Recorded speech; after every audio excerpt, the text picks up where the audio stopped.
You tap pay on your phone and in less than 2 seconds, money is transferred. Okay, receipt received and balance updated. But think about this. At that exact moment,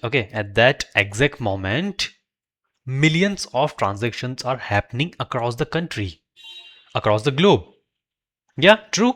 So every bank transfer, every digital payment, every ATM withdrawal. And now comes the scary part. That is fraud. See, we are talking about the banks. Okay, banks process millions of transactions on daily basis. Okay, so fraudsters are also running thousands of transactions simultaneously, trying to drain accounts before anyone notices. And here's even a scarier question. Okay, listen to me carefully. Important one.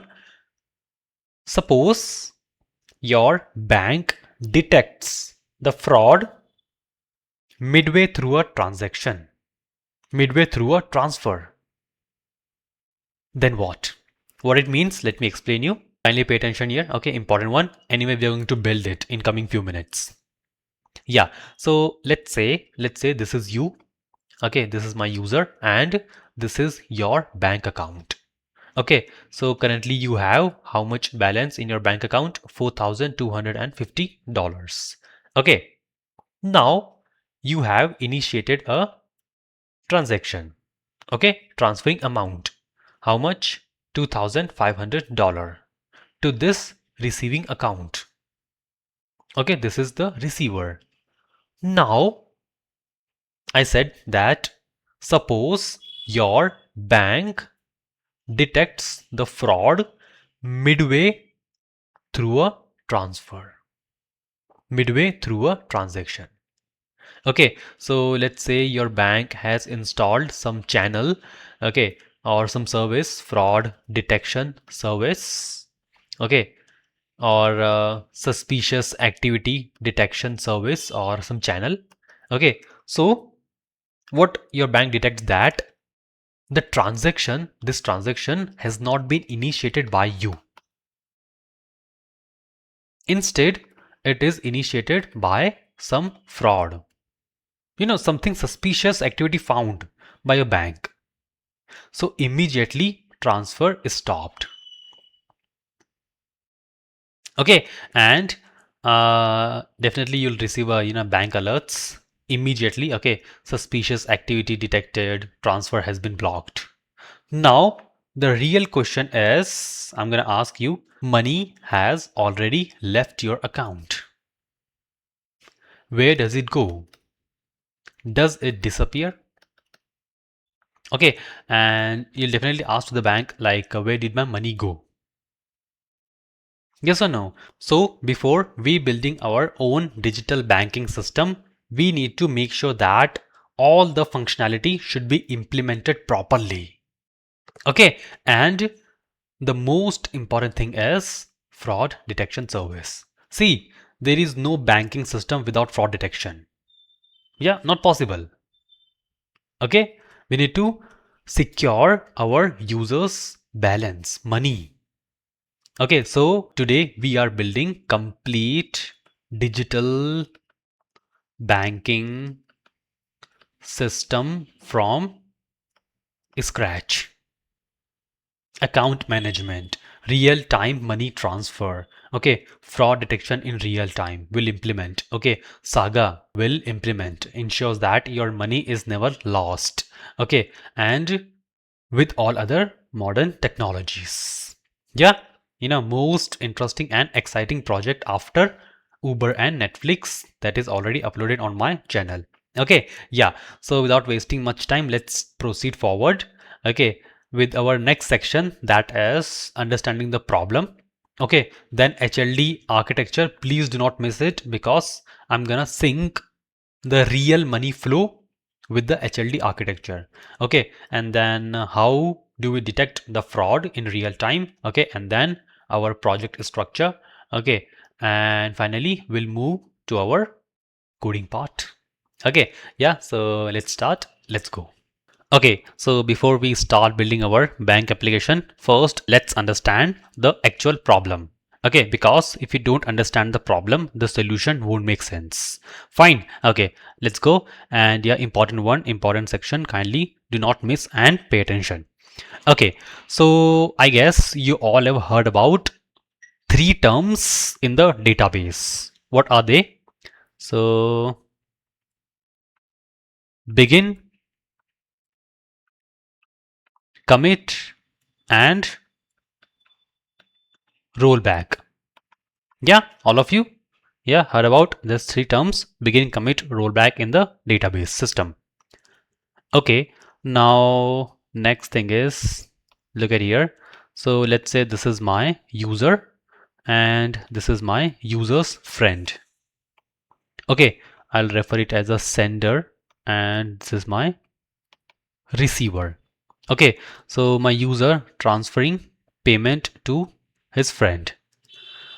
Okay, so this transfer includes multiple steps to complete. Okay, as we have seen, a few minutes before that, what happens once user clicked on the send money button. Okay, so the request goes to some let's say account service.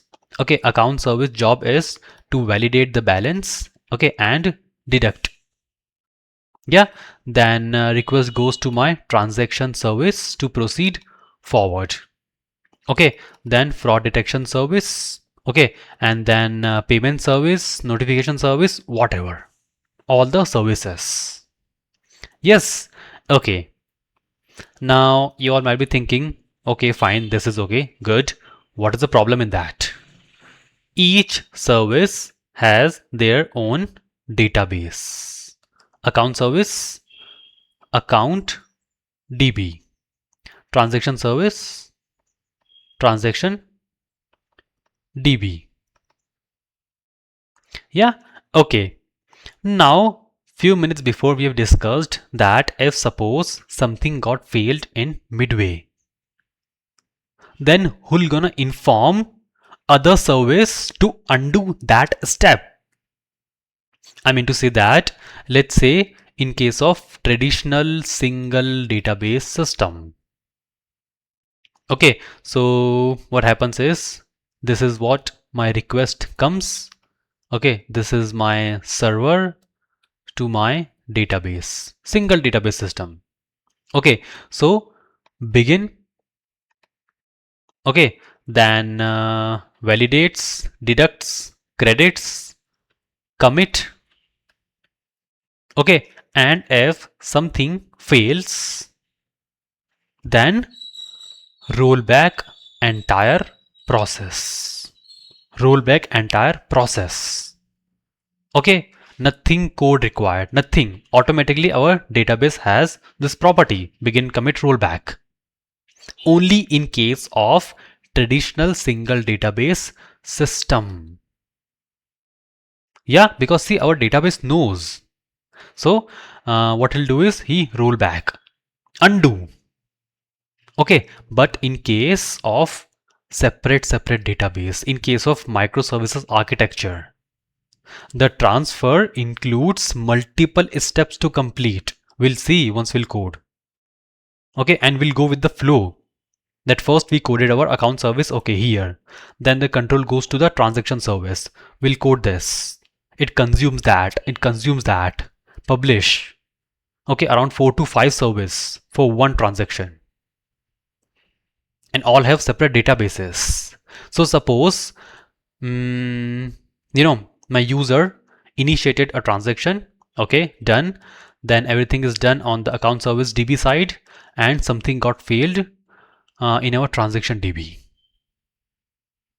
Then who'll gonna inform my account DB to undo this? Because from here account, from our account service, the balance got deducted. The money got deducted from my sender account. Yes or no? But something got failed in the step number 2. Step number 2. Okay, this is step number 1. Step number 2. Yes or no? So who will going to inform my account service that you need to undo the process?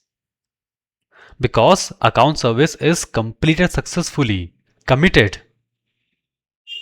Whatever fails in another service, potentially another server, okay, uh, other database, something got failed, okay, then who'll gonna inform my, that service number 1, in which already everything got completed, committed.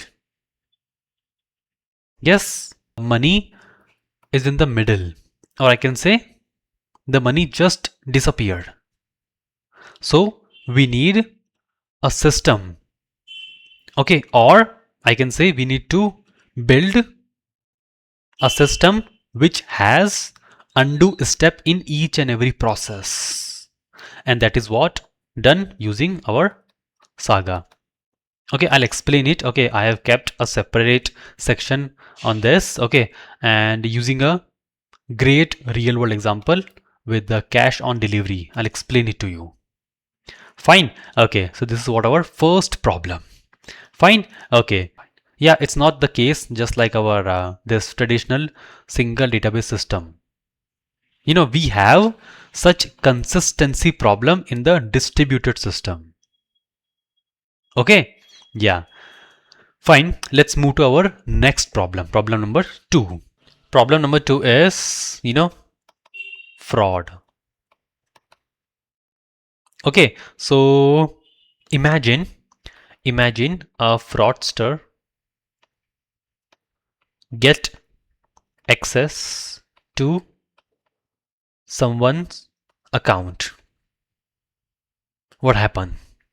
Okay, so generally fraudsters don't withdraw manually. What they do is they runs a script which fires, 5, 10, 15 or maybe 100 plus transaction in few minutes or seconds. Okay, so money just disappear before anyone notices. Gone. So we need to build some system. Okay, we'll build it. Okay, there is a separate service, fraud detection service. We'll code it. Okay, and that too in milliseconds before money credit to my receiver account.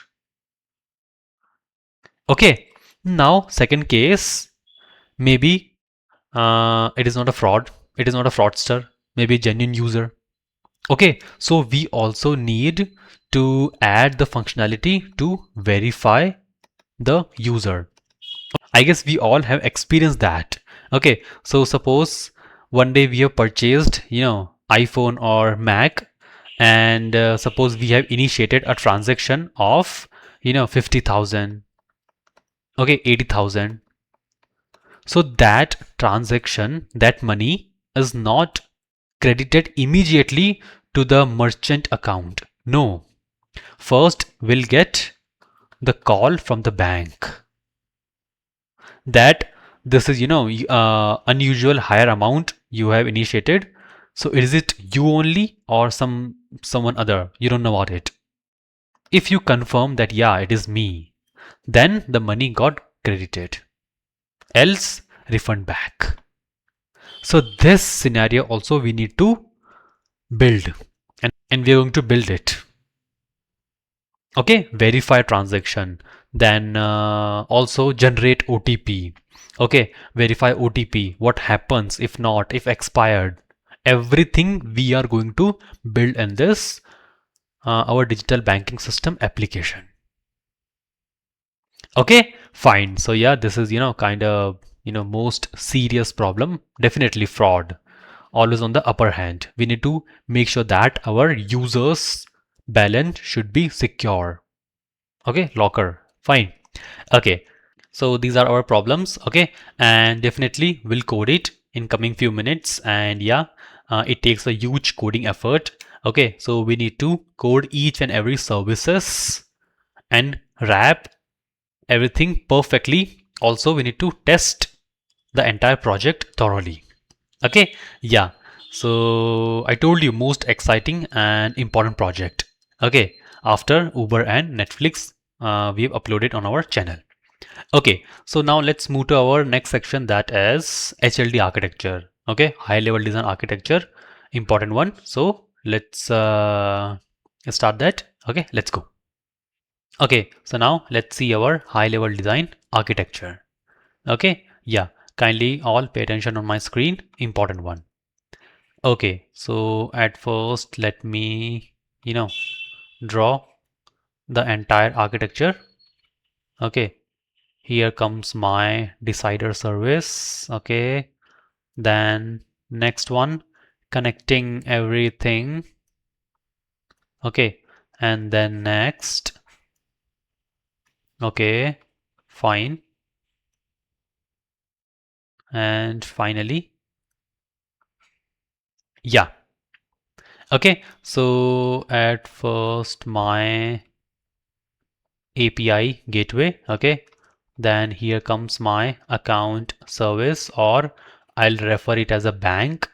Okay, then comes my transaction service, our most important service. Okay, SAGA orchestrator.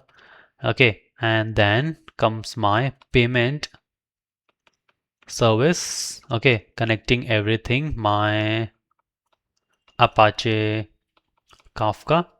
Okay, then comes my fraud detection service. Okay, and then notification service, and again my account service. Why? Credit receiver. Okay, credit receiver. Fine. Now let me just, okay, fine. And connecting everything. Okay,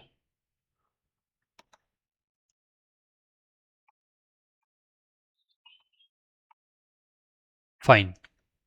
Yeah, so now let me explain you each and every component one by one. Okay, so at first comes our API gateway. We all know that it is our single point entry. Okay, all request comes through here. Also, we'll add the configuration for rate limiter. Okay, we'll set it up. Why? See, we are building bank application and we need to protect our user from attackers to request, 5,000, 6,000, 7,000, or some thousands of requests. Okay, so what we'll do is, we'll add the configuration, replenish rate as 10 and burst capacity 20. Okay, and we'll change it accordingly, the values, just like we'll reduce the values for our payment service. Okay, fine. So this is what our API gateway. See, don't worry if you'll not get anything what I've just explained it to you. Okay, replenish rate, burst capacity, rate limiter, no worries. At the time of coding our API gateway, I'm gonna explain you each and every terminologies. Why that, why not that. Okay, so don't worry about that. Fine. Now let's come to our next component, that is our account service. Okay, so treat it as a bank. It holds user bank data and responsible for all the money movements. Okay, so the first thing is, account creation. Okay, get balance. Okay, get account and money movement. Okay, so deduct money. Okay, method, and then credit to the receiver. Okay, or refund. Refund is step number 3. Okay, refund back to my sender. So all type of money movements. Okay, fine. Now let's come to our next service, that is heart of any banking system, backbone of any banking system. Okay, or I'll call it as a decider. Why? Because this is our SAGA orchestrator, and it plays a deciding role. What to do? First request comes to my transaction service and then need to validate. Okay, proceed with the fraud check to verify, to generate. So everything is done by our transaction service. Okay, the backbone, the heart. Fine. Yeah. Next comes our payment service. So payment service is responsible to integrate with payment gateways. Okay, so two most popular payment gateways. The first one is Stripe. Okay, accepted over 100 plus countries. Okay, and second is Razorpay. Yeah, two most popular payment gateways. So we'll use one of them. Okay, fine. And for the external payments, yeah, definitely. So that is also a job, a part of a bank. Okay, we're building a bank system. So yeah, definitely we need to, build that too. Okay, now connecting everything our Apache Kafka.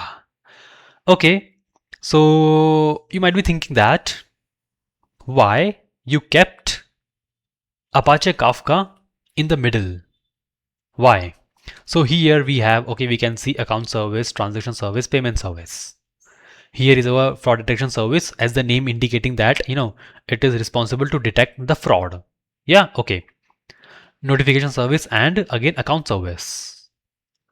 But why this Apache Kafka in the middle?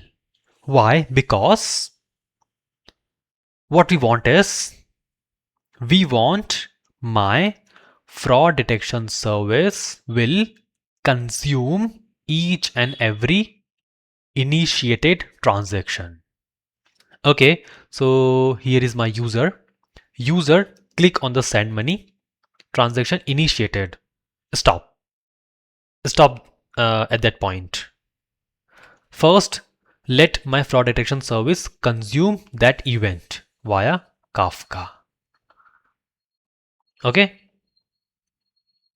and start checking the transaction. Okay, try to detect whether there is some suspicious or not. This transaction is initiated by some genuine user or some fraudster. Yes or no? And then okay, just look at here. My fraud detection service again revert it back. So transaction service again need to decide if detected, not detected. Yes, so my transaction service again consume the event and decide what to do next. Fine. Also, next comes our notification service. Yeah, as the name indicating that it is responsible to send the alerts, all type of alerts, debit alert, credit alert, suspicious activity detected. We have seen, a few minutes before alert, on email, phone, okay, verify OTP, okay, generated, and everything, all type of alerts, refund alert, okay, yeah.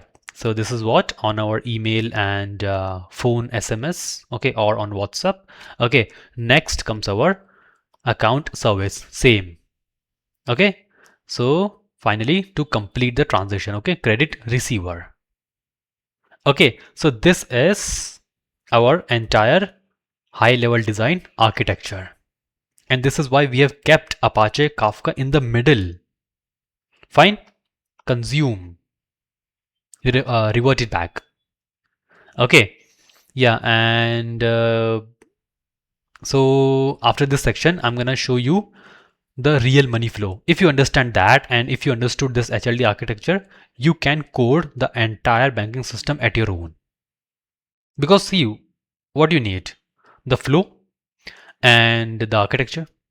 Yeah, so without wasting much time, let's proceed with our next section, that is our real money flow. Okay, we're gonna do a real payment transfer. Okay, fine. Let's go. Okay, so now let's see complete money flow. Okay, yeah, pay attention here, important one. So here is my user.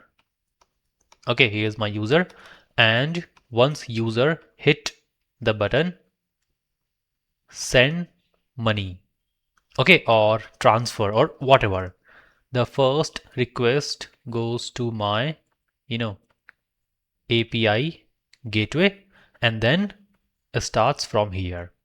My API gateway calls transaction service, the decider.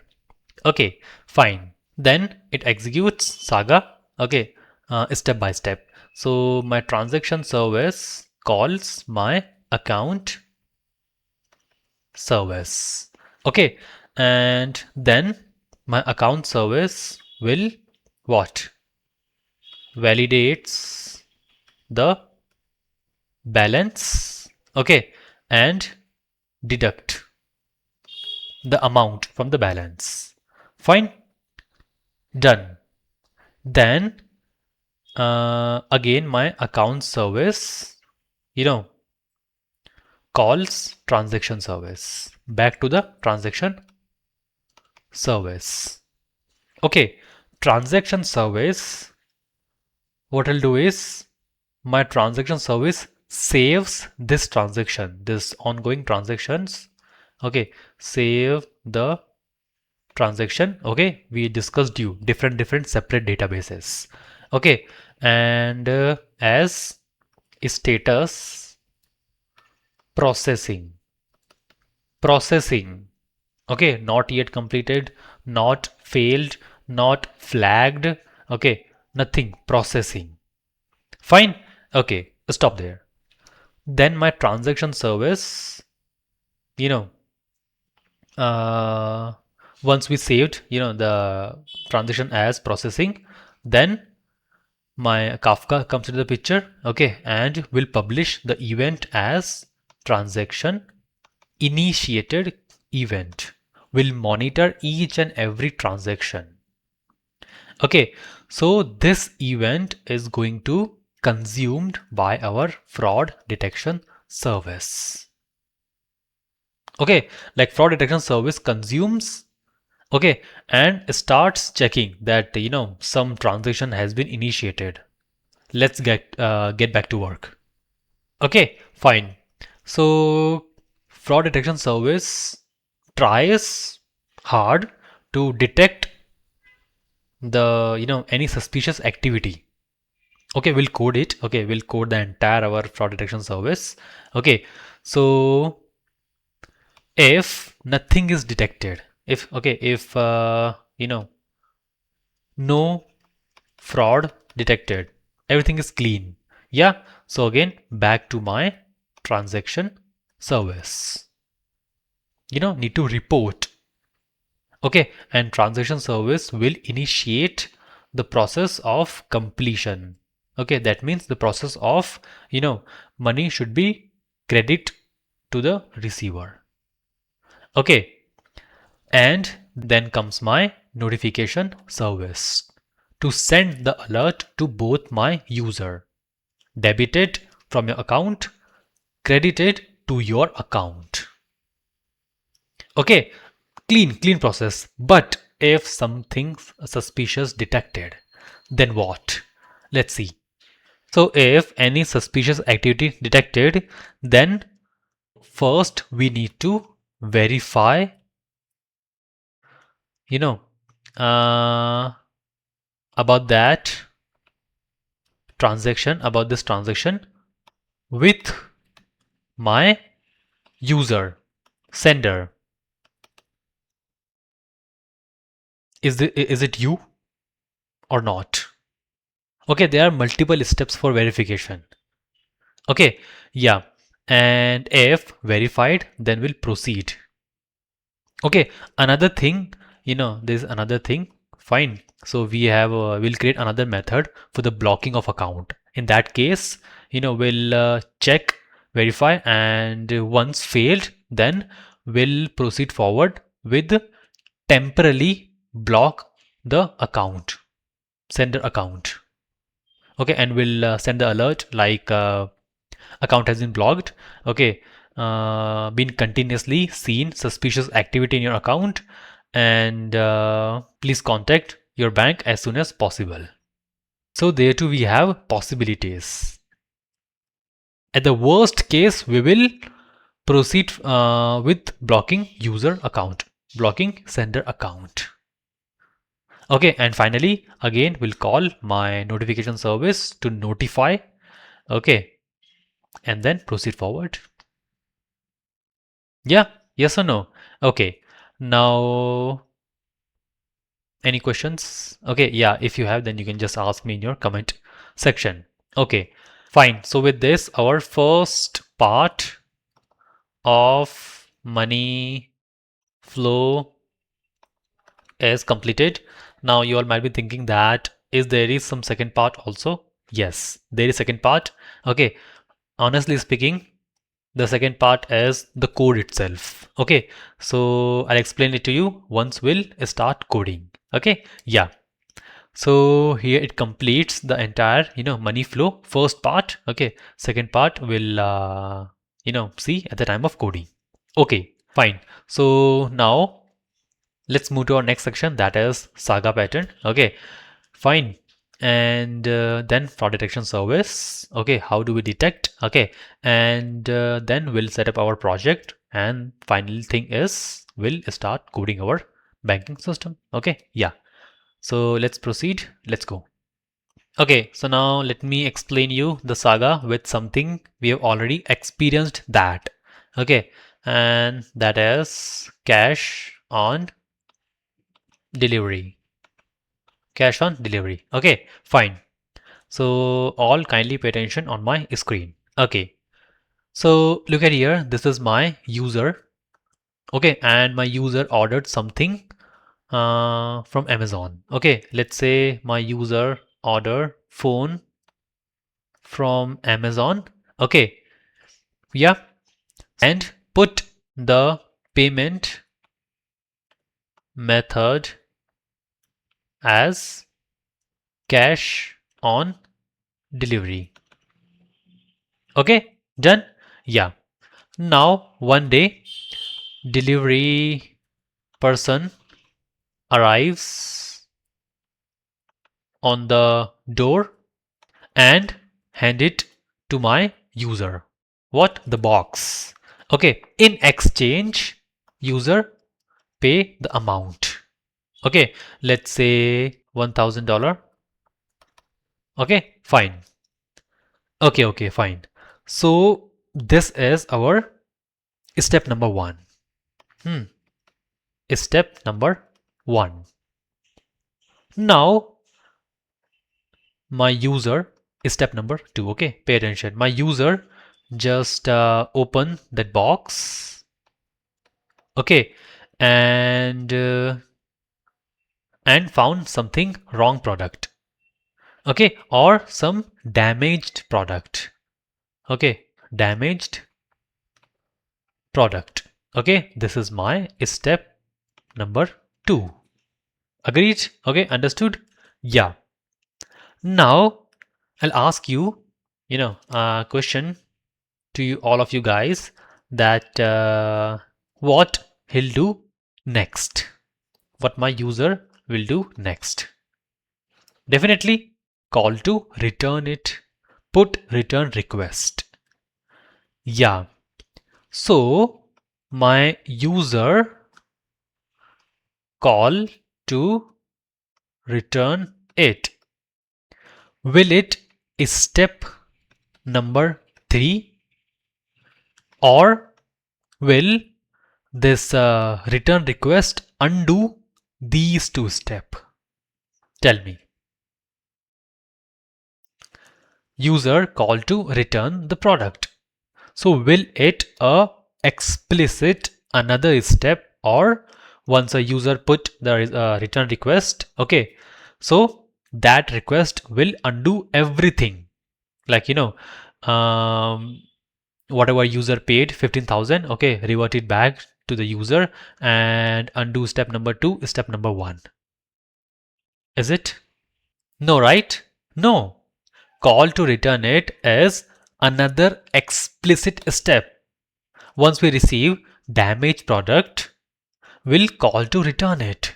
That means now we need to move to the next step, step number 3, to initiate our refund. Not like, to undo step number one and step number two. It's not like that. Next step, another separate step, and that is what Saga, okay, differs with traditional single database. Okay, we have discussed at the time we are, seeing our problem. Okay, so yeah, traditional single database system that begin, commit, rollback. So what's the rollback? Rollback is automatic, invisible. Okay, you don't need to, just do much effort. No extra code. What is that? Just undo everything. Yes or no? Yeah, that is not an extra step. Saga is what we need to call to return it. That means another step for refund. We discussed, that there are separate services. Okay, and with all have their own databases. Fine. So we need someone to inform, you know, and to process the next step and inform all the services to undo the operation. Okay, that is what actually our refund process. That next is, okay, the request goes to whatever company, okay, and then initiate the refund. Okay, that means we need to undo step number one. Step number one means user paid to the company. Now undo step number one. That means company again pay back to my user. Understood? Saga.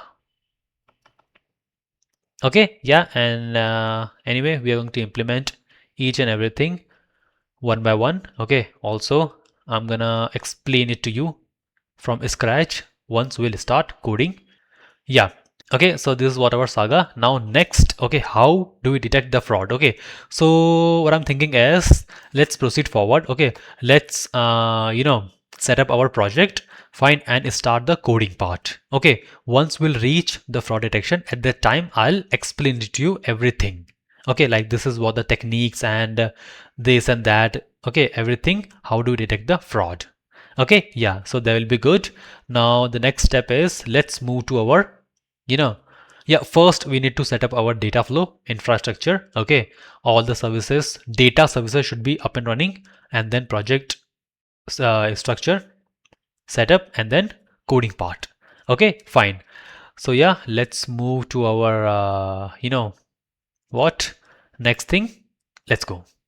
So here's my Docker desktop. Okay, I hope you have already installed and kept it open in your machine. Fine. If not, then the link is given in the description. Just go to that link, download and installed Docker desktop in your machine. Fine.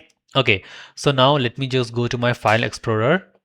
Okay, so I've created a folder that is banking system. In that I have one file. Okay, that is my Docker compose. Let me open that. Okay, so yeah, so here, we have four services. So the first one is Redis, okay, and then MySQL, Zookeeper, and Kafka. Okay, so first we need to, set up our data flow. That means we need to keep all these services up and running. Fine. So for that, let me minimize it. Now let me open bash here. Okay, open git bash here. Fine. Yeah, so you can also do the same using command prompt. Okay, let me just go with the bash. Okay, and here just run this command docker compose up hyphen d, and here you'll write the service name. Okay, if you don't want to, you know fetch all the service images. Okay, so here, what I need is I need my Redis and Zookeeper and Kafka. Okay, not MySQL. Why? Because I already installed MySQL on my local. Okay, so just need to give the name of these services: Redis, Zookeeper, and Kafka. Okay, let me give that Redis, okay, and Zookeeper and Kafka. Okay, fine. So my Docker Compose will start pulling the images. Okay, and you can see pulling Zookeeper, Kafka, Redis. Okay, so it takes few minutes. Fine, let's wait for it, and then after it creates the container in our Docker desktop. Okay, fine, and then finally we'll proceed forward. Okay, so fine, let's wait for a few minutes till it completes. Okay, so container created and started. Let me just open my Docker, and yeah, can you see banking system? Okay, let me just click on it, and you can see my Redis, Zookeeper, Kafka all are up and running. Okay, and the fourth one is my MySQL, so that too up and running because I installed that in my local. Okay, yeah, obvious. Fine. So now let's move to my browser and let's set up our banking system. Okay, all the microservices. Fine. Okay, so here's my browser. Fine, and let me type Spring Initializer. Okay, click on the very first link, start.spring.io. Okay, we'll land here. Okay, yeah, project Maven, language Java, Spring Boot version automatically selected, and now project metadata. Okay, fine. So the first service com.banking and account service. Okay, fine. Let me remove hyphen from my package name. Yeah, next dependencies. So Spring Web, then Apache Kafka. Okay, Spring for Apache Kafka. Then what? JPA and MySQL driver, validation. Okay, Lombok. Fine. And actuator. Okay, Spring Boot actuator. Okay, fine. So yeah, Spring for Apache Kafka, Data JPA, MySQL driver. Okay, yeah. So in future, if we'll required any more dependency, then we'll add using external resources. Okay, yeah. For now, let's proceed. So packaging jar configuration YAML, and let me select Java version as 17. Okay, and now let me generate my account service. Yeah, save it. Similarly, my next is transaction service. Okay, let me remove hyphen from my transaction service. Okay, now in the transaction service, we need to add one more dependency. Okay, belongs to the cloud. Okay, that is OpenFane. Yeah, okay, OpenFane, and rest all remain same. Okay, that's it. Generate it. Fine, save it. Then next comes my fraud detection. Okay, service. Fine. Okay. Yeah, so in this service, I don't need my MySQL driver and JPA. Okay. Also, validation, Fain, open Fain. What I need Redis. Okay. Redis. Okay. Spring Data Redis. So explore and yeah, Spring Boot starter data Redis. Okay, fine. Let me generate it. Okay, save. Next is my what? Notification service. Notification service. Okay. So as the name indicates notification, I need Java. Okay, Java mail. Fine. And for our SMS, we'll add using external resources. Okay, fine. Let me remove data Redis and okay. Yeah, that's it. Fine. Let me generate it. Save. Okay. And then our payment service. Yeah, payment service. Okay. Let me remove this. Fine. So in the payment service, I need JPA, okay, and MySQL, fine, okay, and validation, Lombok, Spring for Apache Kafka, and one more dependency we need, that is our payment gateway. Okay, so let's proceed with the Razorpay. Okay, widely used. So for that, just in a new tab, type MVN repository. Okay, MVN repository. Just click on the very first link, mvnrepository.com. Okay, and yeah, few verification, security verification, and we'll land here. Fine. In the search, just type Razorpay Java. Okay, scroll down. Yeah, can you see this? Razorpay Java. Click on this. Okay, and here current version is 1.4.9. Okay, and yeah, here this is what the dependency. Okay, so once we'll open our microservice, this microservice in our editor, IntelliJ editor, at that time we'll copy this and paste it in our pom.xml. Okay, fine. So for now, that's it for my payment service and generate it. Okay, save.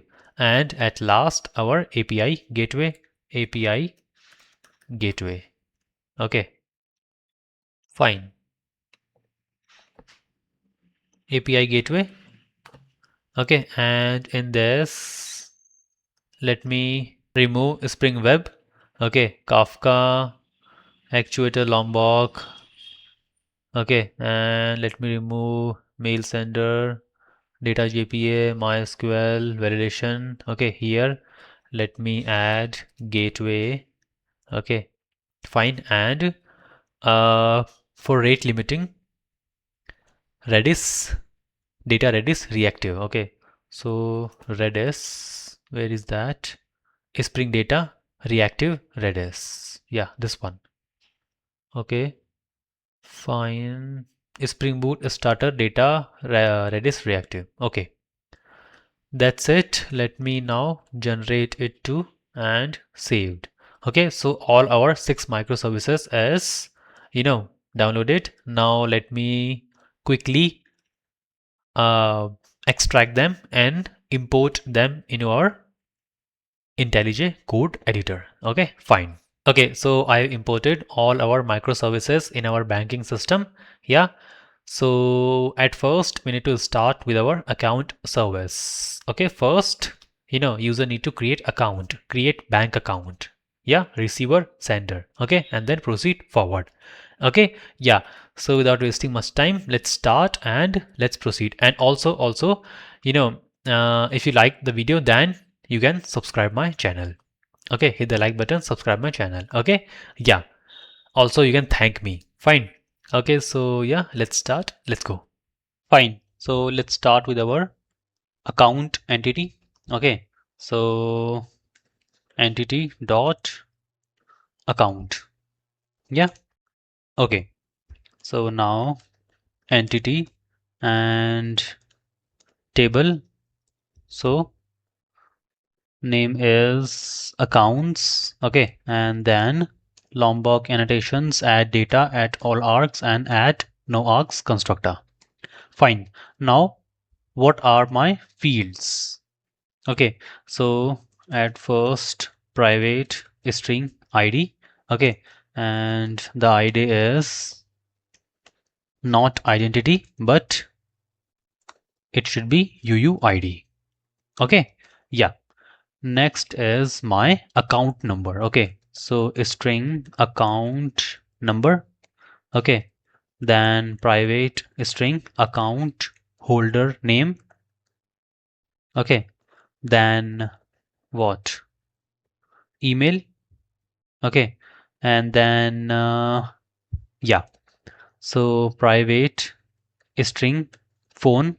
Okay, and then account type. Okay, so account type. Okay, and account type. So we have, few string values like, savings account, current account, fixed deposit. Okay.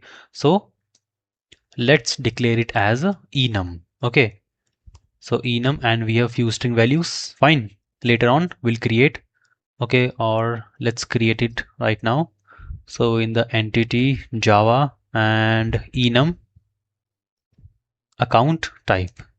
Okay. Yeah. Next field is another enum we need to create for status. Account status. Okay. And status. So account status means, active, okay, blocked or flagged. Okay. So for that too, let me create enum. Okay. Yeah. Now the next field we need to add is private and balance. Okay. So it should be big decimal and balance. And then also, account should have big decimal and it should have daily what? Transaction limit. Yes or no? Yes. So daily transaction limit. Okay. And then we have, our local date time, local date time. Okay. Created at, similarly, private local date time and updated at. Okay. Now let's add few annotations. So for account number, it should be nullable false and should be unique. Okay, so unique true. Fine. Okay.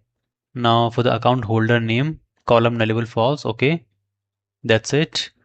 And for the email, same thing. Let me just copy and paste column nullable false. For the phone number, same thing. Okay, enum and nullable false. Okay, same thing for our second enum, that is at enumerated and type string column nullable false. Okay, and yeah, here in the balance we need to add, precision and scale. Okay, so first property is nullable false and then precision 12. Okay, let me just modify it to 15.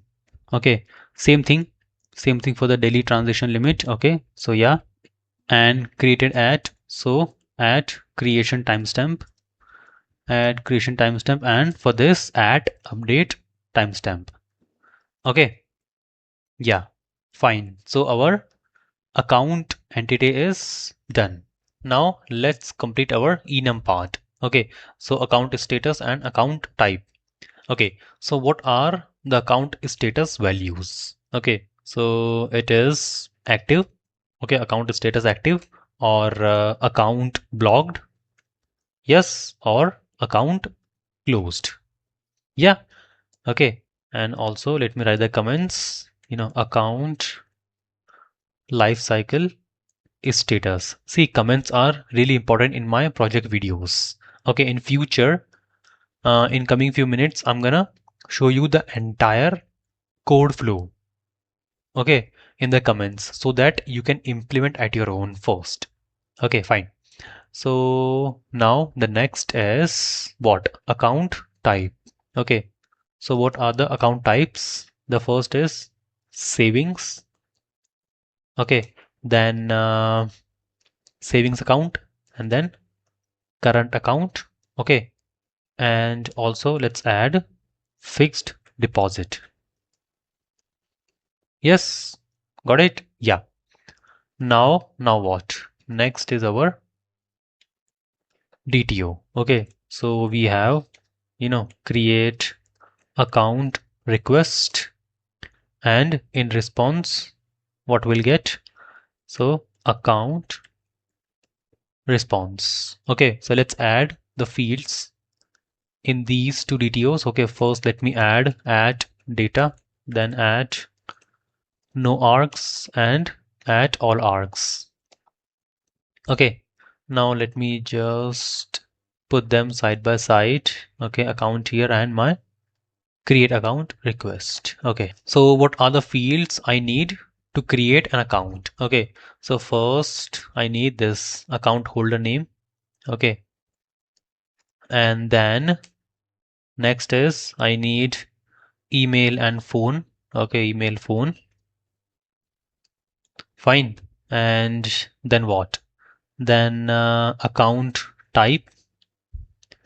Okay, and one more field. What? Private, big decimal. No, not balance, but let me rename it as initial, better, initial deposit. Yeah, because once you go to the bank and once you create a new account, okay, so the bank executive will ask you for initial deposit. Yes. Okay, so now let me add, the validations. First at not blank. Okay, and if it is blank, then we'll display a message like account holder name is required. Okay, and similarly for the email at not blank, else email is required. Also let's check the email format. Okay, so you know invalid email format. Okay, and phone number. Okay, so same thing, not blank, and message that phone is required. Okay, then next is account type. Okay, so not null, and message will display that account type is required. And finally need to add two more annotations here. So first is at not null.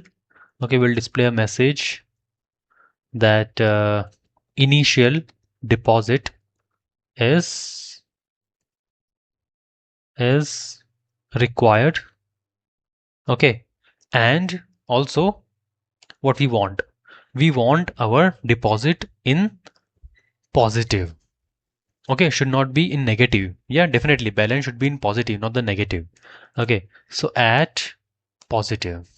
Okay, and if suppose you try to send the request with negative balance or negative initial deposit, then it should show the error like initial deposit must be positive.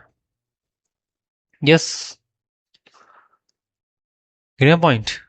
Okay, yeah. So this is what my first create account request DTO. Next, in response, what all fields will get. So I guess we need all the fields. Okay, let me just directly copy and paste here. Fine. And let me just, remove all these annotations and validations. Okay. Yeah. So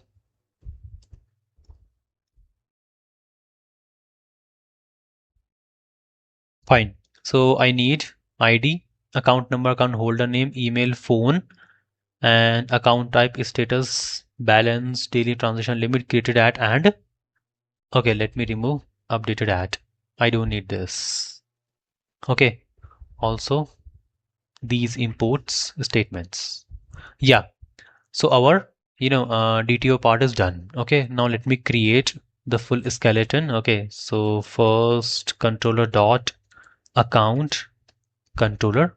Okay, and then next is our service dot account service. Okay, and what our you know repository dot account repository, and it should be interface. Okay, extends jpa repo. Okay, account and string. Yeah, definitely of type string because our ID of type string. Okay, yeah, the next is also let me you know consumer class. Okay, so account event consumer. Yes, consume the events. The events like we have discussed in the HLD architecture, that transaction service. Okay, so our transaction service publish the event what? Transaction dot initiated. Okay, and that event consumed by our account event consumer. Okay, so that it hits a method. Which method? Deduct balance. Okay, which we are going to implement in our account service. Okay, all the money movement method is going to implement in this deduct balance, credit, you know, and receiver, refund, everything else. Okay, yeah, so that's it. Okay, fine. Next is account controller. Okay, and got it. Okay, so at first REST controller and request mapping. Okay, API and V1 and accounts, then SLF4J. Okay, and now let me private final account service. Okay, for that, let me also add one more annotation, that is required args constructor. Okay, yeah. Now let's start adding the endpoints. Okay, so what are the endpoints we need to add here? First is create account. Okay, then get account. Okay, get balance. Fine. Next is our block account. Yes, block account. And then our SAGA step number 1. Okay, that is our deduct balance. Okay, and then what? Um, credit balance. Okay, that means what? Receiver. Okay, so credit receiver, credit sender. Okay, that means refund. So this is, I guess, SAGA step number, I guess, 4. Yeah. So these all endpoints we need to add and implement it in the our account service. Okay. Yeah. So also need to consume 2 events from fraud detection and from transaction service. Okay. So let's do it. Let's implement it and then let's quickly finish it. Okay. Fine. So public response entity. Okay. And I'm returning the what? Account response. Account response, and first is my create account. Okay. And at valid. Okay. At valid. Okay. And at request body, let me pass the create account request and let's keep it short, request. Okay. Yeah. So fine. Return response entity. Okay. And dot status http. Okay. Status dot created dot body, and let me call the method account service dot create account. Okay, which we are going to implement in the account service class. Okay, and let me pass this request here. Okay, yeah, it is what? Post mapping. Okay, next method is what? Public and response entity account response. Okay, and what? Get account. Okay, get account and get account at path variable. Okay, by account number. Okay, so return response entity dot okay and account service dot get account. Oops, get account, and let me pass the account number. Okay, and it is my get mapping. Okay, and this is what? My account number. Yeah, okay, fine. So the next method is our public. Also, just let me, copy paste this one.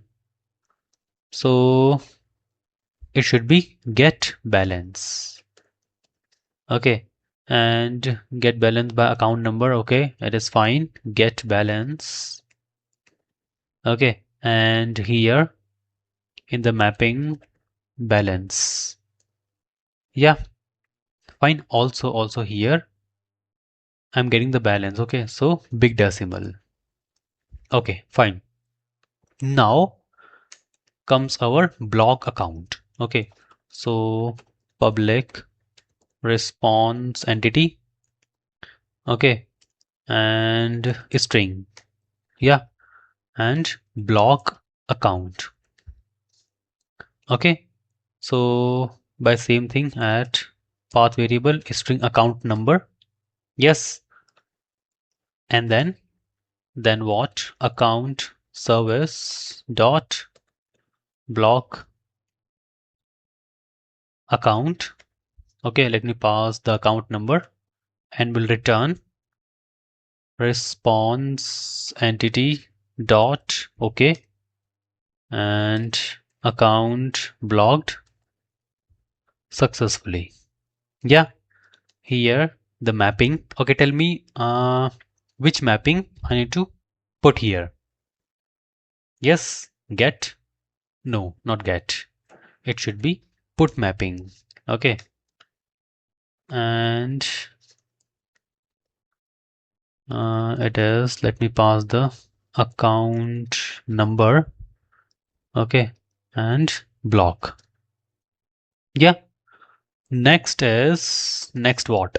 Next is our saga step number 1. Okay, saga step 1. Fine.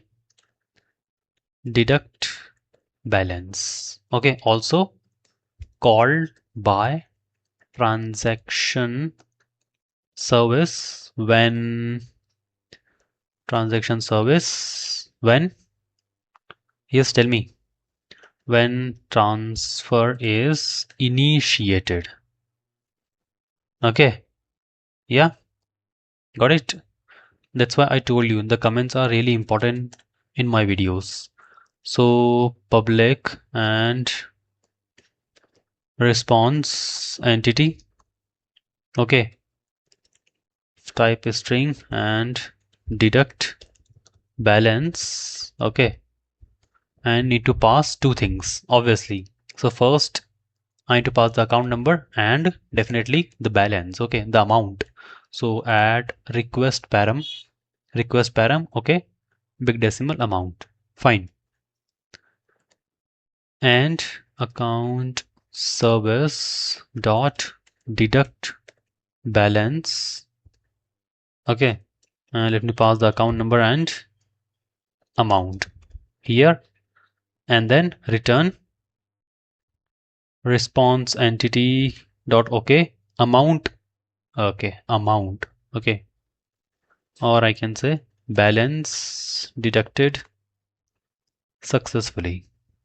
Okay, put mapping, and here account number need to pass. Okay, and deduct. Fine. Okay. Now the important one, that is our SAGA step 4. That is compensating. Okay, so compensating and transaction endpoint. Fine. And it is called by transaction service. Okay, so listen to me. Here, compensating transaction endpoint. Okay, so either will create two separate methods. Okay, so credit receiver and refund. Okay, so definitely it is we are crediting sender, or will handle both in one. That is credit balance. Okay, and we'll handle it in our transaction service. Yes. Okay, so called by transaction service in two scenarios. Okay, what are they? The first one is my fraud detected. Okay, so I need to refund sender. Okay, that means I'll undo step 1. Okay, second thing, transaction completed. Okay, so I'll credit receiver. Okay, fraud, that means refund. Transaction completed, that means credit receiver. Okay, fine. So now public response entity. Okay, and string credit balance. Okay, now add path variable account number and big decimal amount. Fine. So account service dot credit balance. Okay, and account number and amount. Okay, and then return response entity dot okay, and what, balance credited successfully. Okay, the endpoint is again put mapping. Okay, account number and credit.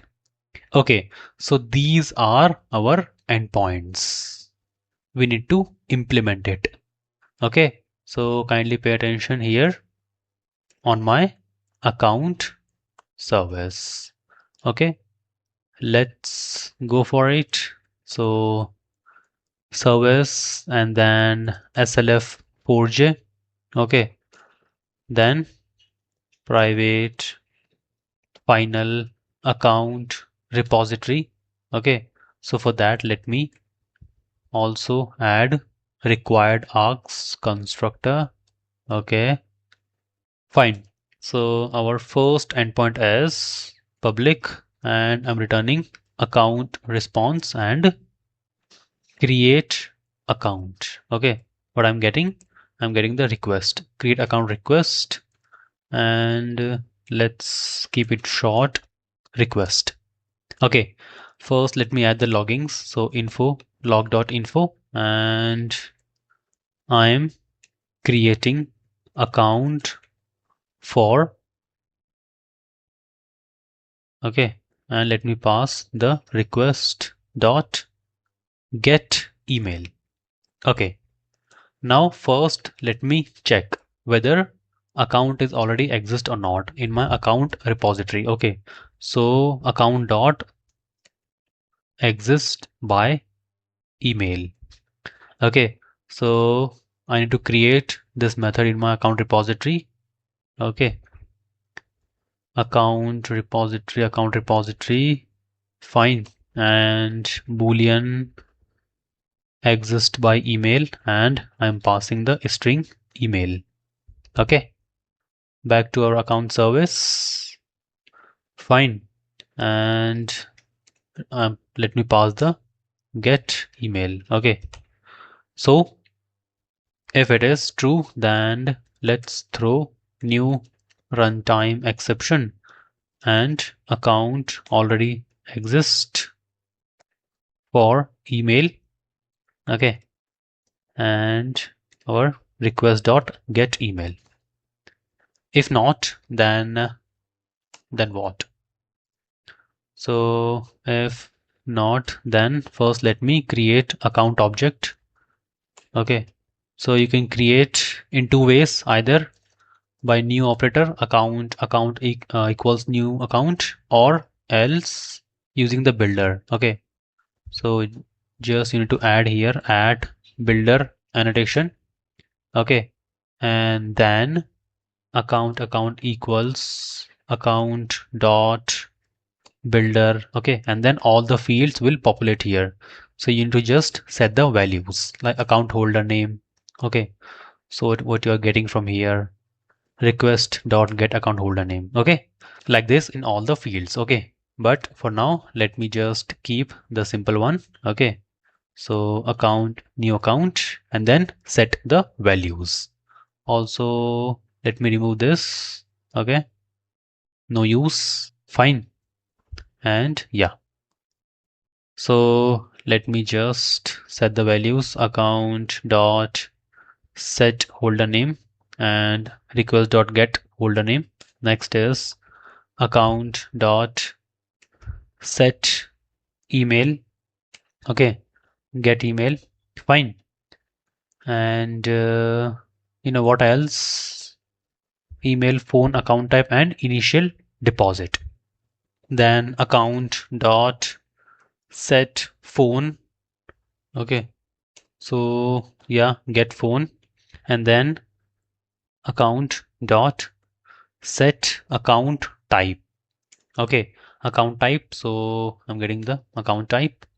Okay, also status, so account dot set set status, so status should be active. Okay, so account status dot active. Fine, and then finally account dot we need to set the balance. Okay, so the set balance should be the initial deposit. Yeah, definitely the initial deposit is only our balance. So request dot get initial deposit.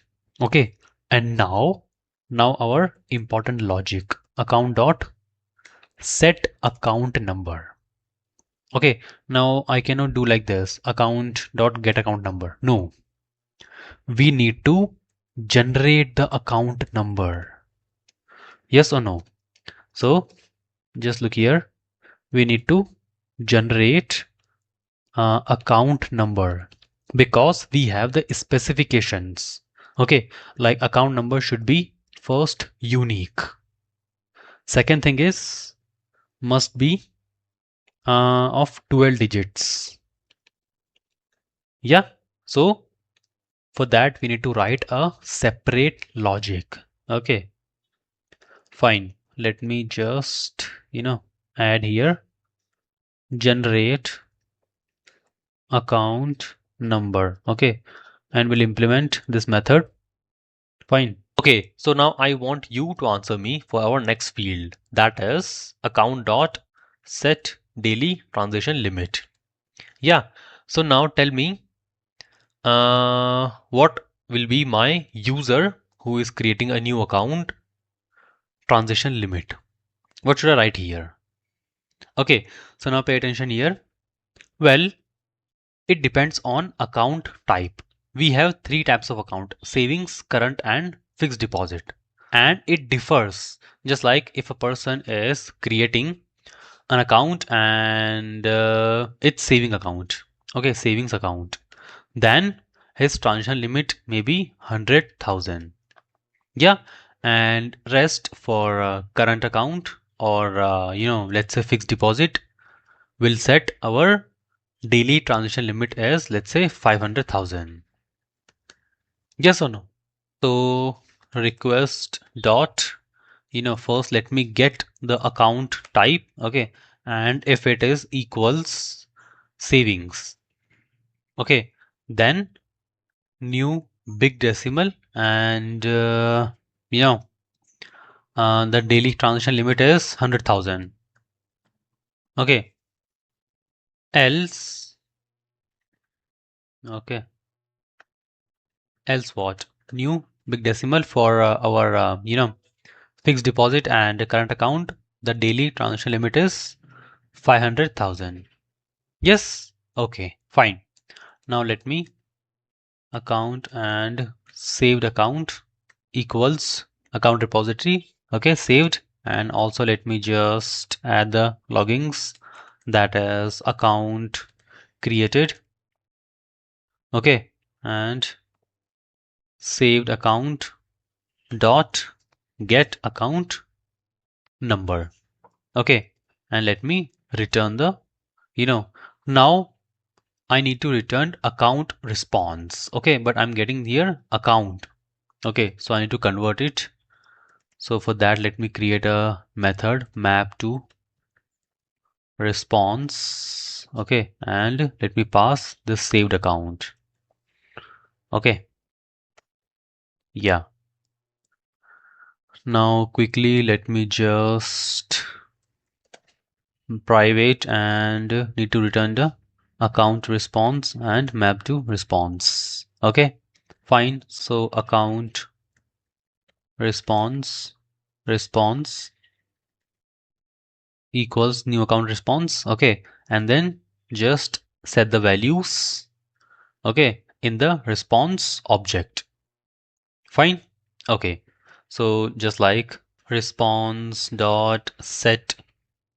Okay, I guess let me, yeah, so I haven't mentioned the lombok at data at all args at no args. Okay, fine.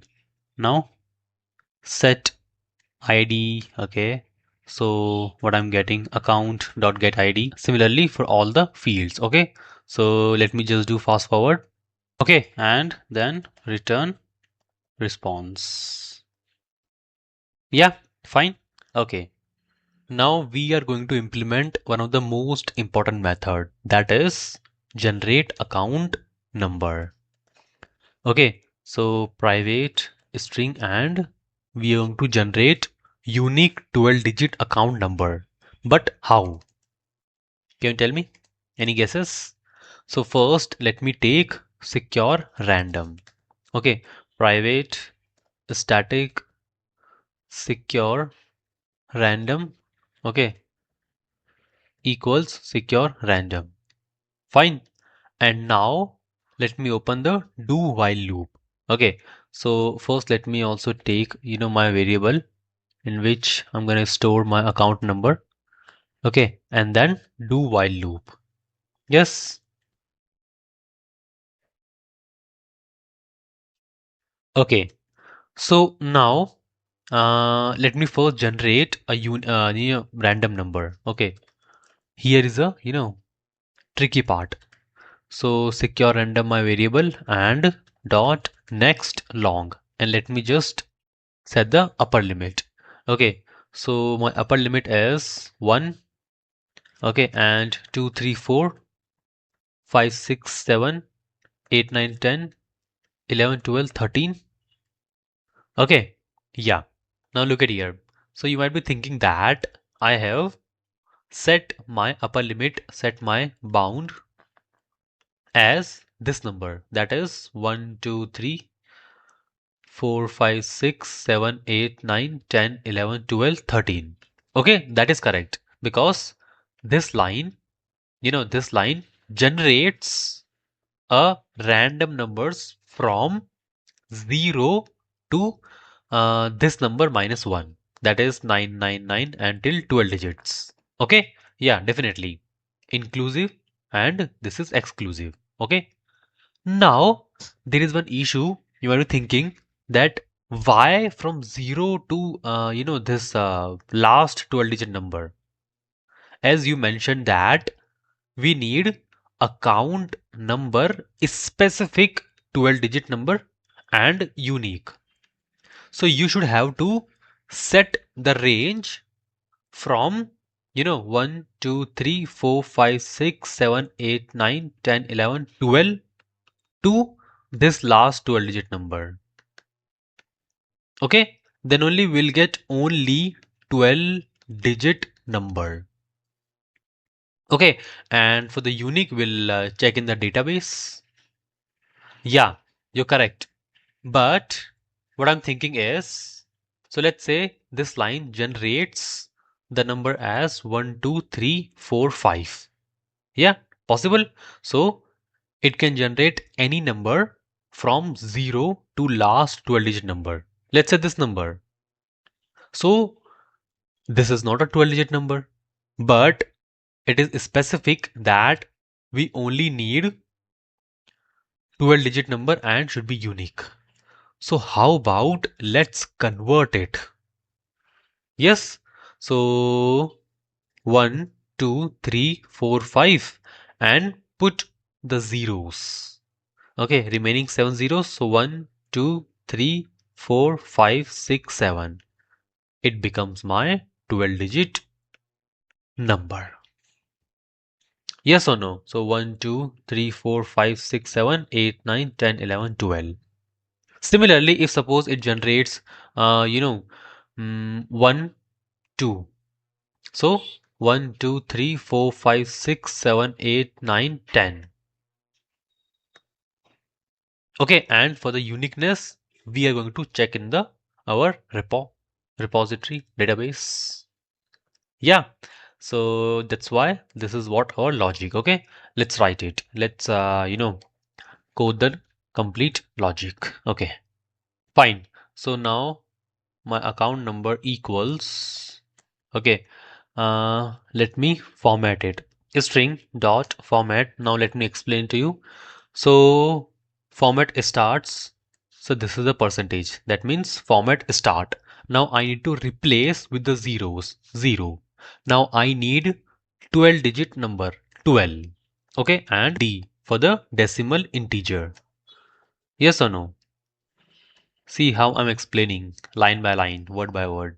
Okay, so percent means format starts, 0 means replacing with zeros, 12, okay, need 12 digit, account number, 12 digit number, and D means decimal integer. Okay, fine. Now here while. So account repository dot exist by account number. Okay, and we'll pass the account number. Okay, so yeah, this account number. Okay, what it means, let me explain you. First, let me create this method in our repository, account repository, okay, and boolean, fine, and I'm getting the account number. Okay, yeah, so now just, okay, so look at here, what we're checking in this condition that is there any user available with the same account number which generated here. Okay, so let's say this is my user database and there are few users already registered. Okay, so fine, and this is what account number and few user already registered. Okay, with the account number, let's say 000 till 12345 and 00456 whatever till 12 digit, and just like that. Now suppose a new user came, create account, okay, create account, and then finally generate account. So this method called control come here, comes here, comes here, and it generates a random account number, let's say 12345, a random number. Okay, so now it converted to 3 4 5 6 7 and 1 2 3 4 5. Now with this account number there is already a record exists in our database. That is what we are checking here. If it is exist, then continue the loop. Generate another number. Generate another number. Once this condition failed, there is no any entry in our database. That means that account number is unique one. So that is assigned to that particular user. Getting my point? Yes or no? Okay. Fine. So here and then we are returning the account number. Yes, understood the concept, how we have implemented and how we have generated. Okay, so also let me write the command generate unique 12 digit account number. Yeah, okay, fine. Now let's implement our next methods. Okay, so get account, get balance. Okay, let me just implement it quickly and then we'll move to our SAGA methods. Okay, so public account response and get account. Okay, a string account number. Okay, now first let me get the account. So account equals account repository dot find by account number. Okay, so we need to create this method to account repository and yeah, so optional. Okay, and account find by account number, and I'm getting the account number. Okay, yeah, now comes here, let me pass the account number or else throw new runtime exception account not found. Yes, yeah. Now so that's it, and we'll return map to response account. Okay, yeah. Now similarly, let me just copy and paste for our get balance. Okay, so get balance, and this is my, well, I'm returning the big decimal. Okay, okay, first I got my account and then return account dot get balance. Okay. Yeah, now let's implement our next, that is block account, which is called by fraud detection. Okay, so public void block account. Okay, and a string account number. Fine. Okay, and called uh, what? Okay, so block account and called by fraud detection service via Kafka. Okay. Okay. So yeah. Also, let me just quickly, you know, get account by account number. Okay. Comments are must. Yes. And get account balance. Fine. Called by fraud detection service. Okay. Definitely, because once fraud detected, then this service gets called. Okay, so first let me add the loggings. Okay, and it's like I'm blocking account. Okay, I'm blocking the account. Okay, and account number. Fine. Then first let me get the account. Okay, let me just copy that, you know, the complete thing. I'm getting the account using account number. Okay, got the account, and let me just set the status account dot, you know, set status as account dot, status dot blocked. Okay, and at the time of transfer, we'll check that account must be in active state. Okay, yeah. So let me just save it. Account repository save and log dot info account blocked account number. Yes. Okay. Yeah. Now what? So now next is uh hmm, deduct balance. Okay. Deduct balance, and I'm getting account number and big decimal amount. Okay. Hmm. So now deduct balance from sender account, and it is called by transaction service. Yes or no? Yes. Fine. So log dot info, and I am deducting balance. Okay. So deducting balance and from account. Okay. So deducting balance, that is amount. Okay. Now let me get that account first. Yeah. So let me get the account. Okay. Got it. And now let's check if what?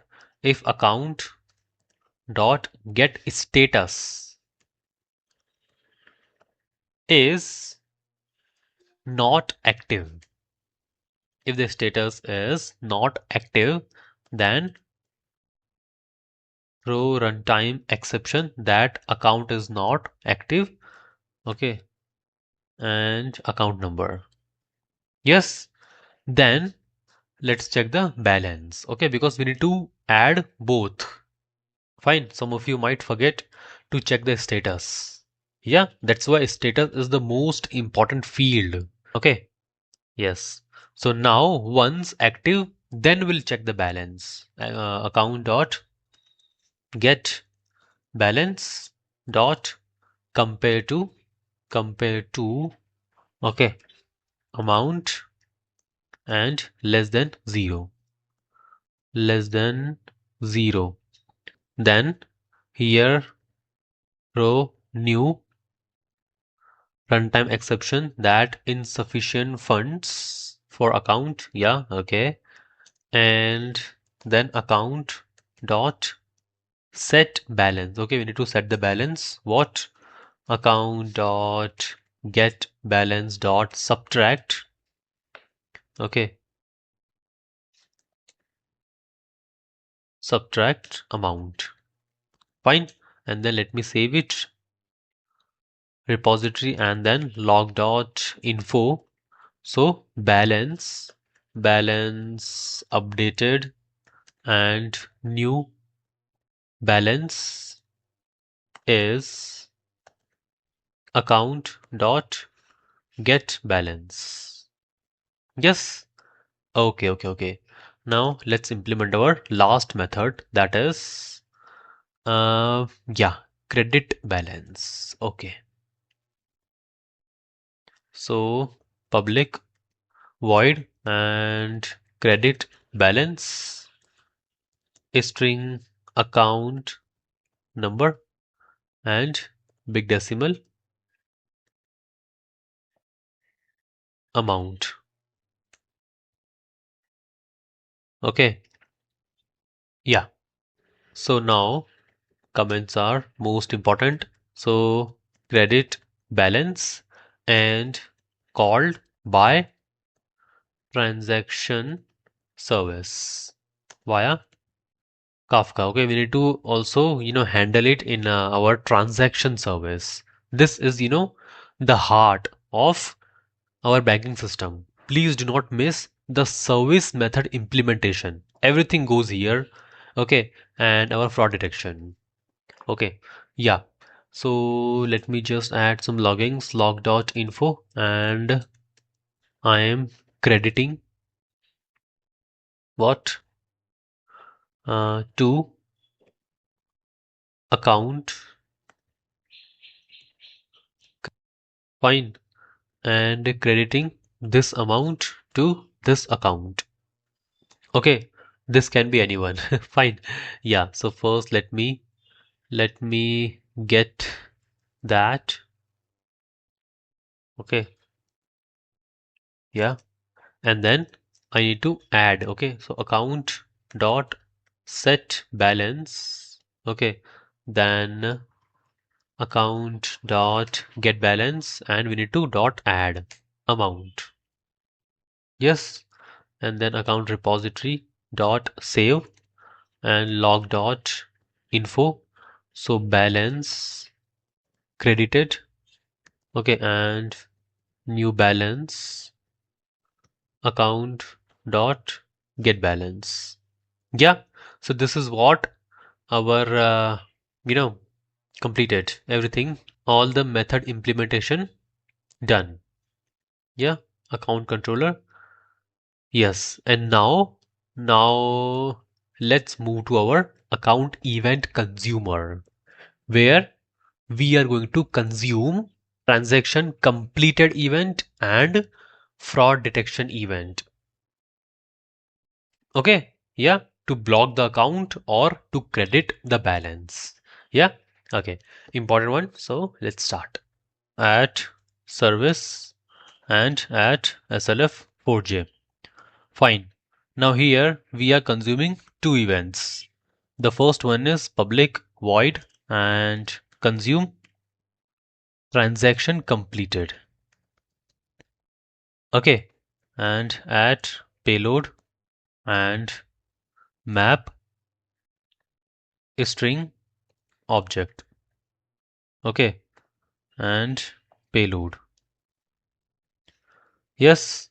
Now comments are consume what? Transaction dot completed. Okay. Yeah. Completed event from Kafka. And also, I want you to tell me that what it means, like what we are doing here. Transaction completed means what? Okay, so here, look at here. Transaction completed means everything is done and no fraud detected. And now finally, we are crediting to receiver. Yes or no? Yeah? Okay. So here, credits receiver account. Hmm. Now let me open my try catch, and here let me first get the receiver account equals payload dot get receiver account number. Okay, yeah, let me typecast it string and what? Big decimal. Okay, and amount. So new big decimal. Okay, and then payload dot get amount dot to string. Yeah, and then let me first add the loggings that we are crediting account. Okay, and amount. Fine. So receiver account, and this is amount. Got it? Okay, now what we need? We need to call that method. Okay, so account service first. Let me get that private final account service and account service. Okay, for that let me add required args constructor. Okay, now I need to credit. Okay, so account service dot, we have already created a method in the account service. Okay, if you remember just now few minutes before, credit balance. Okay, same thing, and let me pass the account and amount. Okay, that's it. And in our exception, let me just add log dot error. Okay, and error crediting account. Okay, e dot get message. Yeah. Now add Kafka listener and topics. So transaction dot completed. Yeah, that's what we mentioned here in the comments. Yeah. And the group we are going to handle in our where in our application dot yml file. Okay, properties file, because we are going to consume two events from two different services. Okay, so let's keep a single group for both of them. Yeah, fine. Now the next event we are consuming, that is public void consume fraud detected. Okay, because we have one more method in our account service, that is block account. Okay, so once fraud is detected, we need to consume that and we need to block account. Okay, payload and what? Hmm? Let me open my try catch. Okay, fine. Also, yeah. So at first, comments. Yeah, comments are most important. So consume fraud dot detected event from Kafka, and it blocks hmm, blocks the flagged account. Okay, so first let me get that. So string account number equals payload dot get account number. Okay, so let me typecast it string and what? Let me add the loggings log.info that fraud detected, and I'm blocking the account. Okay,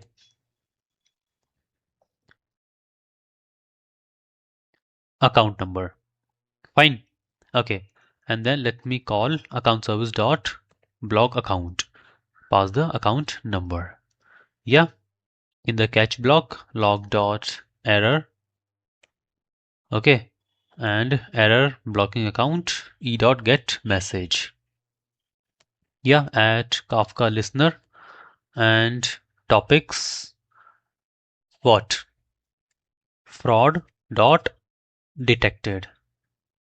Yeah, so I guess my account service is about to finish. Okay, just one thing remaining, that is application dot properties file. So controller DTOs and all the entities enum repository and service event consumer and service. Fine. Now let's configure our properties. So spring dot application dot name. Okay, so account service, and then data source. Okay, so URL JDBC MySQL. Okay, and localhost 3306. Fine, and let's create our first database for our account service. Okay, so let's say account DB.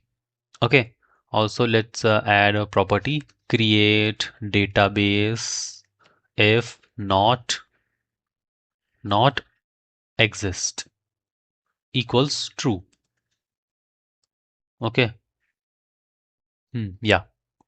Then username. So my username is root. Password, my password is, root. You can just enter your own MySQL password. Okay, and driver class name, that is com.mysql.cj.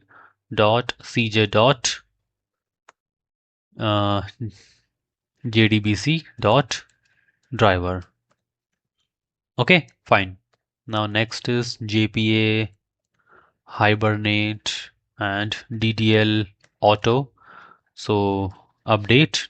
Okay, and then show SQL true. Fine. Then dialect. Okay, so properties dot hibernate dot dialect. Okay, so just go to this, search and classes, type MySQL dialect, click here, and this is the, MySQL dialect class file. Okay, so copy full path org.hibernate.dialect.mysql dialect. Okay, close this, paste it here, dot MySQL dialect. Okay, fine. Now our Kafka properties. So Kafka dot bootstrap servers localhost 9092. Okay, then consumer. Okay, so group ID. Yes. So let's say group ID. Let's keep it as account service group. Okay, a single group. We are consuming two events. Fine. Then auto offset reset. So earliest. Okay. And then key value deserializer. Okay. So key deserializer. Okay. It is org.apache.kafka common. Okay. Then serialization dot string deserializer. Fine. Similarly, value deserializer. Okay. Key deserializer and value deserializer. Fine. So it is Spring Framework org dot Spring Framework. Okay. Dot Kafka dot support dot serializer dot JSON deserializer. Yes. Okay. Then properties. Then Spring JSON. Okay. Then trusted. Then packages. Okay. So yeah, and use type headers. Let me set it as false. And payload package value default. Okay, type. Okay, so our payload, of type map. Okay, so packages java dot util dot hashmap. Fine. Okay, now producer. Yes, producer. Okay, let me just copy paste these two. Okay, so producer. Now here it should be key serializer instead of deserializer. Okay, and here too string serializer. Oh, JSON deserializer. Sorry, serializer. Okay, fine. Now port. So here server dot port, it is running on 8081, and management, then endpoints, then web. Okay, then exposure. and include what? Health info. Okay, fine. So this is what our account service is completed. Okay, account service is completed. Everything is done. Yeah, and all our methods. Now comes our next crucial service, that is transaction service, the heart of our banking system. Okay, yeah. So without wasting much time, let's start. Let's go. Okay, so let's start with our transaction entity. Okay, transaction entity, fine, and entity, then table name transactions, fine, then my Lombok annotations at all args at no args, fine. Now what all fields we should add in our transaction entity? So the first is private string id. Okay, id, and should be uuid. Okay, fine. Now next we need to add uh, both user account number. Okay, so private string, first my sender account number. Okay, then private string and receiver account number. Okay, fine. Then comes my obviously amount, so big decimal amount. Then we have uh, you know what, type. Okay, so transaction type, and we are going to create a enum for that because we have a bunch of values. Let me just create it. Okay, so java enum. Okay, transaction type, fine, and what, one more enum will create, that is transaction status. Okay, status, fine. So let me also create that. Okay, fine. Now next let me add a description. Okay, then yeah, so string, and if transition got failed, then failure reason, obviously, then private string reference number. Okay, reference number, fine, and finally our two fields, that is local date time created at and private local date time updated at. No, not updated at. Instead, we'll write it here as completed at. Yeah, transaction completed should not be updated. Yes or no? Now let's add, few validations. So column nullable false. Okay, fine. And same thing, nullable false. For amount, I need to add two more properties, that is precision. So let's keep it as 15 and scale 2.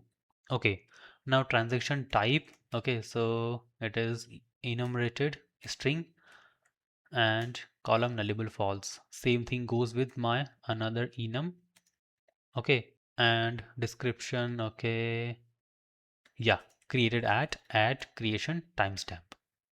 Fine. Okay, now let's add the fields in our enums. Okay, so our transaction entity is completed. Fine.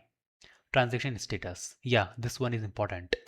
So first let me add the comments and also show you the life cycle flow. Okay, so transaction life cycle flow, that is just pay attention here. First is pending. Okay, from pending to processing. Okay, and at last completed. Okay, so this case happens in case of clean transaction. Yes or no? So once the transaction is clean, nothing fraud, nothing suspicious activity detected. So directly from pending, processing, and then completed. Money credit to receiver. Yeah, okay, fine. The next is our pending, processing, and if something suspicious found. Okay, so our next status is pending verification. Okay, and suspicious detected. Yes or no? Yeah. And if suspicious detected, then bank needs to verify with the user. Yes or no? So if user verified, then we'll complete the transaction. Completed. Okay. Verified. Yeah. OTP. Okay. Phone call and other medium. And if not verified, okay. So if verified and if not verified, okay, then we will flag the transaction and we will block the account. Okay. Saga refund. Yes or no? Definitely we need to refund to the sender back. Now if the transaction is failed, processing failed, okay, so yeah, it comes here. These two inside our verification and yeah, flagged. Okay, already mentioned. So these are our status and flow. Fine. So pending, then processing, then pending verification, okay, then completed, okay, then failed, then flagged. Yes or no? Okay, fine. Now next comes our transaction type. So you will know that transaction type, deposit, withdrawal, fine, and payment, okay, and transfer. Yeah, for transaction type. Okay, so here is our entity part as completed. Now let's implement our DTO. So DTO dot, now I need to put the transfer request. Okay, so transfer request. Okay, and in response, what? Transaction response. Yeah, fine. Okay. So now where is my transaction entity? Let me put them side by side as I need to add the fields from that to, yeah, transfer request. First, let me add Lombok data, all arcs, no arcs. Okay. So first I need what? To initiate the transfer, I need my sender account number. Okay. I need my receiver account number and amount. Definitely I need amount. And let's add description. Okay, fine. Yeah. So add not blank. Okay. And if it is blank, then we'll display a message that is sender account number is required. Yes. Okay. Similarly, let me just copy this and here receiver account number is required in case of amount not null. Okay, message amount is required. Okay, and also amount should be in positive. Okay, so message and amount must be positive. Yes, fine. Okay. Next is our transaction response. Okay, so first add data. Okay, then add all args, add no args. Okay, now in response, let me just take all of them. Okay, yeah. So let me remove all these annotations. Okay, I don't need them.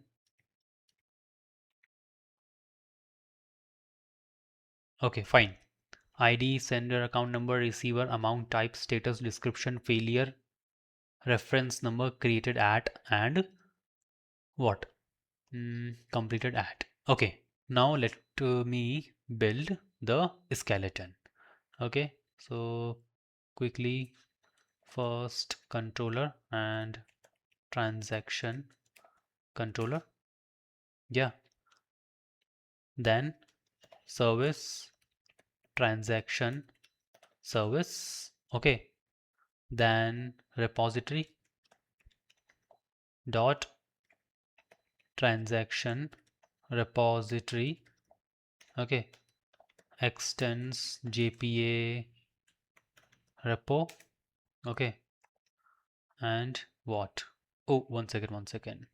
It should be interface. Okay, yeah. So transaction. Okay, and here string. Yeah. Next is our client. Okay, client dot account service client. Fine. Also, I need the Redis here too because I need my OTP to be stored in the Redis. Okay, and I guess we have not added the Redis dependency here. Yeah, let me check. OpenFain, no. Fine, we'll add it once we'll start coding our, that verify OTP and fraud detection part. Okay, but for now, let's keep as it is. Okay, and what else remaining? Repository service entity DTO. Okay, so config dot redis config. Yeah, fine. So now let's start adding our endpoints. Okay, so REST controller and request mapping. Okay, API v1, then oops, where I'm writing transactions. Okay, then add slf4j. Okay, also let me just take account service. Yeah, account service. Oh, sorry, transaction service. I forgot. Transaction service. Okay, transaction service. Okay, for that I need to add required args constructor. Fine.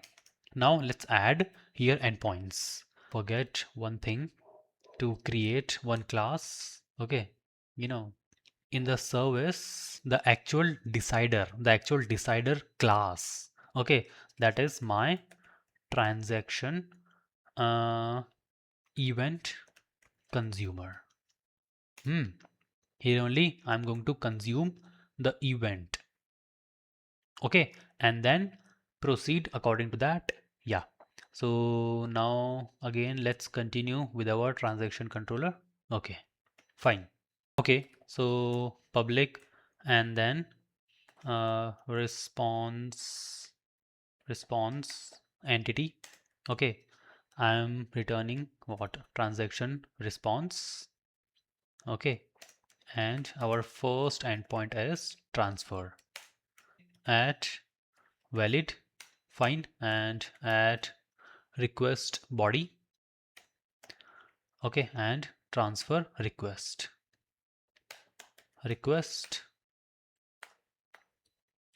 fine, yeah, and here I am returning what?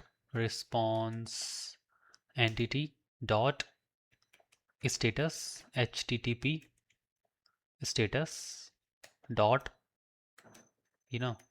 created, okay, dot body, and let me call our transaction service dot transfer, and I'll pass the request.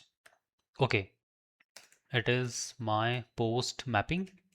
Okay, oops, post mapping and transfer. Okay, the next is our public and response entity returning the transaction response and get transaction. Okay, I'm getting the transaction using my transaction ID. Transaction ID. Okay, fine. So return response entity. Okay, dot okay, and my transaction service dot get transaction. Let me pass the transaction ID.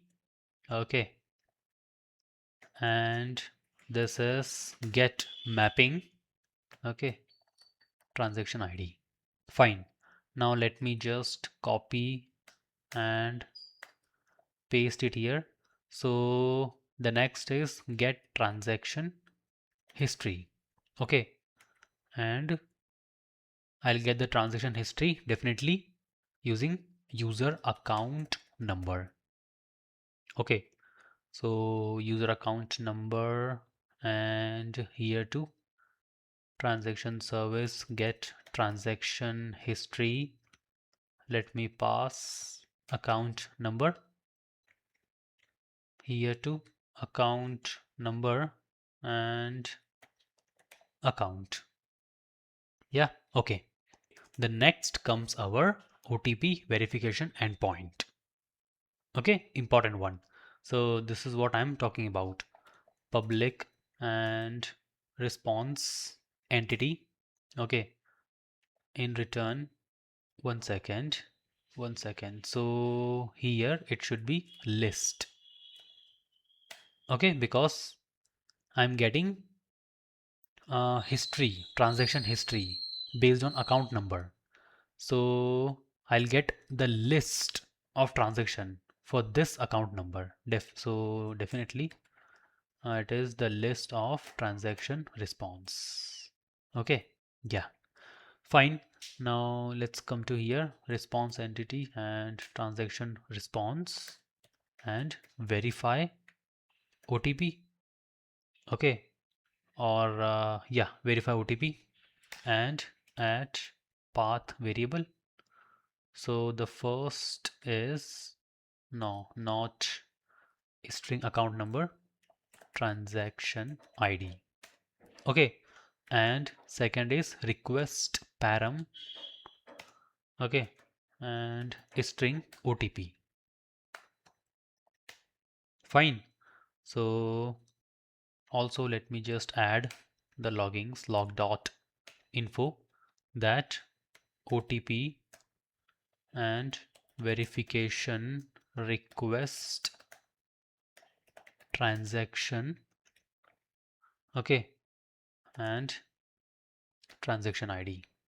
Yeah, and return response entity, okay, dot okay, transaction service dot verify OTP, okay, and let me pass transaction ID and OTP.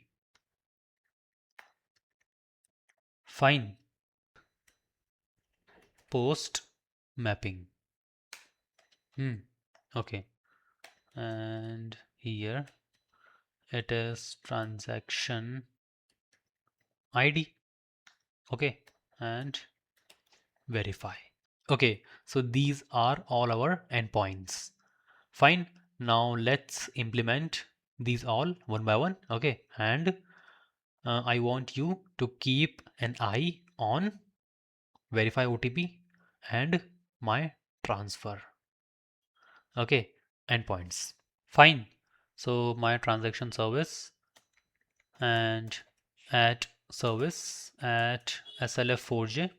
Okay, and now let me take private final and transaction repository. Okay, transaction repository. So for that, let me add one more annotation, that is required args constructor. Now let's create our Kafka topic variables. Okay, like transaction initiated, transaction completed, transaction refunded. Okay, so private static final string and transaction initiated topic. Definitely we need transaction dot initiated. Okay, and now let me just copy and paste. Okay, fine. Yeah, so the second one is transaction dot completed and transaction dot refunded.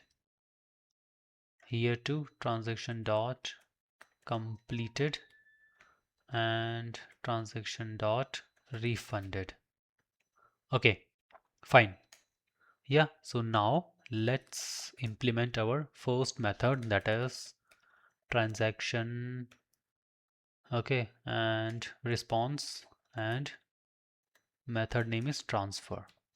Yeah, I'm getting transfer request and request. Okay, the comments are most important, so it is our SAGA step number 1. Okay, initiate transfer. Fine, and deducts from sender via fain client. Okay, then saves transaction as processing. Fine, and then publish event to Kafka for fraud check. Okay, fine, and then returns. See why I'm writing these comments, because I want you to implement first at your own by just reading these comments. Pause the video, okay, and try to implement at your own first. Step number 1, initiate transfer. Then deduct balance via fain, okay, account service client, fain client. Then what?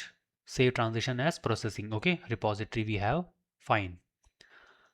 Okay, and then publish event to Kafka. Okay, so Kafka template and then return. Okay, let's implement it one by one, all the steps. So first let me add some loggings, that SAGA start, okay, and transfer from this account to this account, and this much is the amount. So from request dot sender to receiver, so get receiver and amount.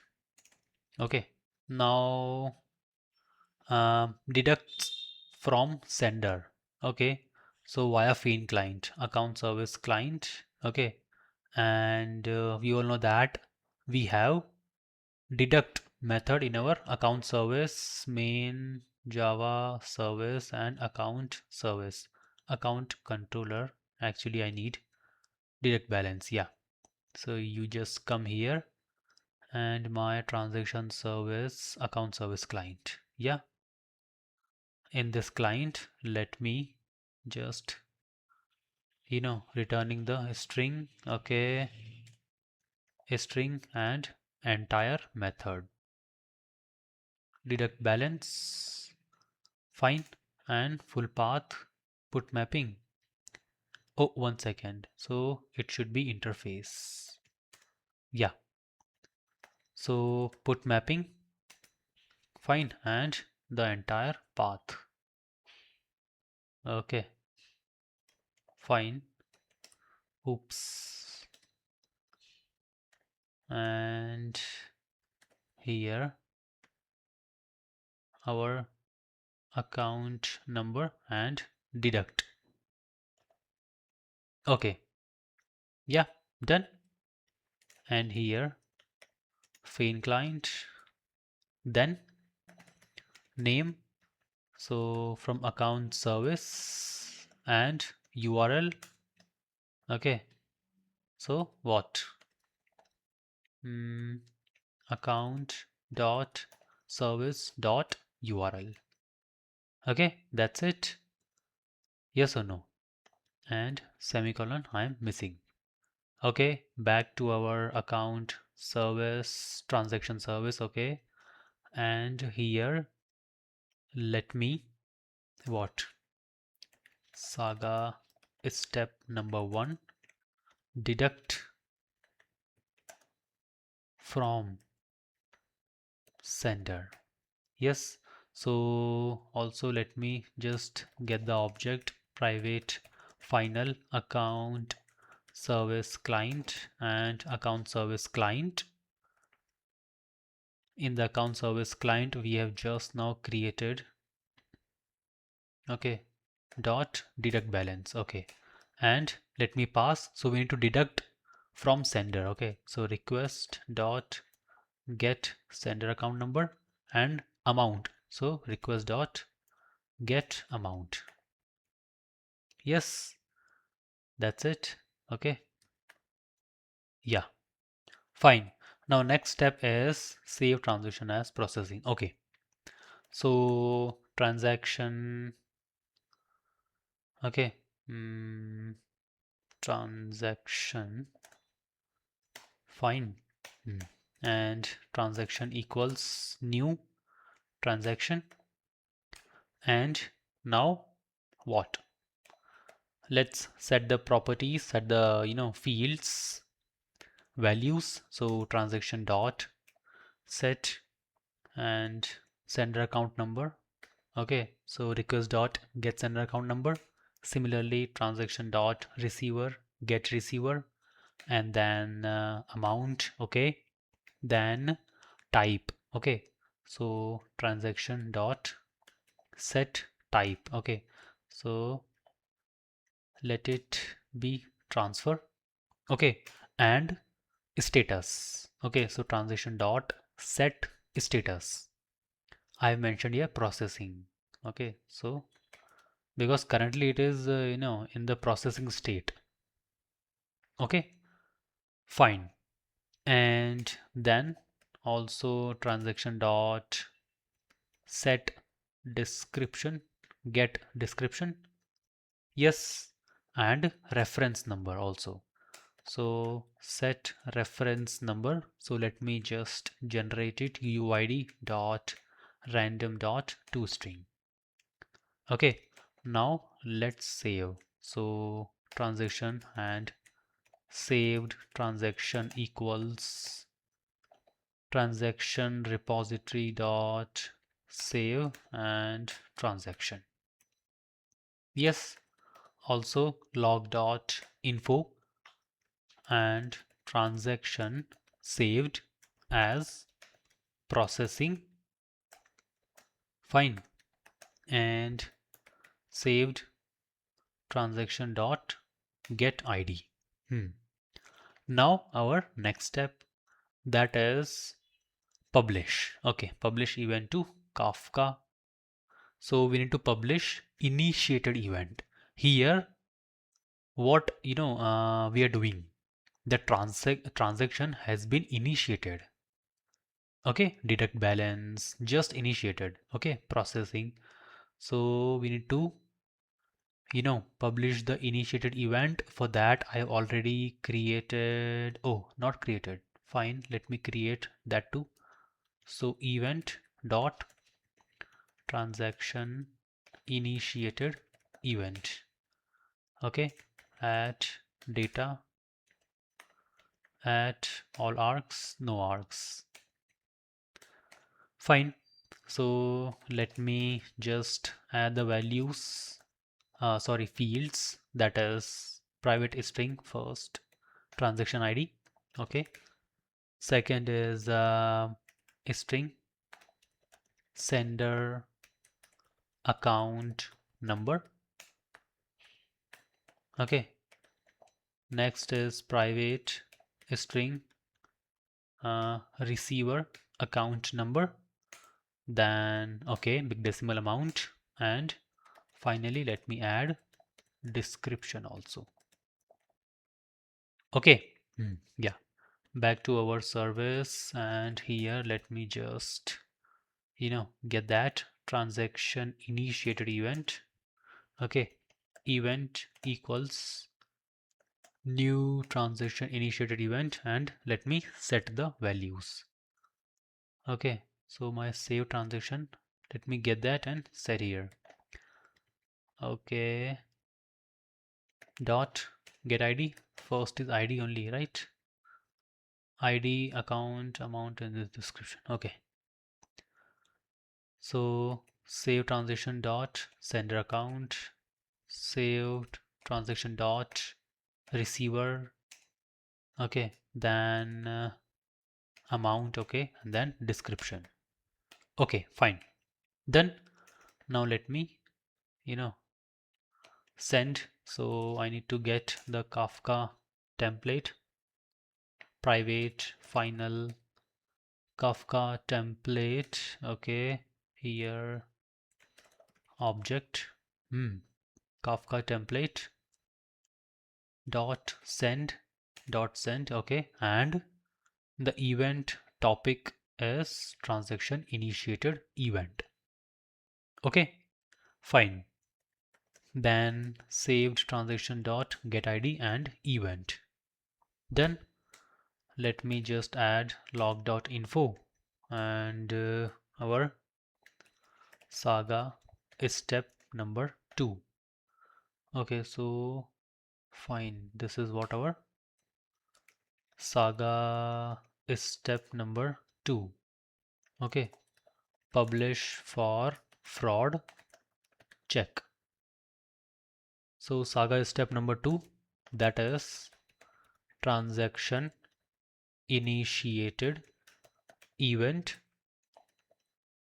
published. Yeah. Saved transaction dot get id, and I need to return what I'm returning. I'm returning the transaction response. Okay, but I have transaction. Okay, so I need to convert it map to response. Let me pass saved transaction. Okay, quickly let me create this method returning the transaction response, map to response. Okay, also let me rename it as transaction. Fine. Now let me just take transaction response new transaction response, and then set the values. So response dot set id, transaction dot get id. Okay, similarly with all the fields. So let me just do fast forward.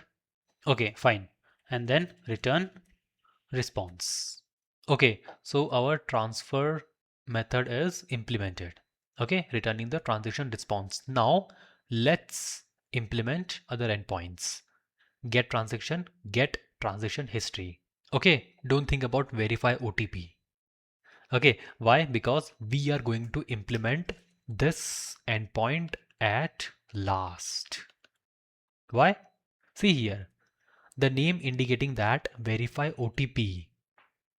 That means at last, once my transaction initiated, okay, then fraud detection service does his check, okay, detected some suspicious activity, then my notification service, okay, then sends the OTP notification, and finally we will verify the OTP by entering the OTP.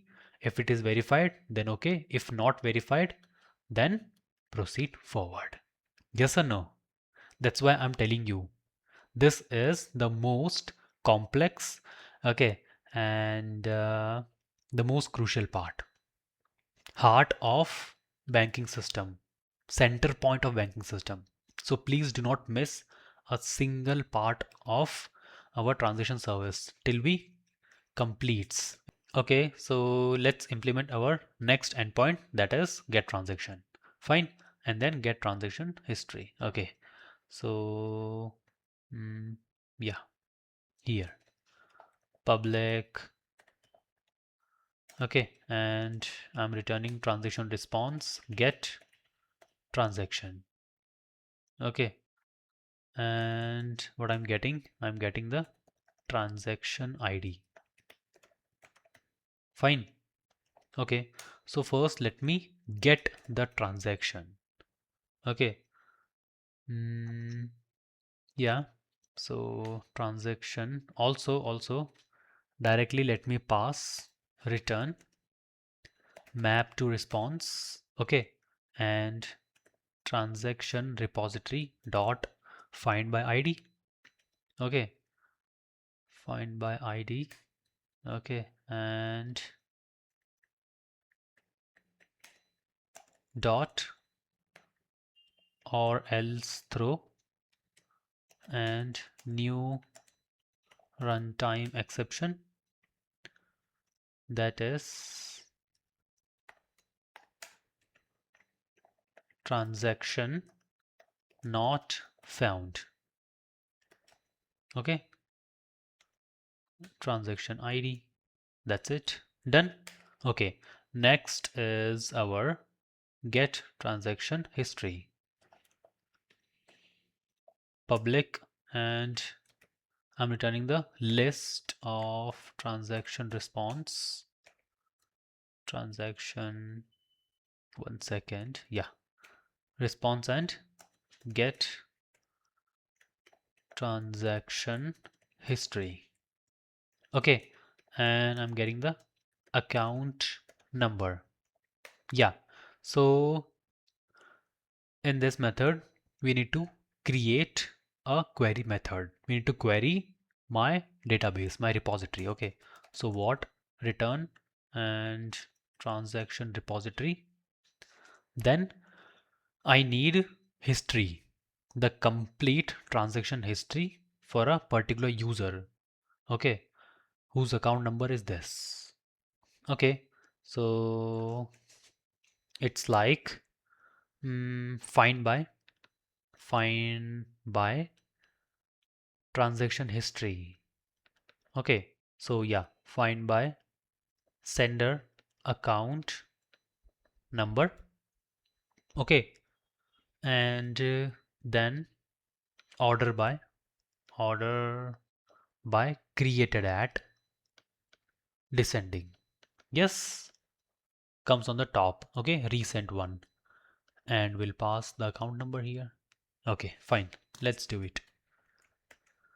So my transaction repository, and here list, okay, of transaction. 1 second, let me import it. Okay, and find by sender account number. Okay, and order by created at DESC string and account number. Yes, okay, fine. Let me just copy that, and here dot find by sender account number order by created at DESC, and I'm passing account number dot stream dot map. Okay, this map to response, okay, dot collect and to list. Okay, fine, done. Yeah, now everything is done. Okay, regarding our endpoints, fine. So transfer, get transaction history. Okay, don't think about verify OTP for now. We'll implement, but at last. I already told you. Yeah, after notification service. So I'm taking you with the flow. Okay, the flow is currently my user. Okay, my user initiated a transaction and we have published a event. That's it. That is my current flow. Okay, like this. My user initiated a transaction. That's it. Okay, next is transaction service published. So my fraud detection service consume this event and start checking. So next we need to jump to our fraud detection service. So let's do it. Hmm, you know, so what else remaining which is independent? Okay, so my account service client Redis config at later we'll just see. Controller, okay. Response request is done. Everything is done. Initiated. Repository. Okay. The one thing remaining that is my application YML. So let's do it, you know, quickly and then we'll jump directly into our next fraud detection service. Okay. Fine. So Spring application name transaction service. Okay. Then data source URL. So URL is JDBC, MySQL, and localhost 3306 and transaction DB. Okay, another database. Let me add a property, create database if not exist equals true. Okay, then my username, root, my password, root, you can enter your own username password, driver class name that is com.mysql.cj.jdbc.driver. Okay, then jpa, then hibernate, ddl auto, update, then what, show sql, so true, then properties, okay, then what, hibernate, okay, dot dialect, fine. So we have already added dialect here in our application YML of account service. Okay, let me directly copy and paste. Okay, or else just go to this search and classes, type MySQL dialect, click on this class and copy the entire path org.hibernate.dialect.mysql dialect. Okay, and paste it here. Fine. Next is my Kafka properties, Kafka dot bootstrap servers. Okay, so local host 9092. Fine. Then consumer. So I've already added in my account service. Let me directly copy and paste consumer and producer, till producer. Okay, fine. Yeah, okay. Next. Next comes our server port. Okay, 8082. Fine. And then our Feign client properties. So account service URL. Okay, on which URL my account service is running. So account service URL and HTTP localhost 8081. Okay, and finally my actuator property management, then endpoints, web exposure, include health and info. Done. So now in this, what else is remaining? Only one thing remaining, that is our verify OTP. Okay, so I want you to visualize the flow. Okay, the flow is transaction service. Fine. So just visualize that there is some user sitting and just click on the send money, transaction initiated.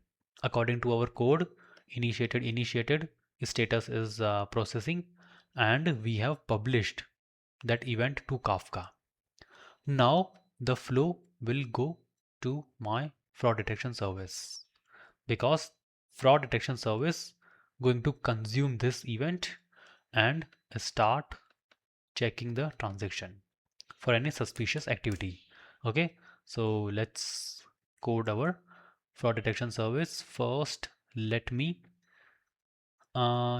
service and fraud detection event consumer. Consumer, event consumer. Okay, let's consume that. Yeah, see, this is luxury. What I'm teaching you, this is luxury. I'm teaching you in a flow. I can also do like, this is my transaction service. Here is my controller. Let's implement that. But if I'll follow that process, then nothing will get into your head. Nothing. You'll ask me like why we are, verifying the OTP first. From where my OTP is coming. Okay, then why we are doing this fraud detection service consuming event at last. It should be at the first. That is why I'm going with the flow. My user initiated, next is transaction service consuming. Okay, yeah. So it is public void and consume transaction initiated. Yeah, and payload. Okay, payload map, fine, string object and payload. Okay, fine. So now first let me add some loggings. Okay, log dot info and what, received transaction for fraud check. Okay. Yeah, and payload dot get transaction ID. Okay, now let me open my try catch. Okay, here, and okay, let me create fraud detection service. Fraud detection service. Okay, fine. And here private final fraud detection service, add required args. In that we are going to create one method, that is check transaction. Okay, we'll pass the payload. Okay, and this check transaction is responsible to do the checks for this transaction I'm getting the payload for. Okay, from my transaction dot initiated event at Kafka listener. Topic is what? Transaction dot initiated. Okay, and group ID fraud detection group. Yes or no? Yes. Also, let me add the comments. That is, oops, 1 second. Yeah. So listens to transaction dot initiated topic. Okay. And every transaction goes through fraud check before completing. Yes or no? Okay. Yeah. Now let me create this method check transaction in our fraud detection service. So service then slf4j and public void check transaction. I'm getting the payload, right? So map string payload. Okay. So at first, 1 second. Okay. Fine. So at first, let me get my transaction ID. Okay, transaction ID, payload dot get transaction ID, and then let me get account number. Okay, so let me just copy and paste, and here my sender account number. Yes, okay. And I need amount. So big decimal and amount equals new big decimal. Fine. And payload dot get amount dot to string. Okay. Now also I need to fetch the real balance. Okay, balance from account service. Okay, so if you remember, in the account service, we have one more method that is get balance. Okay, so that's why in the fraud detection service, I need to fetch the balance. Okay, now why I need it? Because for the fraud check. Okay, suppose if any suspicious or any 3 times, 5 times, you know, the amount initiated from the sender's account. So I need to check. Okay, this is what the balance and 90% or 5 times of the balance is being initiated. So there is something suspicious. So I need to check with the user. Yes or no? Yeah. So let's fetch it and how to fetch it via main client. So here client dot account service client. Okay, and interface. Fine. So my account service controller. Okay, you just come here and here. Now get balance. Yeah. So big decimal. Okay, big decimal and here get balance. Fine. Now get mapping. Okay, and my full path. API v1 accounts and what account number and balance. Okay, done. Also, main client name is from account service. Okay, and URL is what?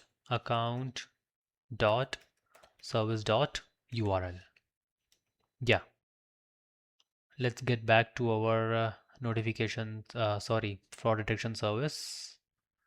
So my, yeah, fraud detection service, and let me also first take the object of that. So private final account service client. Okay, also for that I need to add required args constructor. now let me get the balance. Okay, so big decimal and sender balance equal account service client dot get balance, and I'm passing the account number. Okay, fine. Now next log dot info and checking transaction. Okay, account. Okay, amount and balance. Fine. So transaction ID, account number, amount and balance, sender balance. Fine. Now I need to perform fraud checks or perform suspicious activity, whatever. Okay. And let me pass account number, amount and sender balance. Okay. And let me return. Okay, so let me return, you know, if fraud detected. So I'll return true or false. That means Boolean. Or let me do one thing. Let me create a model. Okay, here in itself, model dot fraud check result. Yes, add data, add all args, no args. In that, let me add private Boolean fraud and private string reason. This is good. This is the best one. Okay, and here I'm returning the fraud check result and result. Okay, fine. So fraud check result contains is fraud in Boolean. If it is fraud, yes or no, and if it is fraud, then reason of that. Yeah. So I'm returning the entire object. Fine, it contains everything. This is good. Fine, and then we'll check if result, okay, dot is fraud. Then what? Any suspicious activity detected. Okay, then what? So log dot info and first suspicious activity detected. Okay, and where? In account. Okay, and reason. Okay, what is the reason? Yes. Now requesting OTP verification. Fine. We need to request an OTP and ask user to enter. Is this is you only or some other fraudster is doing something else? Okay. So account number and reason is result dot get reason. Fine. Now we are going to publish an event. Which event? Tell me. Which event? So we are inside result dot is fraud condition. That means we have detected something suspicious. So which event we are going to publish? That is verification required. Yes or no? So we need to verify with the user that is it you who initiated this transaction? Yes or no? Yeah, in case if our fraud detection service detected something suspicious, in that case we need to uh, publish this event verification dot required. Yeah, now my transaction service consume this event. My transaction service gets to know that okay, fraud detection service detected something suspicious. So now let's consume that. Okay, fine. Now we have discussed that we need to verify the user. How? Via OTP? Yes. So my transaction service consume this event and generate OTP. Yes, generate OTP. Fine. And then again publish event. Which event? OTP dot generated. Okay. Yeah. So this is what our event. Now this event is going to consume by my notification service. Why? Because see, anyhow, we need to notify to the user. Then only user can add the OTP. Yes or no? If verification is required, if bank needs to verify the user, then bank will send the OTP. How? Via SMS, via email. Okay, so once OTP generated, now my notification service consume this event. Okay, and call API. Which API? Verify OTP. If you remember, we have discussed that in our transaction controller, uh, this verify OTP. I told you that we are going to code this endpoint at the end. So here we are going to verify the OTP. Whatever OTP our system generated and whatever OTP my user entered. If yes, then proceed with the transaction. Okay. And if no, then what? Then block the account, flag the transaction. Understood? So this is our entire flow and we are going to code it step by step. And that is why I haven't coded this. Verify OTP. Yes or no? Okay, yeah. Let's start coding the remaining part. So now is fraud detected. Okay, suspicious activity detected. Okay, so let me a string object and verification event. We are going to publish new hash map.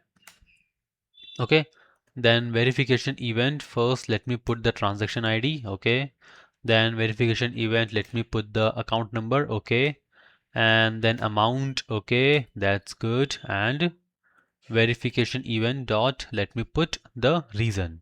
Okay, I need the reason. Fine, reason and result dot get reason. Fine. So okay. So I need to create my topic variable, private, static, final, string, and verification, you know, required topic. So verification, okay, verification dot required. Yes, okay, yeah, let me just copy this. And now I'm going to send, okay, I need that too, private final Kafka template, okay, a string object and Kafka template. Okay, so Kafka template dot send and verification required topic and also transaction ID. Yeah, good. Okay, so this is our first case. If result dot is fraud. Okay, if anything detected, else. If nothing detected, then what? Then clean, proceed with the transaction. Okay, so that means transaction is clean. Fine. So log dot info and my transaction clean. Okay, so here map. Okay, and transaction clean event. Okay, fine. So clean event, let me put the transaction ID. Okay, and transaction clean event dot, let me put is fraud, value. So is fraud, that is false. Okay, and transaction dot put and reason as null. Yeah, if everything is clean, then no reason. Now let me just Kafka template dot send. So also let me, create the variable for that. Okay, so hmm, fraud check clean result topic. Okay, so uh, fraud dot check dot clean. Yes, let me just uh, you know send. Okay, and transaction ID and transaction clean event. Yeah, so this is done. Okay, and now we need to implement this method, perform fraud checks. Okay, so we are going to perform generally three fraud checks, three patterns. Okay, and yeah, so that's it. Proceed according to that. So let's implement one by one. So private, okay, and I'm returning fraud check result. Okay, perform fraud check and account number, amount, and sender balance. So private fraud check result, perform fraud check.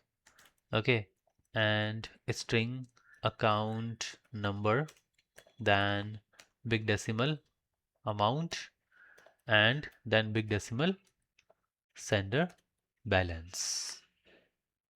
Okay, fine. Now I want you all to focus on my screen. Okay, yeah, just look at here.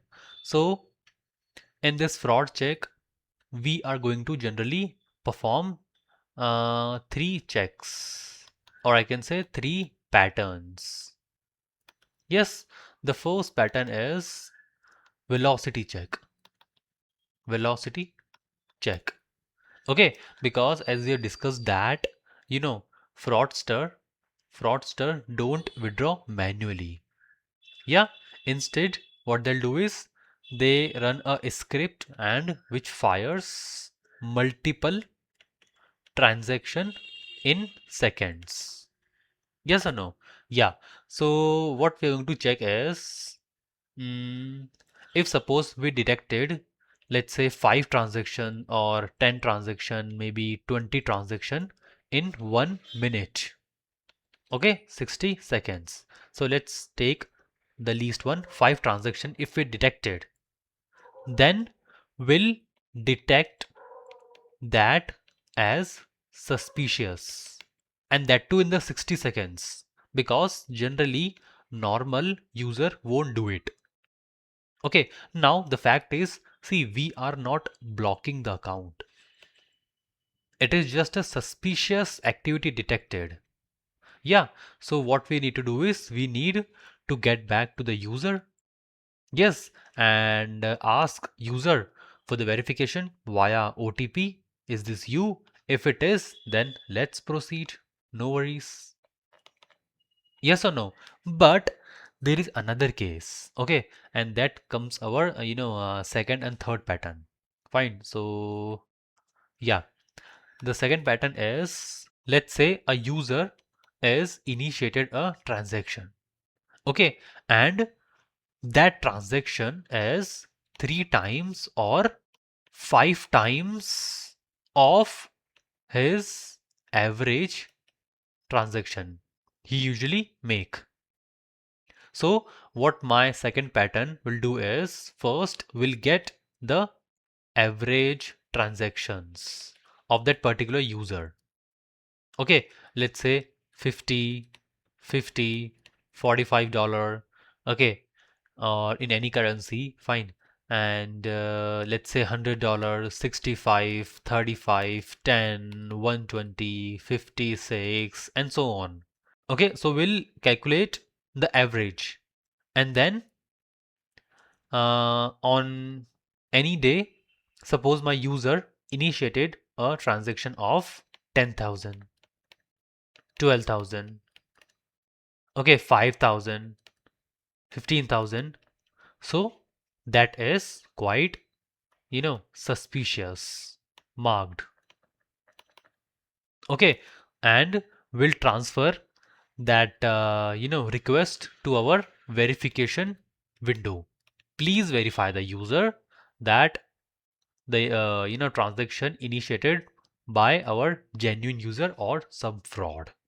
Okay, because we have detected, unusual, uh, bigger amount transactions. Yes or no? And our pattern number three is similar to the second pattern, that is balance 90% or 50%.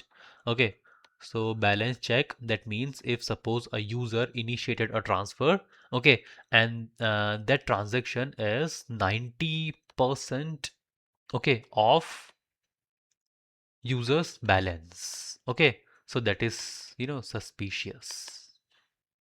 Okay, yeah. So let's implement it, and our pattern number one, that is velocity check.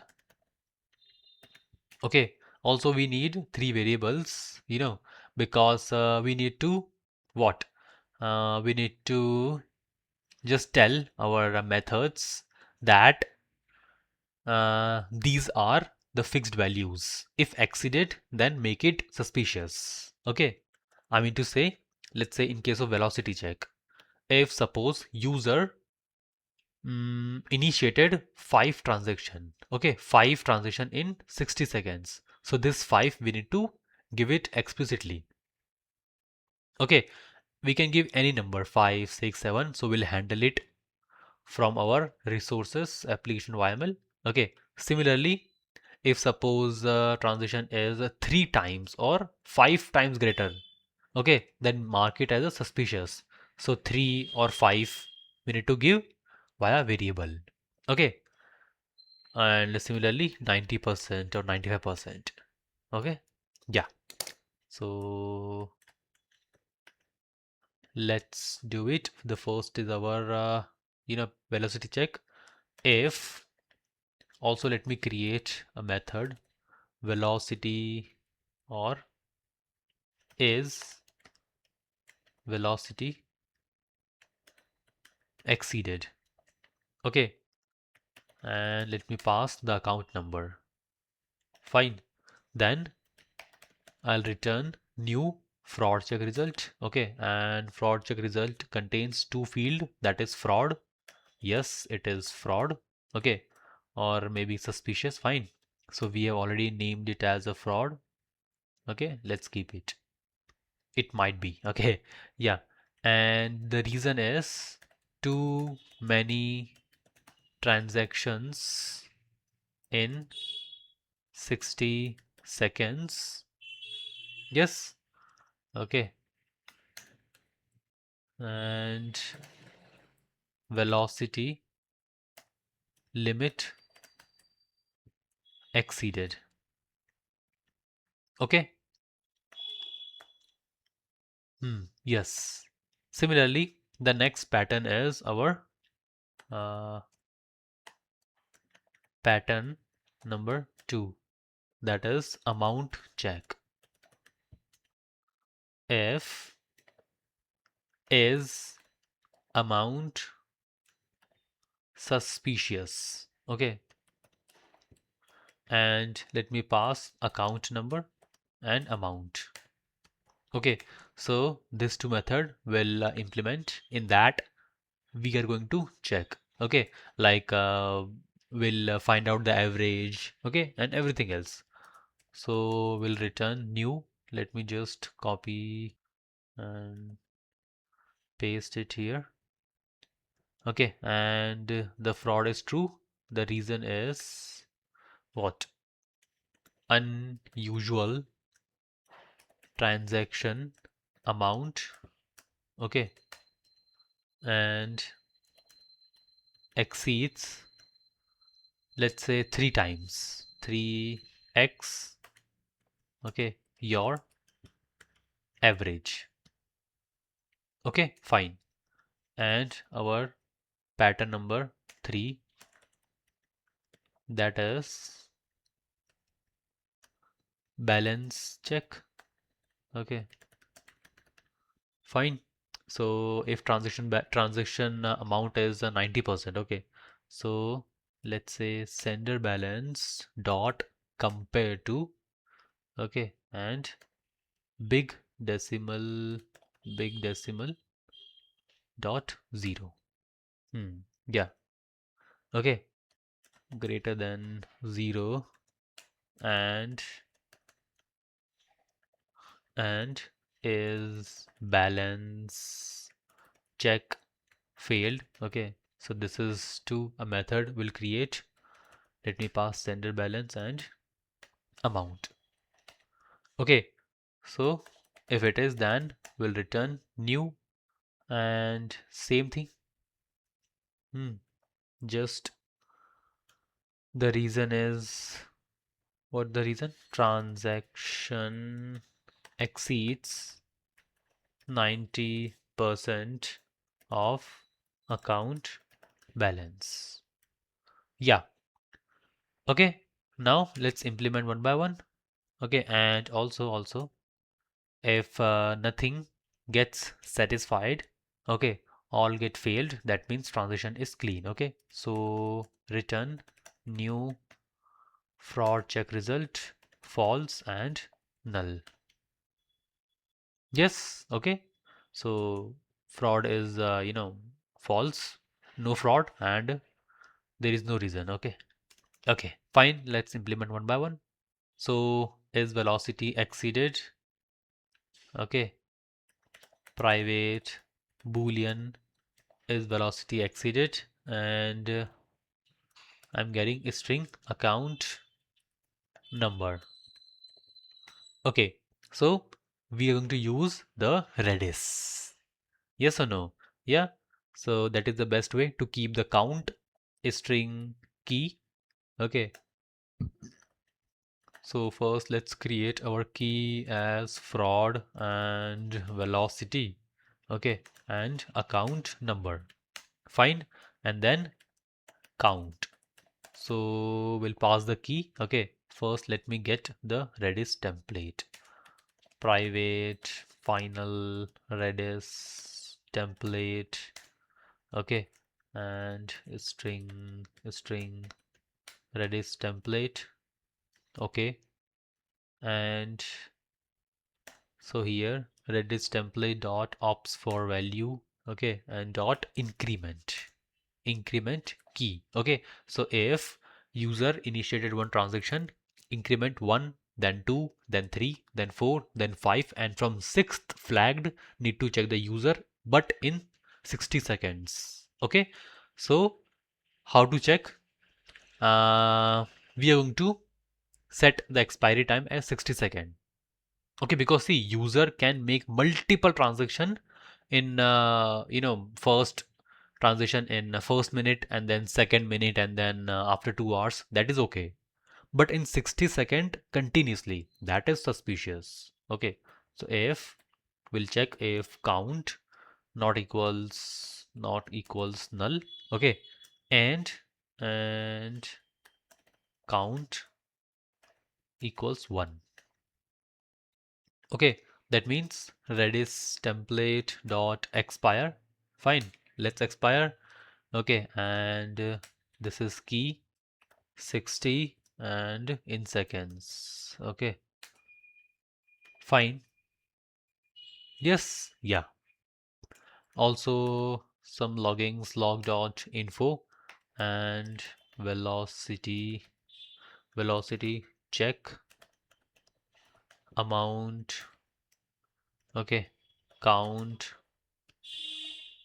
fine, okay, amount, no, here, account, yeah, account number, okay, then count, okay, count, and yeah, the next is count this by this, okay, so we need to provide what we need to provide. We need to provide on which count we need to flag. Okay, for that, let's create the variable and handle it via application.yml. YML. Int max transactions per minute. Okay, and add value. Okay, yeah. So fraud dot max transactions per minute. Okay, and also let me handle it resources and here fraud dot max transaction per minute. Okay, so we are allowing 5, yeah, 5 transaction my user can do per minute. Okay, and from the very sixth transaction immediately you will get you know a OTP, and if it is genuine then you can just verify and proceed with the transaction, else get the refund back. Fraud detection service, and here we'll provide that variable max transaction per minute, okay, and then we are returning count, first count not equal null, okay, and what, count greater than, if count greater than max transaction per minute 6 7 8 9 10 whatever, then yeah, it hits true, and fine, 2 minute transactions. Okay, next is amount suspicious, account number and amount I'm getting. Let's implement this too. Private boolean is amount suspicious, string account number and big decimal amount. So first let me, just set the key. So average key. Okay, because see here, mm, this is amount suspicious. So what we are doing, we are first checking the amount the initiated transaction is 3 times of average. So first we need to get the average key. First let me just set it. So let's say fraud and average amount, okay, and account number, and also let me pass a string average, okay, Redis template dot ops for value, okay, and dot get what key, average key. Got it, fine.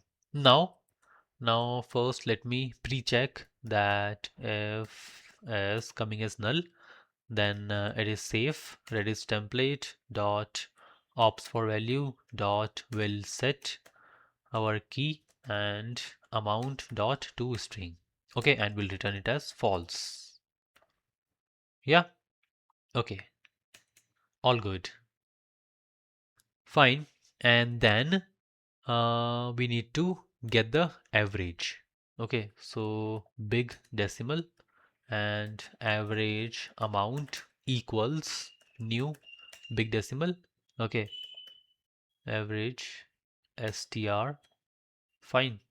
And then also let me get the threshold, big decimal, and this is what our threshold, okay, threshold means average amount dot multiply, okay, and multiply with what, so multiply with what, again private double and suspicious amount multiplier. Okay, and here add value. Fine. Fraud dot suspicious amount multiplier. Okay, let me just handle it right away. Here, suspicious amount multiplier, which is if the amount is, let's say, 5 times. Okay, 5 times. If the initiated amount is 5 times of average, then we will, you know, mark it as suspicious. So average amount, okay, multiply big decimal dot value of and suspicious amount multiplier. Okay. Correct, correct. And then we will update running average. So how to update? Big decimal new average equals average amount dot add amount. Okay. Dot divide what?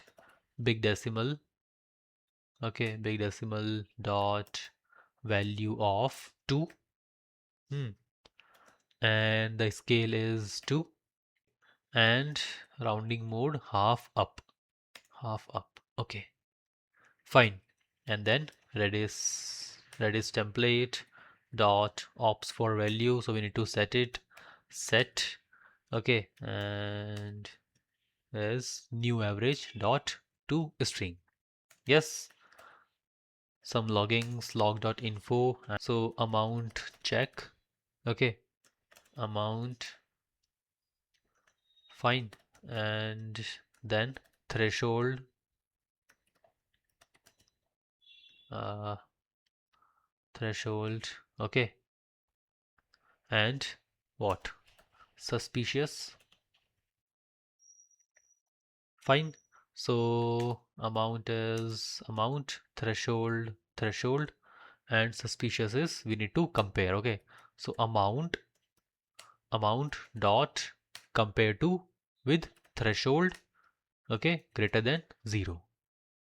Okay, whatever comes, and finally we will return amount dot compare to threshold greater than 0. Yes, fine. This is what our is amount suspicious pattern. Okay, next one. So the last one is balance check failed. Okay, and I'm getting sender balance and amount. Okay, so private and boolean is balance check failed, big decimal, sender balance and amount. Here what we are checking that if transaction amount, you know, is 90% of balance. Okay, so 90% of balance. We need to multiply balance dot multiply and 90%. Okay, so this is what in a variable we'll get, just like suspicious amount multiplier and whatever. Okay, and then yeah, we'll compare it. Okay, so big decimal. Okay, and maximum allowed equals the balance I'm getting. Okay, sender balance dot multiply and our third variable. 1 second. Multiplier. Okay, private double, and this is max balance percentage. Okay, double max balance percentage. Okay, and here at value fine fraud dot max balance percentage. Fine. let me handle it. Okay, and 90%. Okay, so 0.90. Okay, we'll multiply it by this number. Yes, so once what? Yeah. Okay, so sender balance dot multiply and big decimal dot value of and whatever just now created max balance percentage. So this is what max allowed. Okay, yeah. Now log dot info and balance check amount. Okay, and max allowed. Fine. And suspicious. Yes or no? Okay, fine.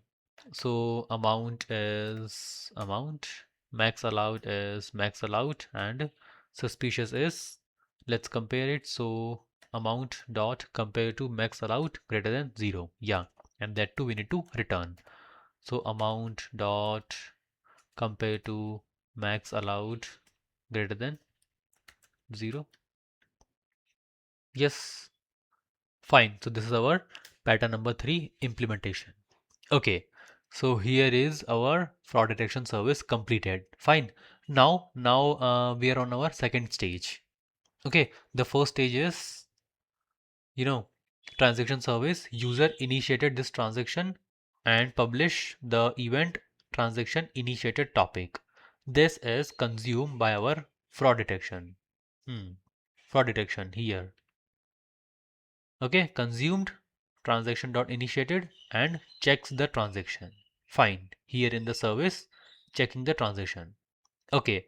Now if something got flagged and result dot is fraud gets true. Okay, among these three patterns, something got flagged and result dot is fraud gets true, then here comes and here my fraud detection again publishing an event which is verification required. Verification required, and that is going to consume by our again transaction service.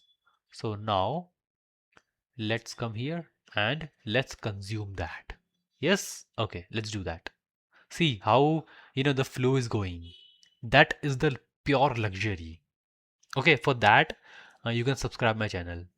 Yeah, okay, let's do it. And also, if you want to thank me, then there is a button just adjacent to like or share button. You can just tap on that and you can thank me. Okay, fine. So let's proceed with our event consumer. Okay, public void and consume what? Verification required. Okay, and add payload map. Yeah, a string object and payload. Okay, fine. So now what we are consuming, fraud detection service. Okay, and if fraud is detected, then we need to verify required topic, and it is verification dot required. Okay, we need to verify and via OTP. Yeah, so first we need to generate OTP. Okay, yeah. Also, let me just write the comments as consume verification dot required. Okay, and generate OTP and ask user to verify. Okay, fine. Now let me open my try catch. Okay, and first let me get transaction ID. Transaction ID equals, okay, fine, payload that get transaction ID. Then I need account number, account number. Okay, fine. And then I need reason. Okay, yeah. So log.info. Okay, one second. Let me add the annotation at service at slf4j. Yeah, okay. Log.info and verification required. Okay, transaction and reason. So what? Transaction ID and reason. Okay, now first let me get the transaction.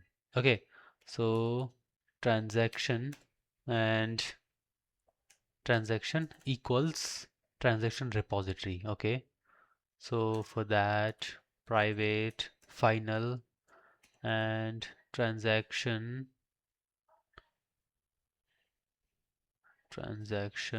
repository. Okay, also let me add required args constructor. Fine.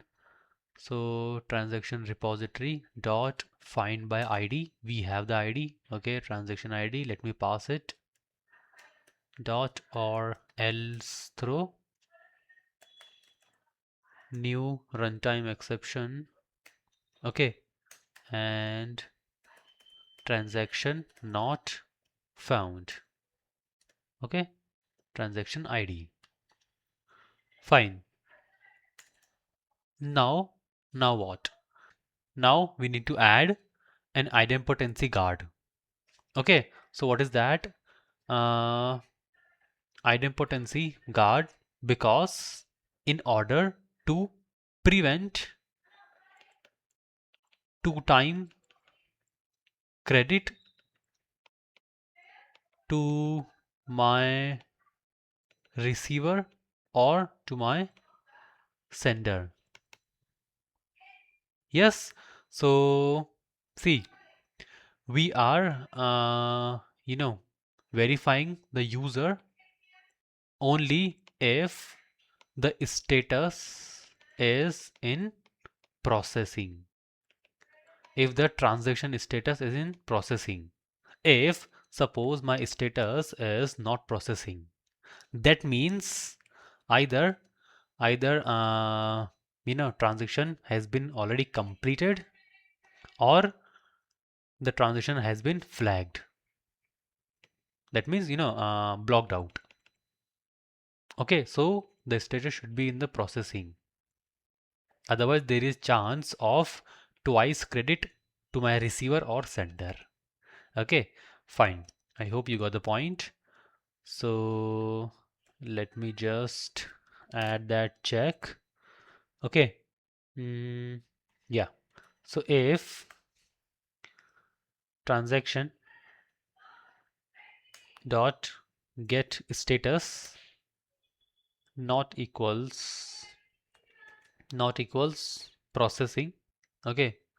In that case, we need to send first warning. Okay. Transaction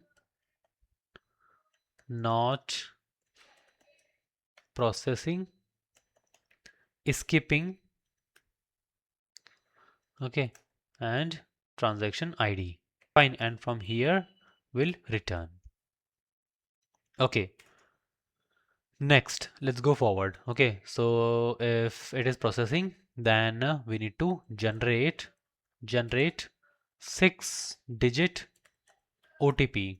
Okay, yeah. So a string OTP equals a string dot format. Okay, and formatting starts fine, and 06, length is 6-digit, and then D, that means decimal integer, and what, math dot random. Okay, and times 900,000. Okay, plus 100,000. Okay, fine. Okay, and also int. Hmm. Okay, fine. So I got my 6-digit OTP. Now I need to store OTP in Redis.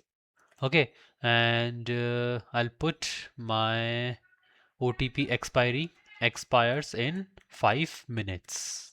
Let me first, set up the key OTP key equals and verification OTP. Okay, then what? Then transaction ID. Okay, and then Redis template. So I also need here private final Redis template. 1 second. We haven't added Redis dependency in our transaction service. Okay. Mm, I guess no. Yeah, not. So first let me add in the fraud detection we have, yes, we have Spring Data Redis. Okay, let me just copy and paste it here. Yeah, fine.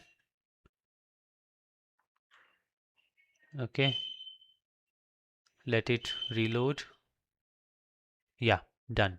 So now back to our event consumer and Redis template.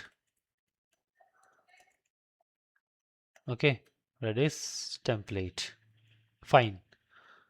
Let me get that Redis template.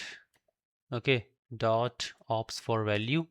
Okay, and dot set what? OTP key, OTP. Okay, and expiry. So let me also set the OTP expiry variable. Private, static, final, long, and OTP expiry minutes. Okay, equals 5. Fine. So here Redis template set OTP key, OTP and OTP expiry minutes and in minutes. Okay. Hmm. Yeah, fine. And now we need to update its status. Okay, because we've added transaction status processing to pending verification. Yes, that's what we have discussed. Yeah, see how the flow is going. Okay, so transaction dot set status as pending verification. Okay, and then we need to save it. So transaction repository save. Okay, and then log dot info. Okay, and OTP generated for transaction and expires. Okay, expires in this much minute.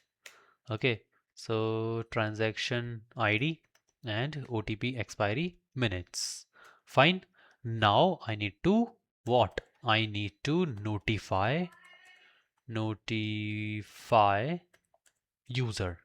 Okay, yes or no? So once my bank system okay generates OTP, what will be the next step?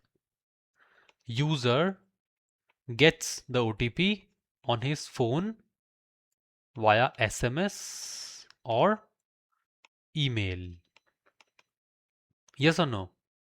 So we need to notify to the user because OTP generated. How will notify? We are going to publish an event. Okay, event like transaction OTP generated, and that event is going to consume by our notification service. And notification service calls verify OTP, which we have created in our transaction controller, this one, verify OTP. Getting a point? Yes or no? Okay, yes. Fine. So let's do it. Okay. Transaction event consumer. Notify user. So let me just put the values map and okay. Let me rename my variable name OTP event. Now the first thing let me put as OTP event dot put and transaction ID. Okay, transaction ID. Then account number. Okay, fine. Then reason. Okay, fine. And then I need to put OTP also. Okay, yeah, OTP. Okay, and also amount. Okay, OTP event dot put. Okay, and amount. Fine. Hmm. Payload dot get amount. Okay, yes. So then next Kafka. Okay, let me also get that. Private final Kafka template string object Kafka template. Let me just, you know, Kafka template dot send. Okay, and okay, so private static final string and transaction OTP generated topic. Okay, so transaction dot OTP dot generated. Let me copy it. Fine. And then transaction ID and OTP event. Yeah. In the catch block, let me just add log dot error. Okay, and here error handling verification required. Okay, and e dot get message. Yeah, so this is what. Yes or no? Yeah, understood. OTP generated and event published. Now this OTP generated event is going to consume by our notification. Okay, and then calls this method. This method. Okay, fine. Let's do it. So my notification service, yeah, src main Java. Okay, let me quickly create service dot notification service and add slf4j add service. Okay, yeah. Now what? Public void and consume OTP generated. Okay, add payload. Okay, and map string object and payload. Yeah, fine. Yeah. Now let me open my try catch. Okay, and here string first. Let me get account number. Okay, string account number. Okay, account number. Then let me get the OTP. Okay, OTP equals payload dot get and OTP, fine, and let me typecast it. Okay, and then let me get the transaction ID. Okay, transaction ID, and then let me get the amount. Okay, so payload dot get amount dot to string. Okay, and then reason. Okay, so reason. Yeah. Now uh, send alert. Okay, so we'll implement this method. Okay, and the job of this method is to send the alert to my user. Okay, and in this method we have few parameters. First is subject. Okay, so subject should be transaction verification required. Okay, verification required. Yeah, and message. So message string format. Okay, and suspicious. Okay, suspicious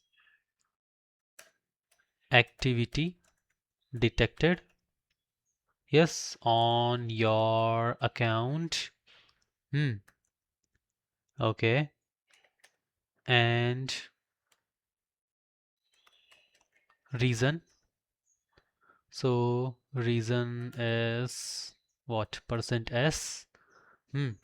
Okay, and then what? Then a transaction of %s is pending verification. Okay, yes or no? And and also about expiry. So your OTP is %s and valid for 5 minutes. Yes, and uh, what? Yeah, so also if this wasn't you, okay, then ignore this message. This is good. Yeah, okay. And in the catch block, log dot error and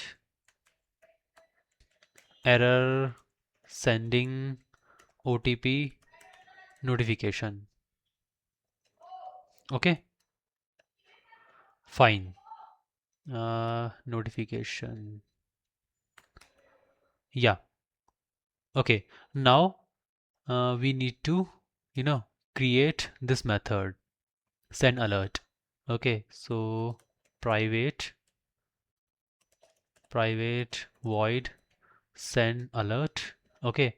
And I'm taking subject and string message. Okay.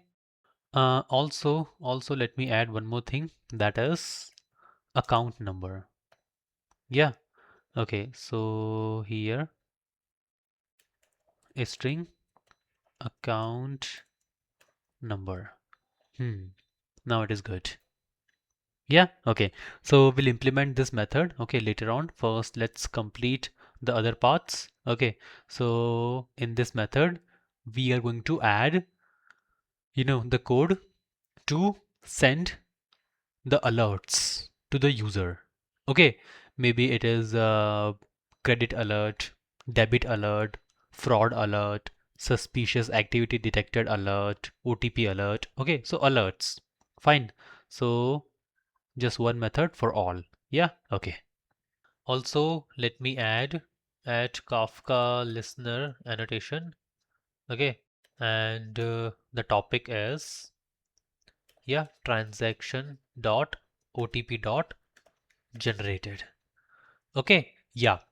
Now tell me, where are we in our flow? So I guess we are in our last step. Okay, so I want you all to focus here. That is, our notification service is consuming what? This transaction OTP generated. That means what that means is user notified. Our user notified with OTP. The next thing is user needs to verify the transaction.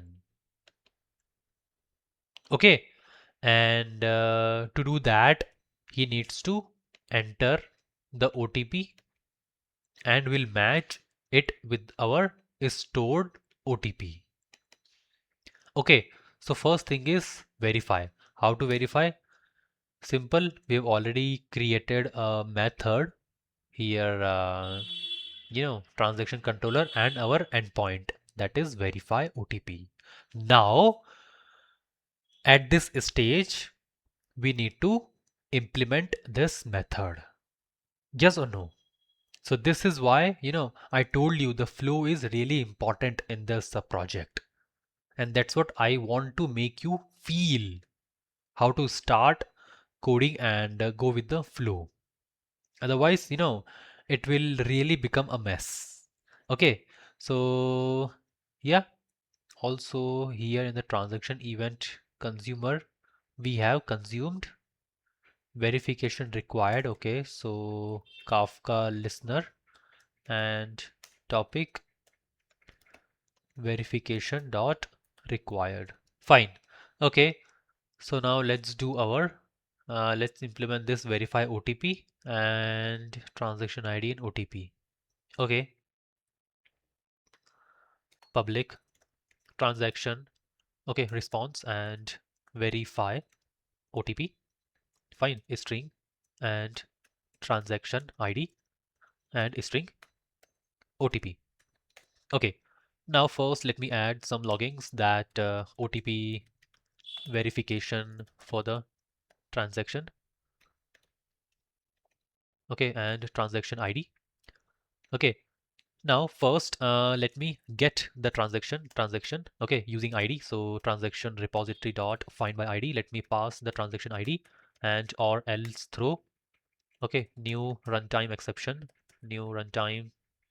okay, and transaction not found, okay, yes, and transaction ID. Yeah, now the next thing is we need to get the OTP, stored OTP. Then only we can, compare it with our user entered OTP. So first let me, set up the key. So OTP key equals, okay, what was the key? Yeah, this is the key. At the time we have generated our OTP and stored the OTP in our Redis. You can see set. Okay, so this is my key and fine. And now let me get the stored OTP, which is Redis template. So I guess we haven't, imported that. So private, final, and Redis template. Okay, string, and Redis template. Okay, fine. The next thing is Redis template dot ops for value dot get. Okay, because we need to get and we'll pass the key. So here I'm getting the stored OTP.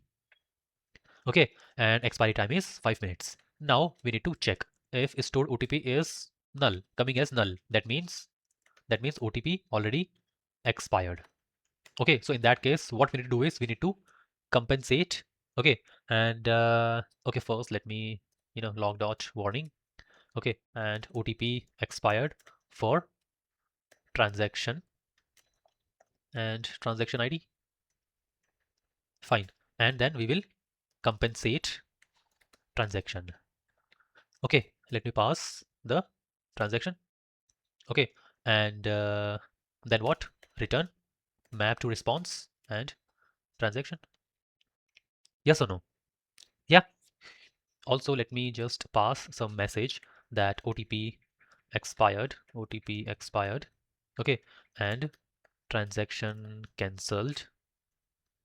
Fine, and amount refunded. Okay, because see, we are, verifying the transaction because we have detected something suspicious. That is why cancelled and amount refunded. Okay, second case, if stored OTP not equals to the entered OTP. Okay, that means user entered wrong OTP. Okay, suspicious. Fine. So stored OTP and not.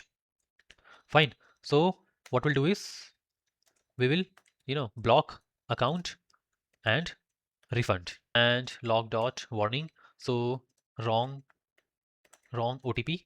Okay, and blocking account and refunding, yeah, transaction ID.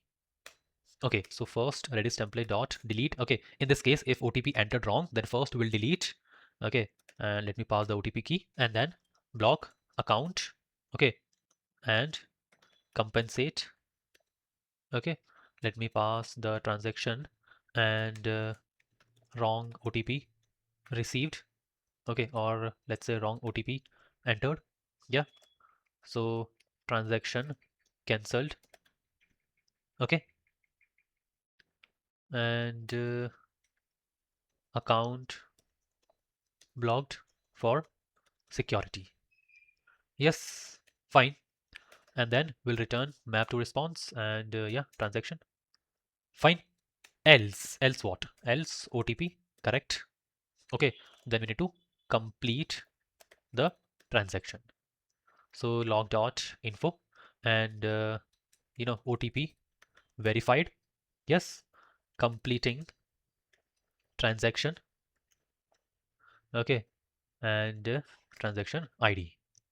Fine. So we need to first Redis template dot delete OTP key and then complete transaction. That means we need to credit to our receiver. Okay, let me pass the transaction. Okay, that's it. And return map to response transaction. So we need to implement these three methods. Okay, I told you once we'll verify the OTP, then further we'll have three cases. Okay, so these are our three cases in case OTP expired, in case wrong OTP, in case correct OTP. Fine, so quickly, let's implement one by one. First, compensate transaction. Okay, so private void and compensate transaction. I'm getting transaction and a string message or maybe reason. Yeah, okay. Now log dot warning. Okay, and saga compensation. Yes, refunding. Okay, refunding. Okay, and amount. Yeah, transaction dot get sender account number. Hmm. And amount is what? Transaction dot get amount. Okay. Next is we need to credit money back to sender. Okay, and synchronously. Okay, so fine, synchronously. So how to do it? We'll not do it actually. Our Feign client will do it. Okay, because you know credit balance. Okay, our account service has one method we have created, that is our, yeah, this one, credit balance. Okay, so first where is our Feign client? My account controller comes here and transaction service. Yeah, here I'm just returning the string. Okay, and credit balance. Yes, copy and paste it here. Okay, put mapping the entire path. That means API v1 accounts. Okay, and account number credit. Okay, that's it. Now back to our transaction service. Okay, and yeah, here. So also let me just get it. Okay, already there. Fine, no worries. So credit money back to our sender. Account service client dot credit balance. Okay, and credit balance to back to sender. So transaction dot get sender account number and how much amount? Yeah, this much. Okay, that's it. Now I need to change first the status. So transaction status dot set status as flagged. Yes or no? Okay, flagged. Fine. And also let me transaction dot set failure reason. We have one field in the transaction entity as failure reason. So you know what is the reason? I'm getting the reason. Okay, and so saga. Okay, compensation executed and amount. refunded at what? Local date time dot now. Okay, and now let me save the transaction. Once saved, and publish refund event. Okay, why? Because notification service will alert user that uh, uh, you know that the refund has been received. Yes or no? Because we need to notify user for every money movement. Okay, so you know money credited back to the sender, so definitely we need to notify. Okay, now let me take map, and what we need to put object refund event equals new hash map. Okay, and then refund event dot put, okay, first transaction ID. Okay, fine. And then what? So refund event dot put sender account number. Okay, so yeah, then what? Refund dot put and amount. Okay, so transaction dot get amount. Okay, and refund event dot put reason. Okay, fine. Then Kafka template dot send, and we have one topic. Yeah, that is, yeah, this one, refunded topic, transaction dot refunded. Okay, fine. And then transaction dot get ID and refund event. Also log dot info and saga compensation complete. Okay, and refunded to what? Transaction dot get amount. Okay, and transaction dot get sender account number. Yes, so this is our compensate transaction method is implemented successfully. Next method, that is block account and compensate. Okay, compensate. Fine, let's implement it. I'm getting the okay transaction. Fine. So private and void transaction. Okay, transaction and string reason. So here in this, we need not to do okay much.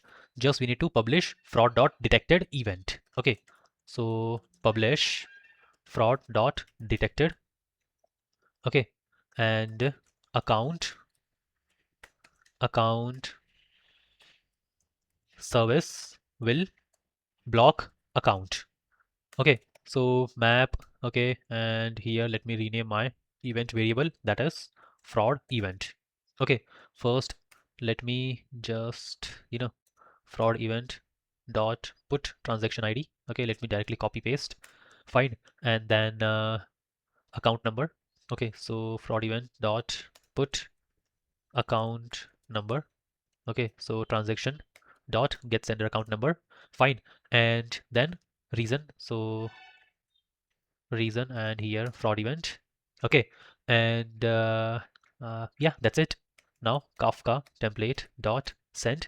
Okay, and so I guess we haven't created fraud detected. Okay, let me create that too. Private static final string fraud detected topic. Okay, so fraud dot detected. Yes, let me just copy it. Okay, and paste it here. And then what? Hmm? So transaction dot get sender account number and fraud event. Yeah, log dot warning. Okay, and fraud dot detected published. Fine, and account will be blocked. Kindly contact to your bank. Fine, so transaction dot get sender account number. Okay, and then what we need to do? Yeah, so we need to now saga compensation. Hmm. Okay, and refund sender. Okay, and then we'll call compensate transaction and reason Yeah, so this is good. Yes, so if something suspicious activity detected and wrong OTP, so in that case we are blocking the account. Okay, and going forward in the blocking account and compensate, first we have published this event. Okay, and if you remember that our account service has already a method. The method, which method? My account service already consuming fraud dot detected. Yes or no? Consume fraud detected method. Okay, it is blocking the account, block account here, and here we are blocking the account. After that, user will not able to initiate any transaction. Okay, and then finally after that we are compensating. Okay, so once blocked and then finally refund to the sender. So this is our block account and compensate implementation. Okay, now the next and last one is we need to complete the transaction. That means we need to credit to our receiver. Okay, so private void and complete transaction, and I'm getting just transaction. Okay, so first let me set the status as status as completed. Okay, and then I also need to set the completed at local date time. Okay, dot set completed at. If you remember, we have added one field in the transaction, that is completed at. Okay, so completed at local date time dot now, and then we are saving in our repo transaction. Okay, and then finally uh, we'll publish the event. Which event? Transaction completed event. So look at here. In the event package, we have already created one event, transaction initiated. One more event, let me create. Okay, that is transaction completed event. Okay, and at data, at all args, at no args. Fine. So the fields I'm gonna add in this is a string. Okay, private string and transaction ID. Okay, then private string sender account number, then private string and receiver account number. Okay, account number. Fine. And next is obviously private big decimal and amount, and then private string description. Okay, this is it. Let me just get the transaction completed event object. Okay, so transaction completed event. Okay, and completed event equals transaction new transaction completed event. In this, let me set the values. So transaction dot get ID. Okay, then transaction dot get sender account number, then transaction dot receiver, then transaction dot amount, then transaction dot get description. Okay, and Kafka template dot send. Okay, we have already added this topic variable, that is transaction completed event. Only thing remaining. Okay, yeah, so now transaction completed event and transaction dot get ID and completed event. Now saga completed, so log dot info saga complete. Okay, and transaction completed. Yes, transaction dot get ID. Okay, our first part is completed, and now let's start the second part.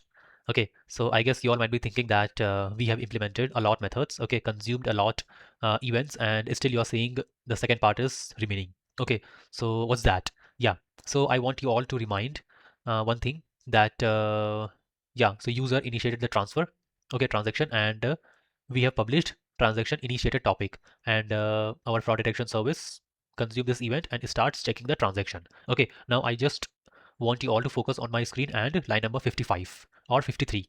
Okay, if result dot is fraud, if fraud detected, suspicious activity detected, okay, then we start the verification. So till this point, what we have done is regarding this verification, started verification. Then we have implemented the method to generate OTP. Then that event is consumed by notification. Okay, then verify OTP. Based on verification, we have implemented whether need to compensate or complete or block. Okay, but if result dot is fraud is false, that means everything is clean. There is no fraud detected. Okay, so control comes here, line number 69, transaction clean. That means uh, another event published, fraud check result clean. Okay, so yeah, fraud check clean. In that case, we need to directly, you know, credit the money to the receiver. Okay, so that too we need to consume event in our transaction service. This is what our last thing. Okay, transaction event consumer. Okay, yeah. So if fraud detection fails to detect any fraud, any suspicious, then we have published clean event. So we need to consume this. Okay, what's that? Fraud.check.clean. Okay, fine. And transaction event consumer, fine. And public void. Okay, consume fraud check clean. Okay, result and add payload. Fine. Map a string object payload. Okay, also add Kafka listener and topic fraud dot check dot clean. Yeah, let's finish it quickly and wrap our transaction transaction service. So first let me open my try catch. Okay, and then first let me get my transaction ID. Transaction ID equals payload dot 1 second. So yeah, let me directly copy paste. Okay, transaction ID. Hmm? Okay. Okay, fine. And now next, just we need to call a method. We need to create one method in our transaction service. Why? Because see here, we are consuming fraud check result clean. Okay, fraud.check.clean. That means everything is clean. We need to credit to the receiver. Okay, that means we need to call this method complete transaction. Yeah, because this is only crediting to the receiver. Okay, transaction status completed, but it is private. How to call it?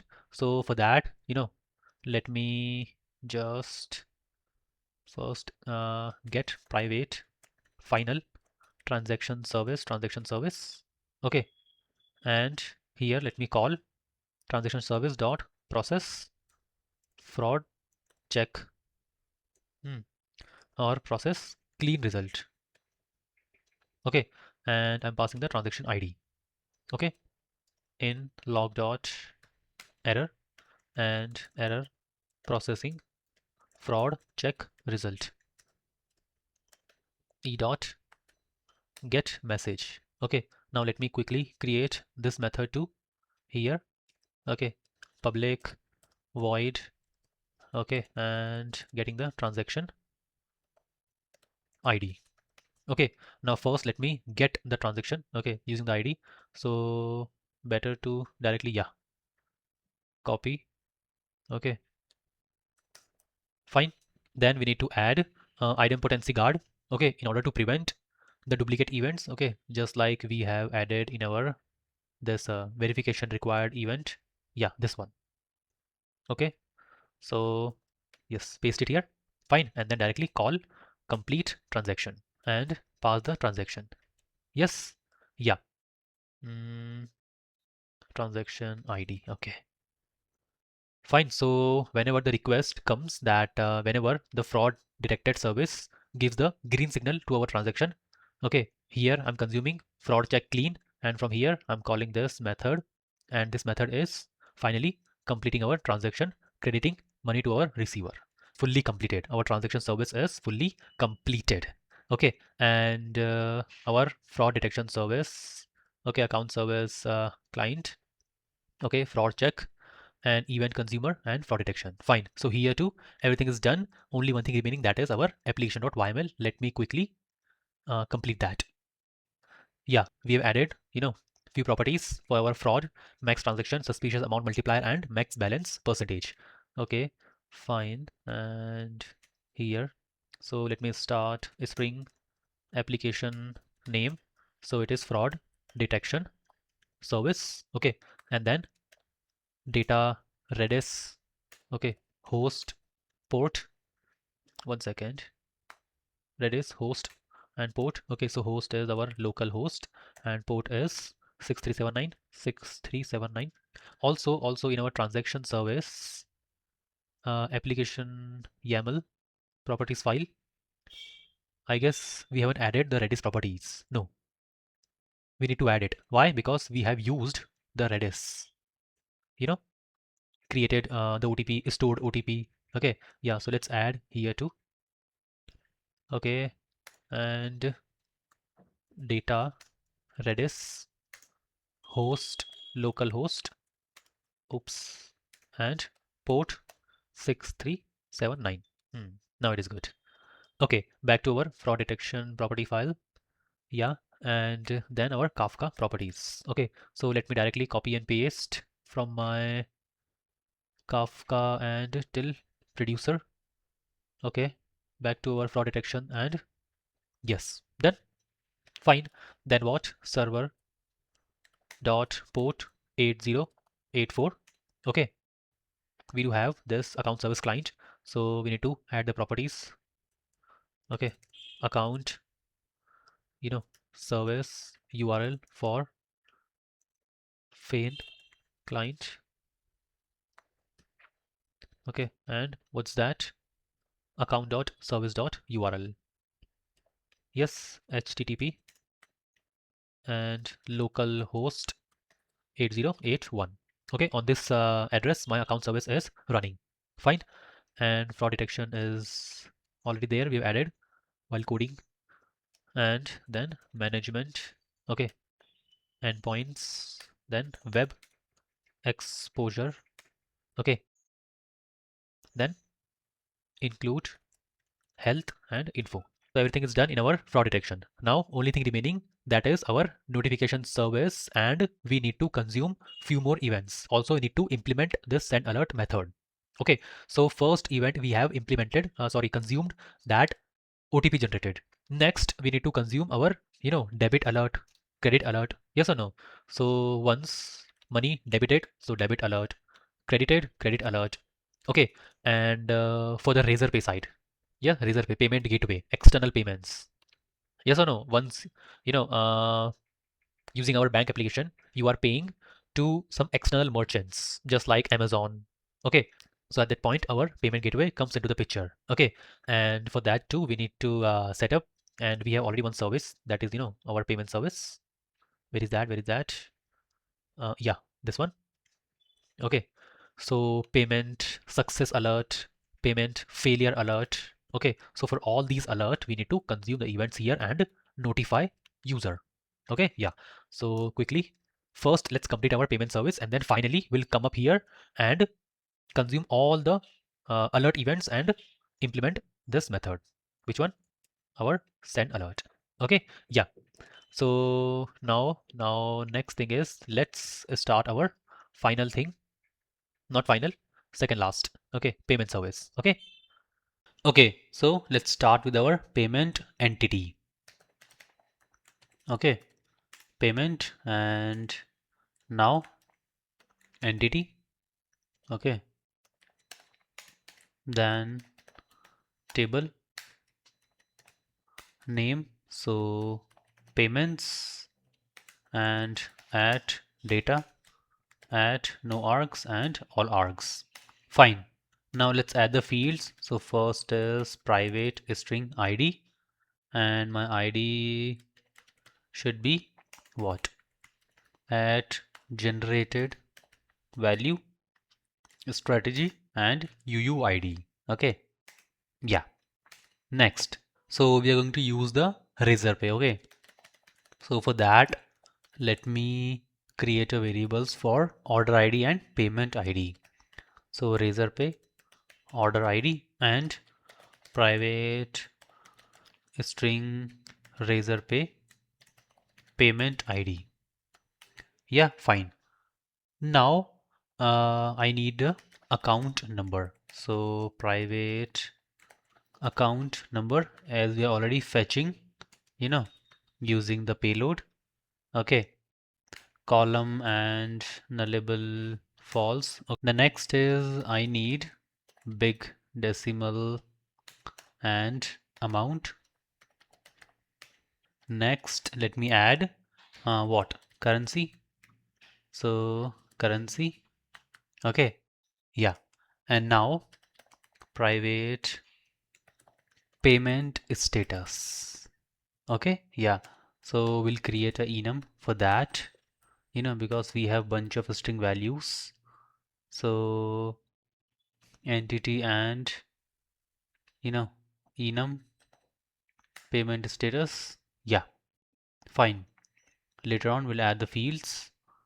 Okay, then private string description.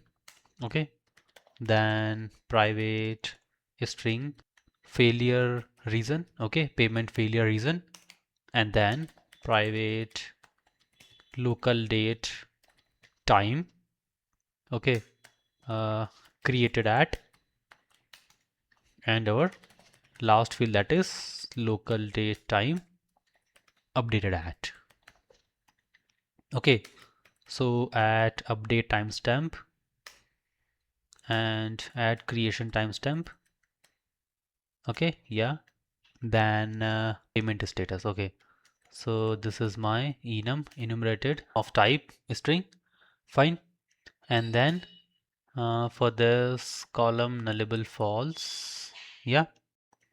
Okay. For this to nullable false, and let me add precision, that is 15 and scale 2. Okay. Yeah.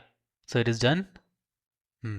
Now let me add the fields for our enum, that is payment status.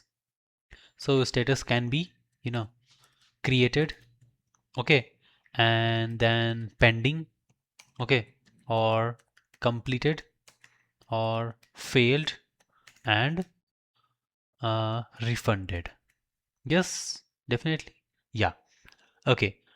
Now let me just add the DTO dot create, payment request. Okay, and in response what we'll get, so payment response, or I can just add order, payment order response. Yeah. Now let's add the fields here. Okay, so payment and fine. So at first add data and add no args and all args. Okay, so now what all fields I need. So I need first account number. Okay, and then I need amount. Okay, and finally let me add the description. Okay, yeah. So add not blank, and okay, and if it is blank, then we'll display a message that account number is required. Okay, then add not null. Okay, else will display a message amount is required, also amount must be in positive, so positive message is amount must be positive. Okay, yeah, that's it. Now now let's add the fields here in the response. First let me take the payment ID.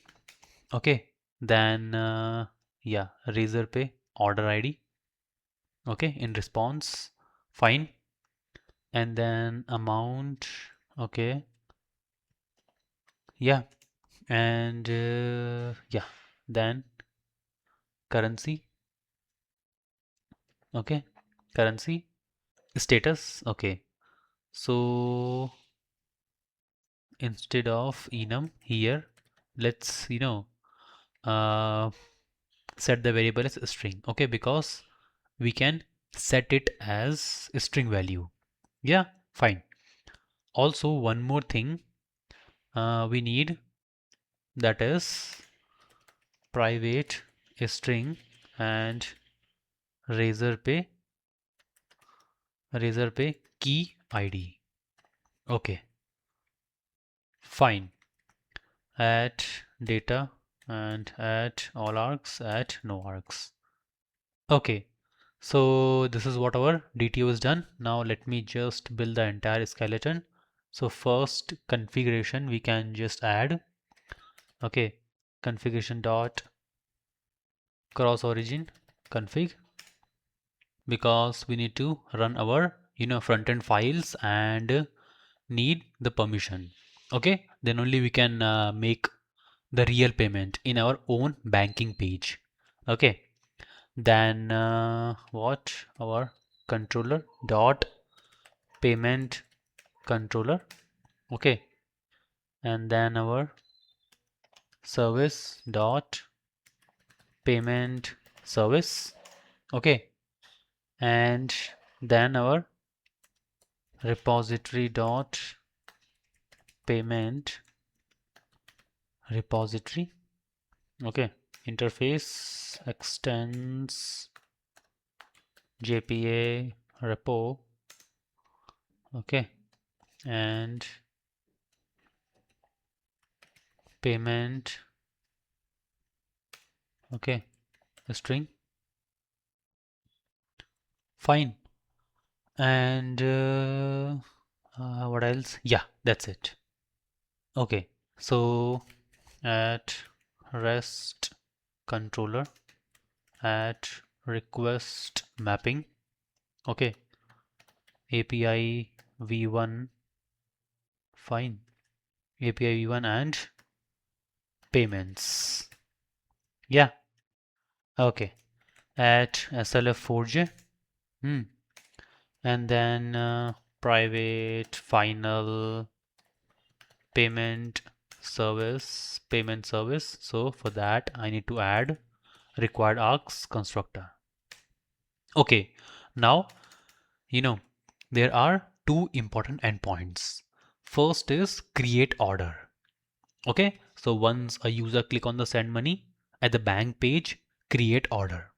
Fine. And the next thing is webhook.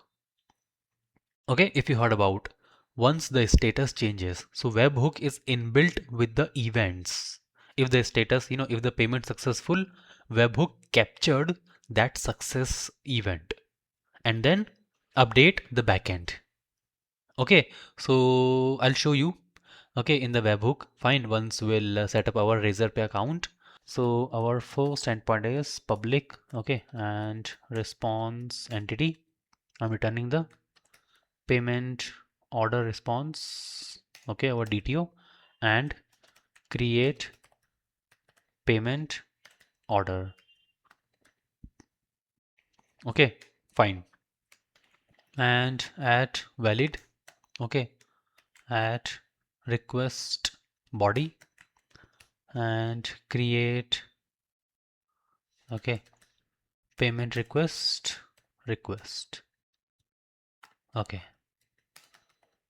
so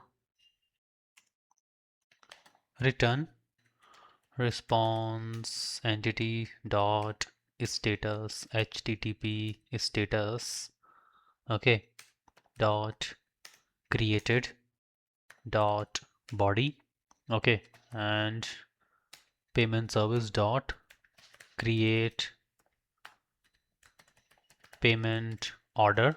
Let me pass the request. Okay, it is my post mapping and create order. Okay, yeah, the next is our public and response entity, okay, of type string and handle webhook. Okay, so add request body and let me take a map, a string object and payload. Okay, fine. Okay, we'll fetch it. So here payment service dot handle webhook, okay, we'll pass the payload and return response entity dot, okay, and webhook processed. Yeah. So here it is to post mapping and webhook. Okay, fine. Also, let me just write razor pay webhook endpoint. Fine. Now let's implement. So all of your focus should be on my payment service. Okay. Yeah, important one. Service at SLF4J. Okay. And private final. So payment repository. Okay. For that, let me add required arcs constructor. Now let me also create our, Kafka topic variable. Okay. Static final string and payment completed topic. Okay. So payment dot completed, and similarly our failed. So payment failed topic, payment dot failed. Okay, fine. Now, yeah, important one, payment, okay, order response and create payment order. This is what our first method we need to implement, and I'm getting the create payment request. Okay, create payment request and request. Okay, 1 second. Yeah, fine. So now let me add here comments that create razor pay payment order, and the flow is like first need to create order in razor pay, okay, or whatever our payment gateway. Then we need to save the payment. That's why we have added our MySQL dependency in this. So payment record in DB. Okay. Then third is we need to return order details to front end. Okay. And then fourth is front end shows razor pay checkout page. Yeah. On the checkout page only we'll make the payment. And then fifth is user pays. Okay. And sixth is then razor pay calls what webhook. I told you webhook is what status. Okay, it has the events after user pays, whether it is success or failed. Webhook captured that. Okay, fine. So this is one complete flow. I told you my comments are really important. I'm gonna show you the entire flow so that you can, if you can, then you can code at your own at first. Otherwise, video is there. I'm coding. Yeah.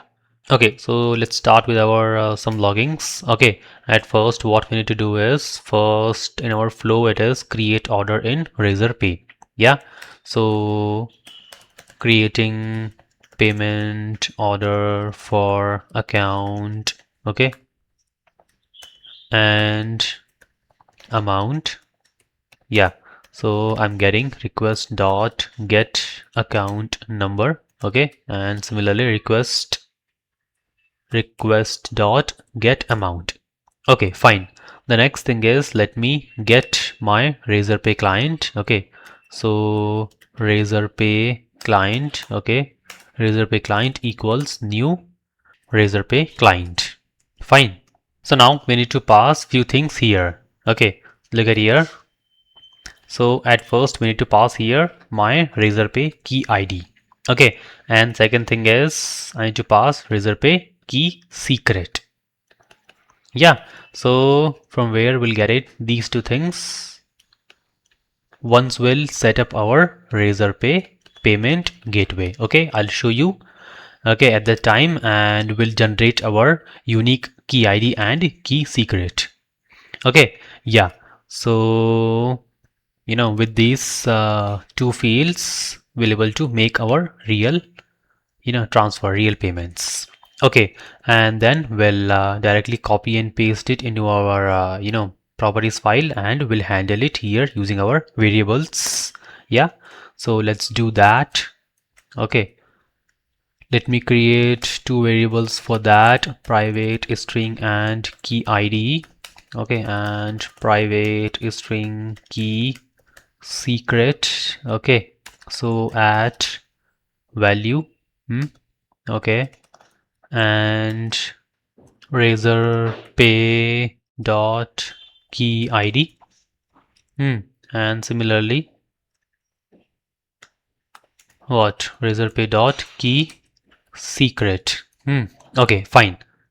Let me pass both of them here, so key ID and key secret. Okay, fine. Now the next thing is also why I'm getting here some error. Okay, fine. So I need to throws razor pay exception. Okay, also in the controller method throws razor pay exception. Okay, fine. Yeah.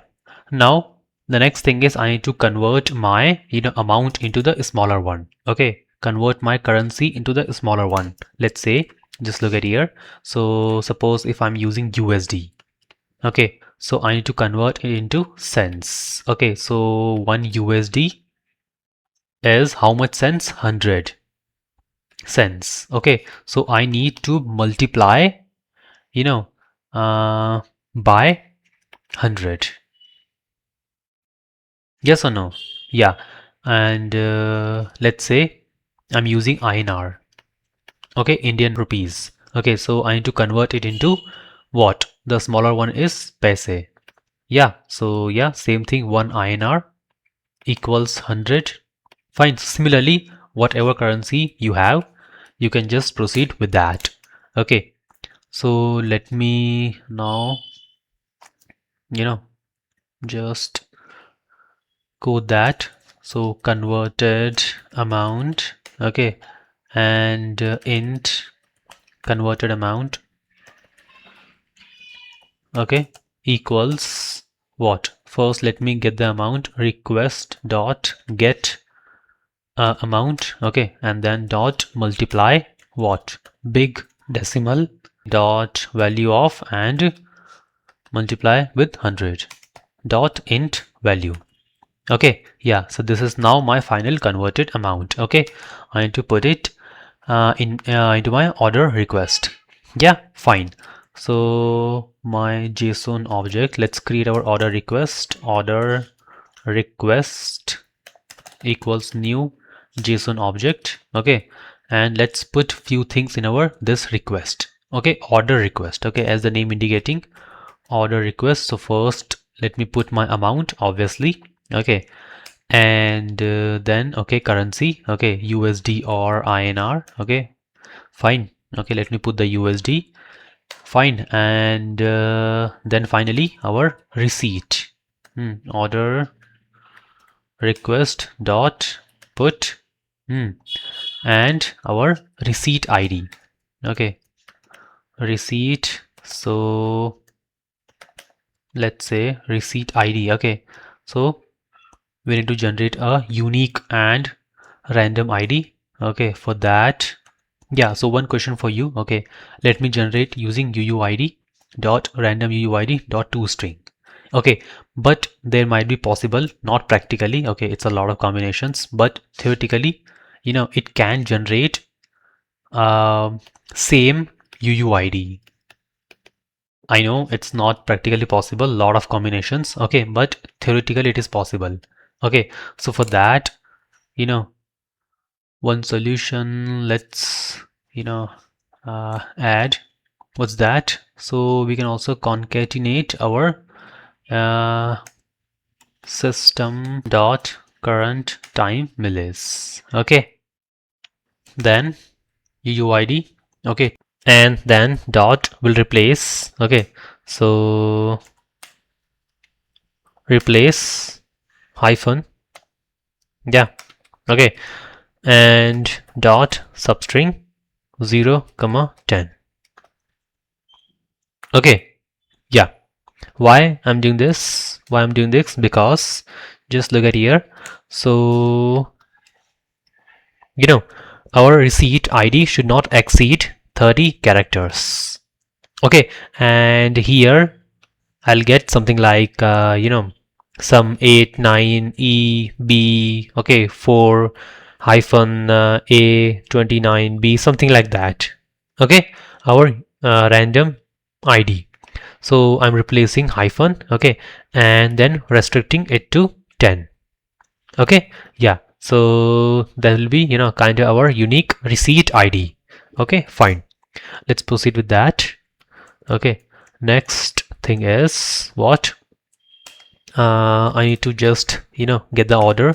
So, or I can just write razor pay order, okay, equals, I have razor pay client, from the razor pay client dot orders dot create, okay, and let me pass this order request.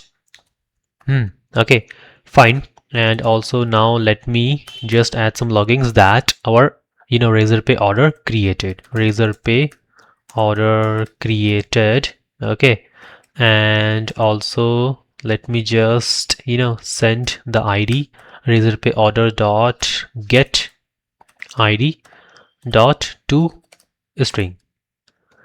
Okay, fine. So our first thing is done. First job is done. Okay, create order in Razorpay. That is done. Now the next thing is save payment record in database. Okay, fine. So let's do that. Save payment record. Okay. So let me get that payment. Okay, our entity payment equals new and payment, fine. Okay, and then let's set the values. So at very first thing, let me set my razor pay order ID. Okay, razor pay order ID, okay, same thing,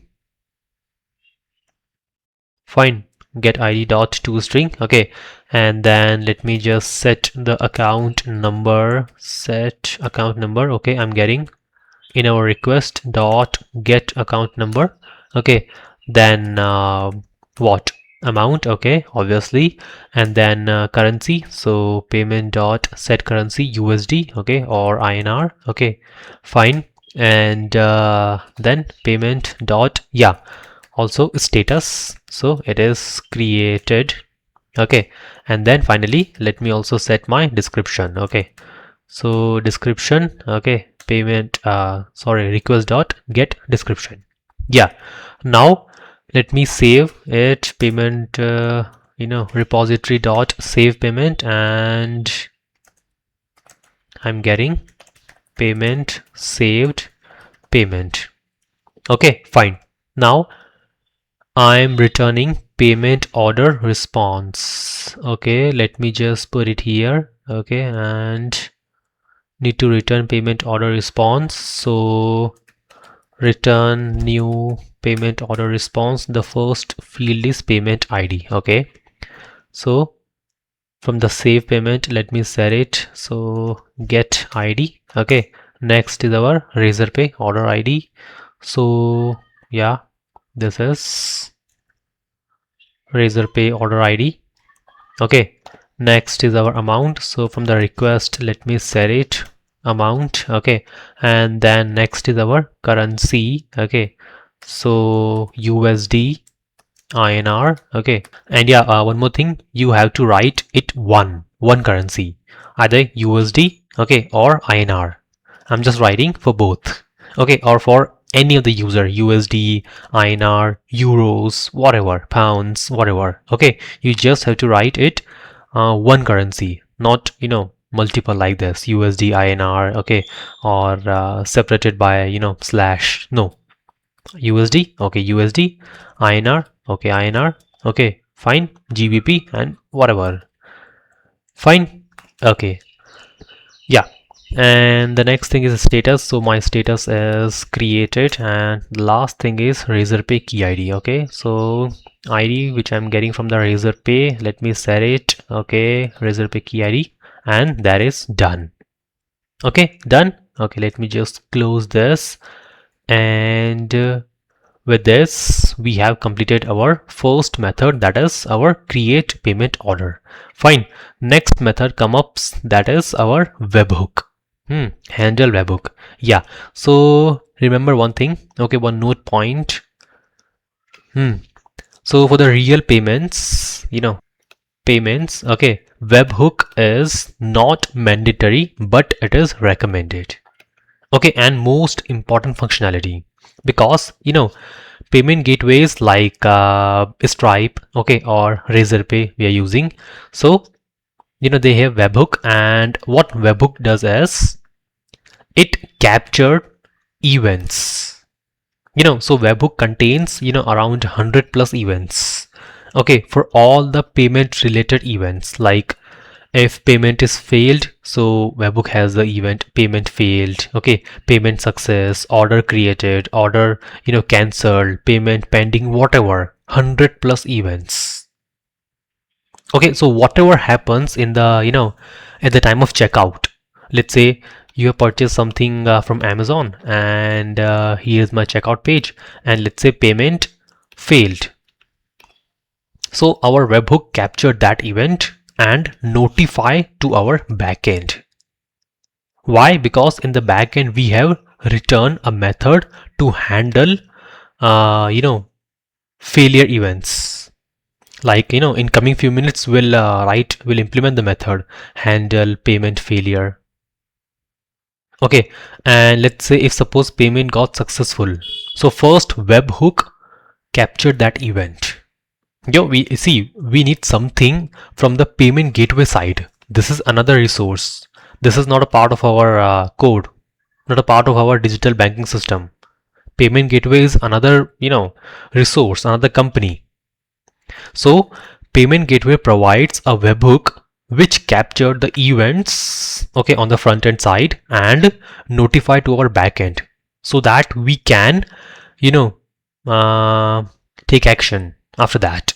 If failed, then what? If success, then what? We just need our backend, just need our banking system, just need that webhook notify us. Okay, and then finally we'll proceed forward according to that. Okay, as per our code. Yeah, so that is what. And yeah, definitely I'll show you. We'll set up our webhook. Okay, and show you the all the events. Okay, while setting up in our testing part. Okay, yeah. So fine. Let's first code our webhook, handle webhook method, and then we'll also implement the payment success and payment failure events. Okay, yeah, let's proceed. So public and what it is, handle webhook. Okay, void and handle webhook map a string object payload. Yeah, now log dot info. Okay, so here first whatever payment status, okay, that failed or success. So here received Razorpay webhook, okay, and payload dot get event. Yes, okay. Now a string event equals, let me just copy this, payload dot get event and typecast it. Fine. And now if just listen to me, okay, pay attention here, payment dot, there is one event captured. Okay, so payment dot captured dot equals this event. If it is, then we need to handle payment success. Okay, that is what payment successful. Yeah, so let me create another method for that and we'll handle the payment success. Else if our payment dot failed. Okay, there is one more event. I'll show you the list of events. Okay, equals event. Okay, then we'll handle our payment failure.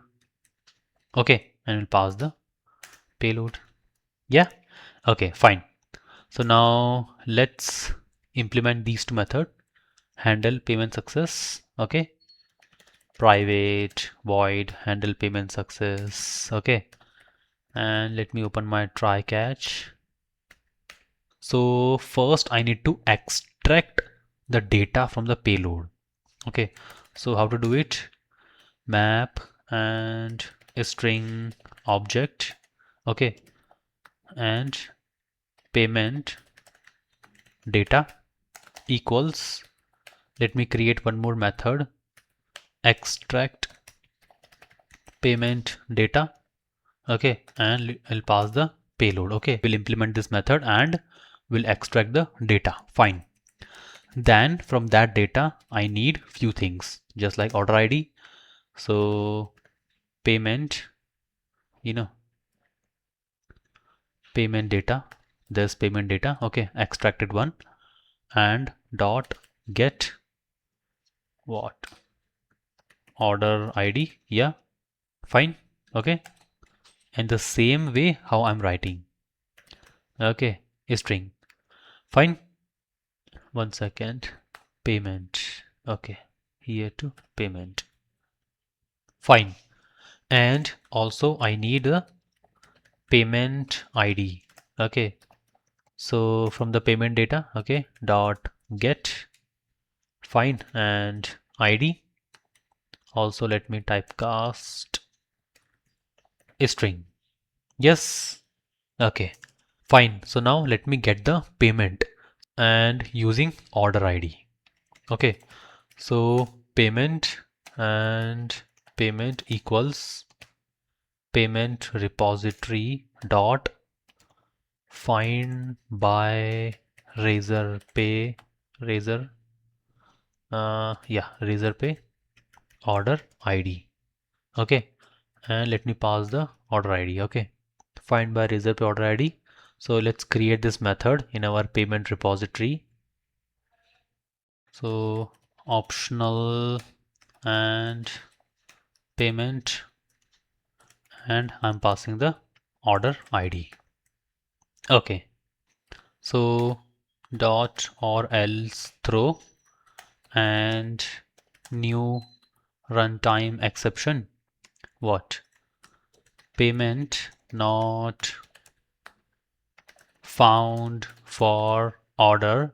Okay, see, because as we have already written in the flow, create order in Razorpay and then save payment record, return order. Okay, so at the time of handling the success payment, we need to get by order ID. Okay, payment not found for order. Okay, and order ID. Okay, if yes, then first we'll set the payment ID. Okay, so set Razorpay payment ID, which is payment ID. Okay, and then we need to set the status. Payment dot set status as completed. Because we are handling the payment success. So it only triggers when our webhook, which is a integrated functionality of Razorpay. So it captured success payment, okay, its own headache, and then we are just handling the payment success, okay, to proceed forward. And then we'll save that. Saved, fine. Then now publish payment completed event to Kafka. Okay, yeah.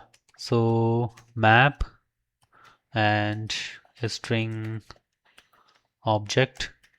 event equals new hash map. Okay, and then what we need to put? So first let's put the payment ID. Okay, so payment dot get ID. Yeah, and then let's put our account number. So yeah, from the same thing, payment dot get account number, and then let's put what event dot put okay, payment, where is that? Yeah, amount. Yeah, okay, so amount, and yes, get amount. And one more thing. Okay, so one more thing. mm, Razorpay payment ID. Okay, this one. So event dot put and Razorpay payment ID. This is our payment ID. Okay, and then Kafka dot, okay, I guess yeah, private final Kafka and template string object Kafka template. Okay, then yeah, Kafka template dot send. Okay, so payment completed topic. Okay, then payment dot get ID, and what event. Okay, and log dot info, our payment completed, and payment dot get ID. Okay, yeah, and log dot error, so error handling payment success e dot get message. Fine, done. Now let's handle our payment failure. Okay, so private void handle payment failure. Okay, and fine. So same thing, let me first open, try and catch. Now let me copy few things. First let me, same thing, extract the payment data. Okay, and then yeah, also I need order ID. Okay, failure or success, I need order ID. Okay, first order created. Okay, then yeah, also I need my payment by order ID. Okay, then I need to set the status. Okay, so no, I don't need this payment ID. Okay, because payment failed. So just this two. Okay, and also I have one more field. Okay, failure reason. Okay, so payment status as failed, and payment dot set failure reason. Okay, payment failed via Razorpay. Okay, and we'll save it, and then we'll publish. Okay, so let me just copy this, and let me just check. So event payment ID, account number, amount. Okay, and here reason. Okay, so reason is same thing. We can add payment failed via Razorpay. Yeah. Okay, and then what? Kafka template dot send. Here it should be failed. Okay, yeah, failed topic. Okay, and get ID event. Yeah, log dot warning and payment failed. Okay, payment dot get ID. Got it. Log dot error. Okay, so error handling payment failure. Yes, e dot get message. Fine. Now only one thing remaining, that is extract payment data. Okay. Okay, fine. So nothing big deal. Let me just implement it. Private and returning the map string object. Okay. Extract payment data. So map and string object. Okay, and let it be entity. Okay, fine. Equals payload dot get. Okay, the entire payload, and I'll typecast it as map and yeah, string object. Okay, then what? Then map string object, and I need the wrapper. Okay, so wrapper, or I can just write payment wrapper equals, okay, entity. From the entity, let me get the payment. Okay, and I'll typecast it as map. Okay, okay, and then finally let me return what? Payment wrapper dot get entity. Okay, yeah, entity, and then typecast it as, okay, fine. So I'll got my extracted data. Done. So this is done. We have implemented the entire order. Okay, order done, saved, and then handle status, payment success, payment failure, handle, webhook is all done. Yeah, okay. Now what? Now let me just add the configurations. So add configuration, okay, public web MVC configure.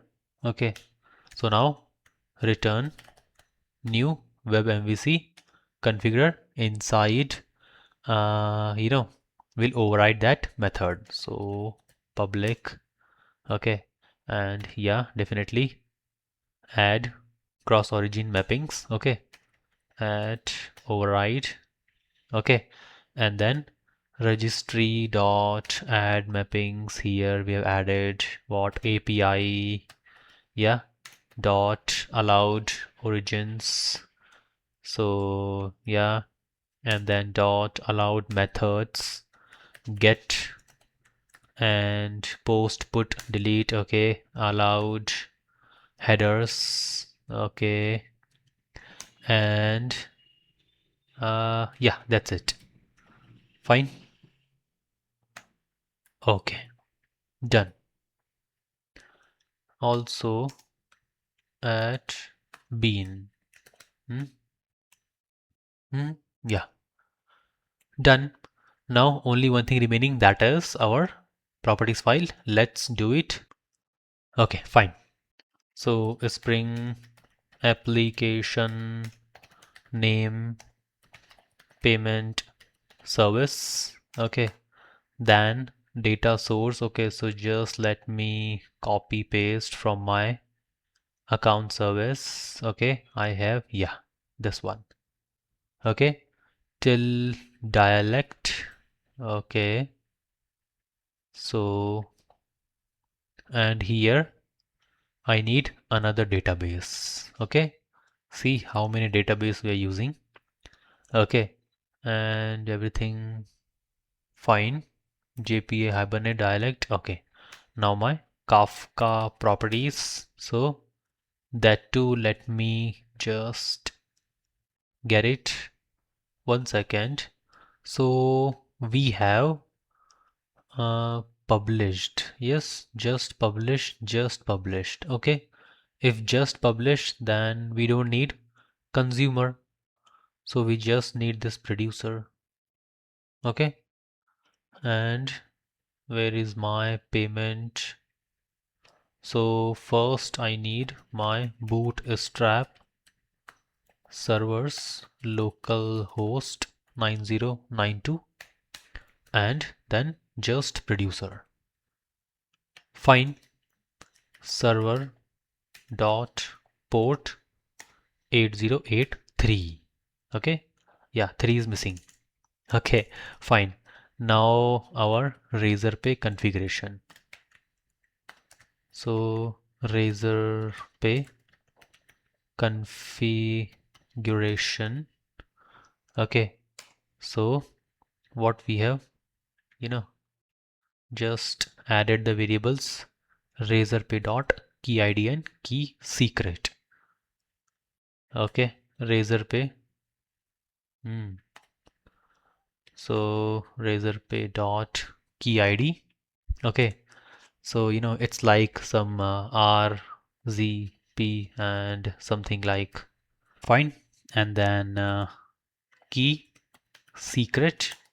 Okay, and then our what, webhook and secret. Okay, yeah. Next is, yeah, simple management. Okay, then endpoints, web exposure, include health and info. Okay, fine. So this is what completed each and everything. Okay, now only our last thing remaining, that is what? Our API gateway. Need to set the routing and configuration for rate limiting. Okay, yeah. So without wasting much time, let's start and let's go.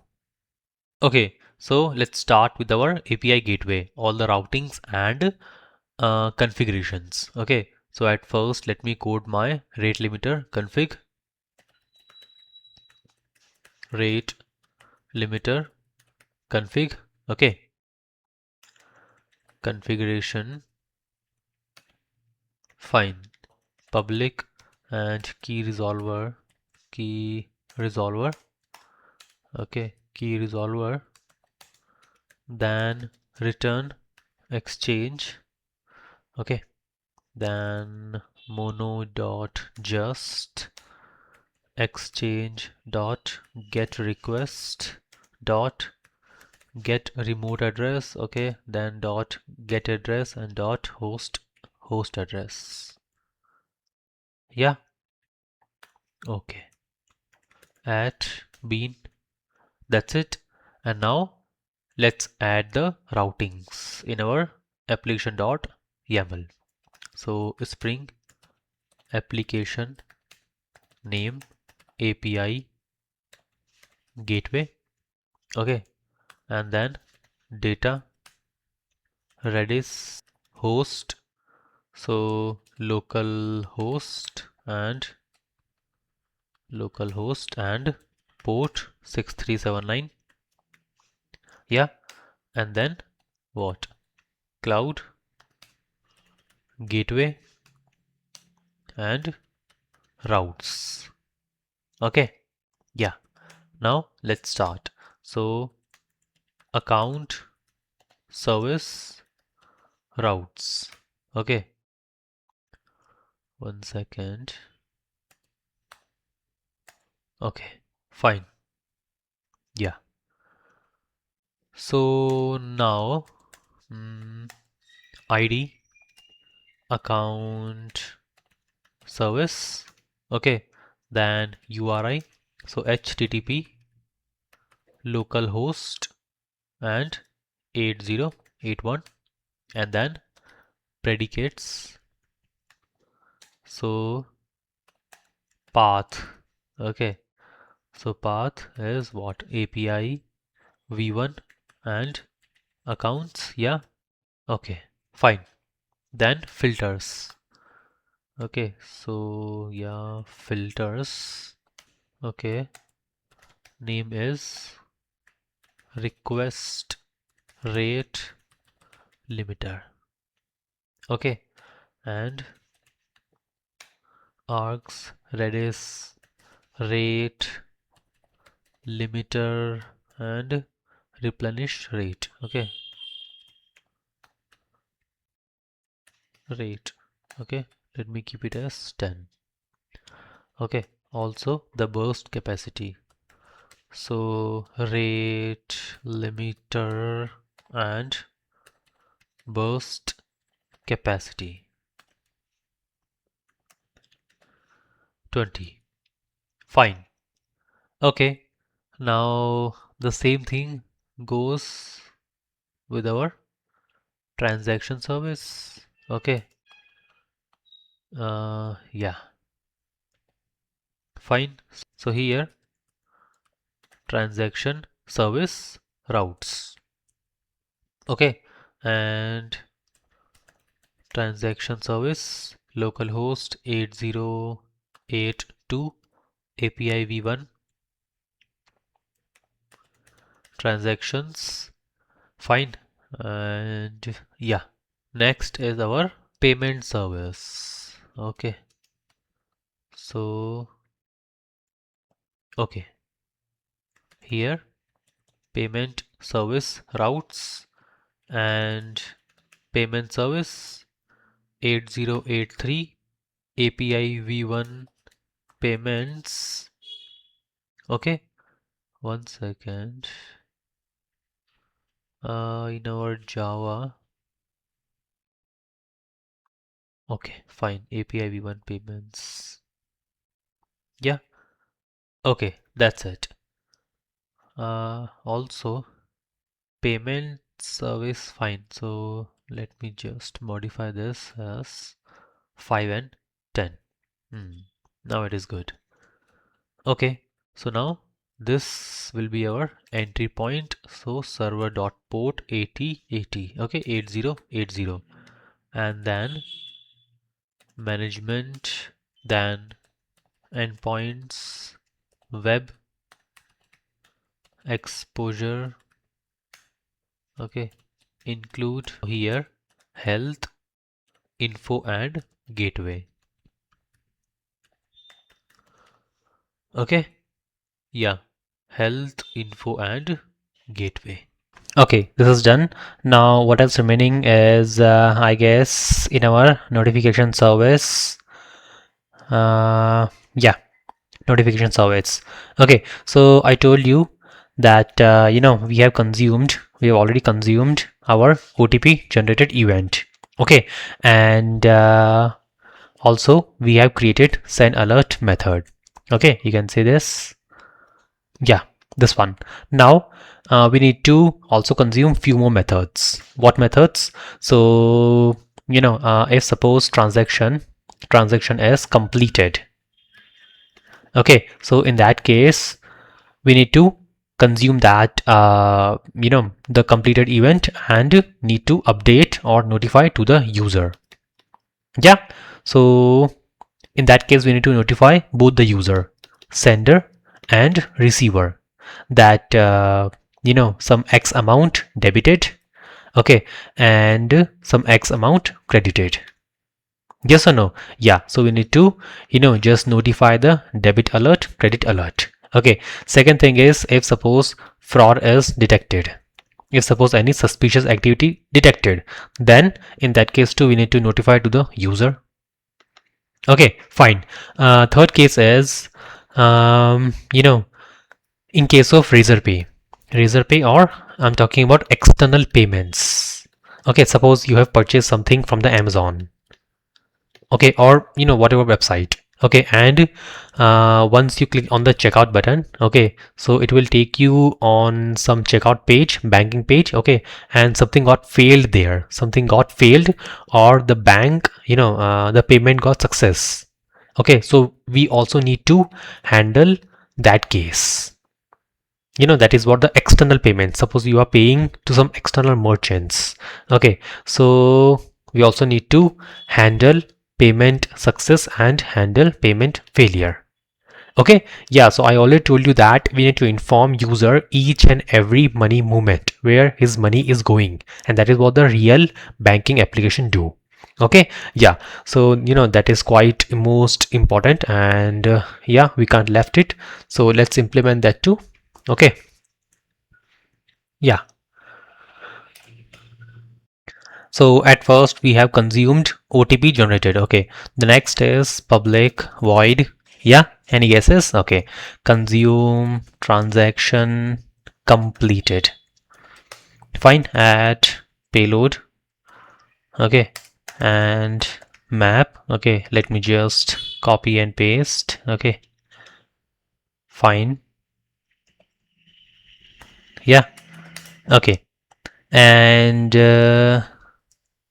here this is at Kafka listener. Okay, topic is what? In our transaction service. Okay, transaction service and src main service transaction service. Okay, yeah, can you see this transaction initiated topic, transaction completed topic? Okay, if transaction is completed, then we need to consume this event and notify both the users. Okay, so back to our notification service, and topic is our transaction dot completed. Okay, now let me open my try catch. Okay, fine, and first let me get my sender account. Okay, sender account equals payload dot get sender account number. Oh, yeah, okay, and also let me typecast it string. Fine. Okay, next is what? Receiver. Same thing with the receiver account equals payload dot get and receiver account number. Okay, fine. Yeah, so let me do the same thing. Let me typecast it. Okay, and third thing, I need what? I need the amount. Okay, so a string amount equals payload dot get. Okay, and amount dot to a string. Yeah, okay, fine. Now let me call this method. Okay, send alert. So send alert. Okay, and what I'm passing first let me also write comments debit alert. Okay, so in the debit alert, first let me pass the sender account. Okay, then I'm accepting subject. Okay, so subject is, let's say, debit alert. Okay, and finally message. Okay, so first let me format a string dot format. Okay, and then what? So %s debited from account. Which account? Okay, account and %s. Okay, so %s debited. Okay, that means amount debited from account, sender account. Okay, yeah, fine, sounds good. And now credit alert. So similarly, okay, let me just copy this and paste it here. Instead of sender, it is now receiver, and it is credit alert. Okay, and %s, now it is credited from account, and it is receiver. Okay, yeah, done. And in the catch block, log dot error, and error sending transaction notification. Okay, notification. Fine, yeah, and e dot get message. Okay, done. Yeah, done. Next thing, let's consume our fraud detected. Okay, so public void and consume fraud detected. Yeah, at payload, and again let me just directly copy this from here and paste it here. Okay, now at Kafka listener, and what's the topic? So the topic is fraud dot detected. Okay, yeah, fraud dot detected. Where am I? Notification service, and here topics fraud dot detected. Okay, fine. Now here to let me open first my try catch, and okay. So first let me get the account number. Okay, payload dot get account number. Okay, let me typecast it. Fine. Okay, then also I want reason. Okay, because see, if fraud detected, then where is my fraud detection? Yeah, here it is, main Java and model. In the model we have two fields, that is fraud and reason. Okay, so I need that too. Notification service and payload dot get reason. Okay, and this is what my string. Okay, fine. Now again let me just call send alert. Okay, and here let me pass the account number. My subject is, let's say, account. Okay, or suspicious activity, you know, detected. Okay, and then string dot format. 1 second. Yeah, so the message will write as your account, you know, percent s has been blocked. Okay, and next is, this is what reason. Okay, and percent s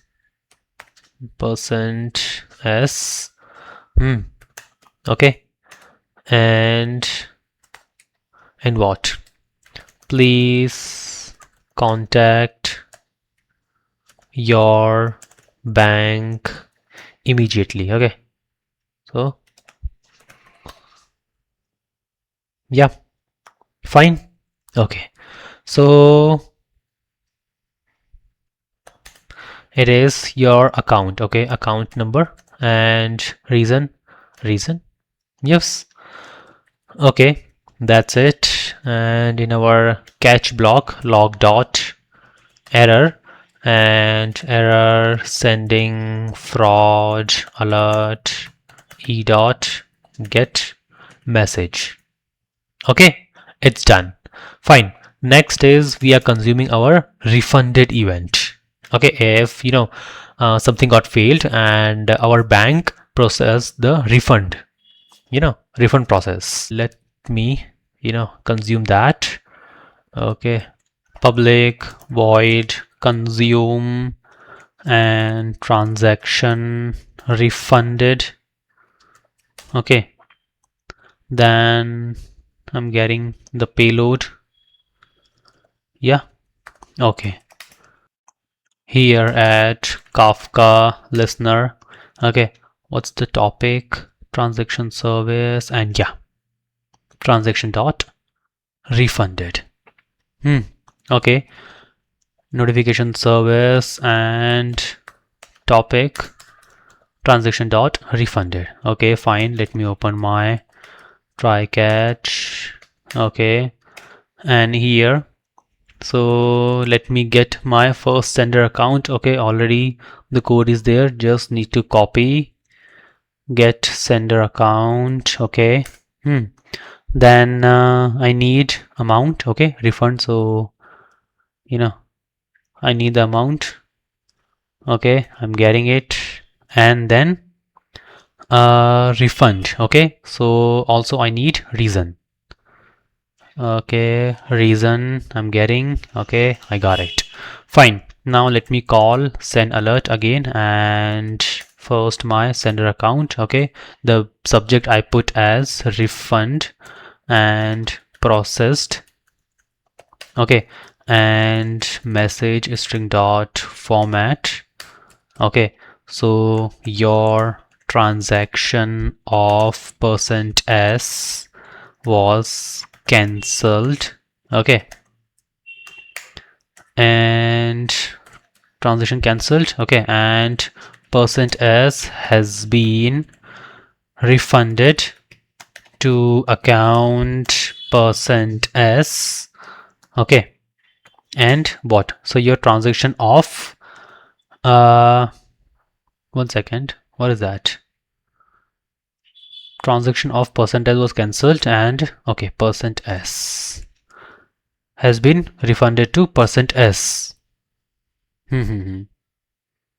Also let me just uh yeah, let me give the reason too. So %s.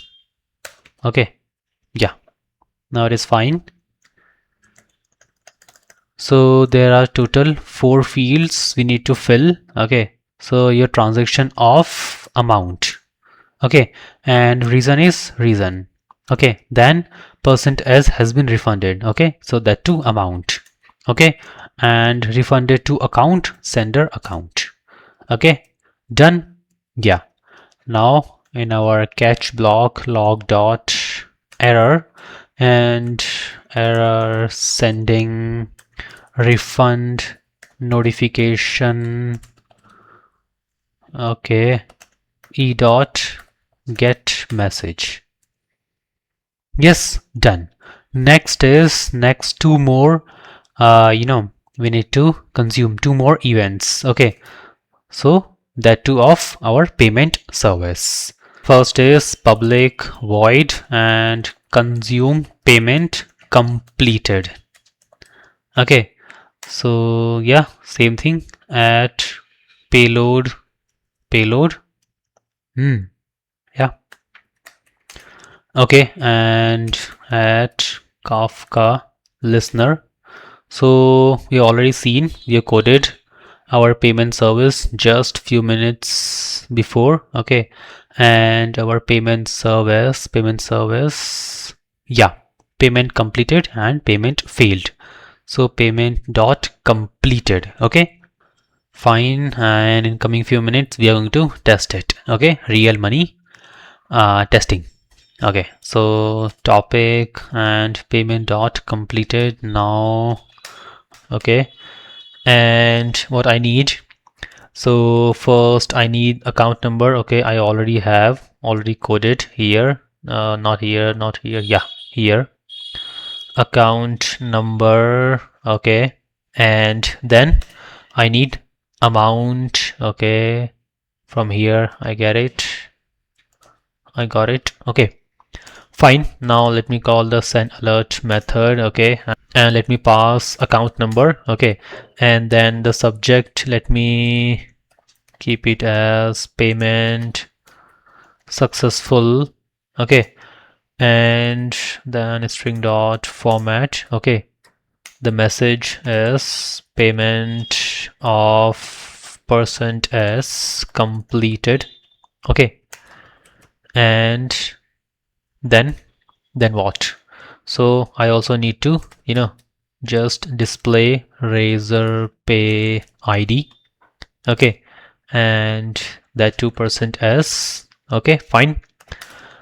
Yeah, so payment of %s. Okay, so payment of amount and razor pay ID. Okay, so that too, let me get it from payload. Okay, so payload dot get and razor pay. Okay, what's that?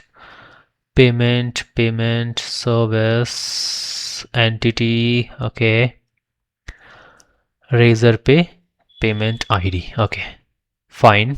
Back to our notification service and razor pay payment ID. Yeah, looks good. Now log dot error in the exception. Okay, error sending payment notification. Okay, and e dot get message. Fine. Similarly, let me also consume payment failed. Okay, in payment gateway side, if something got failed, okay, so that too we are handling. Okay, so public void consume payment failed. Okay, and payload. So okay, fine, thank you for auto populating. Okay, at Kafka listener, what's the topic name? Payment service, and here we are, payment dot failed. Okay, notification service and topics payment dot failed. Yeah, try catch. Okay, exception and yeah. So now in this too, let me directly copy and paste both of these fields, account number and amount. Okay, done. And then send alert. Okay, I'm passing account number. Okay, in this case subject is my payment and failed. Okay, and also one more thing. Yeah, so string dot format. Yeah, and your payment of %s could not be processed. Okay, and then what? Please try again or contact support. Fine, yeah, that will be good. And we have your payment of amount. That's it. Could not be processed. Please try again or contact support.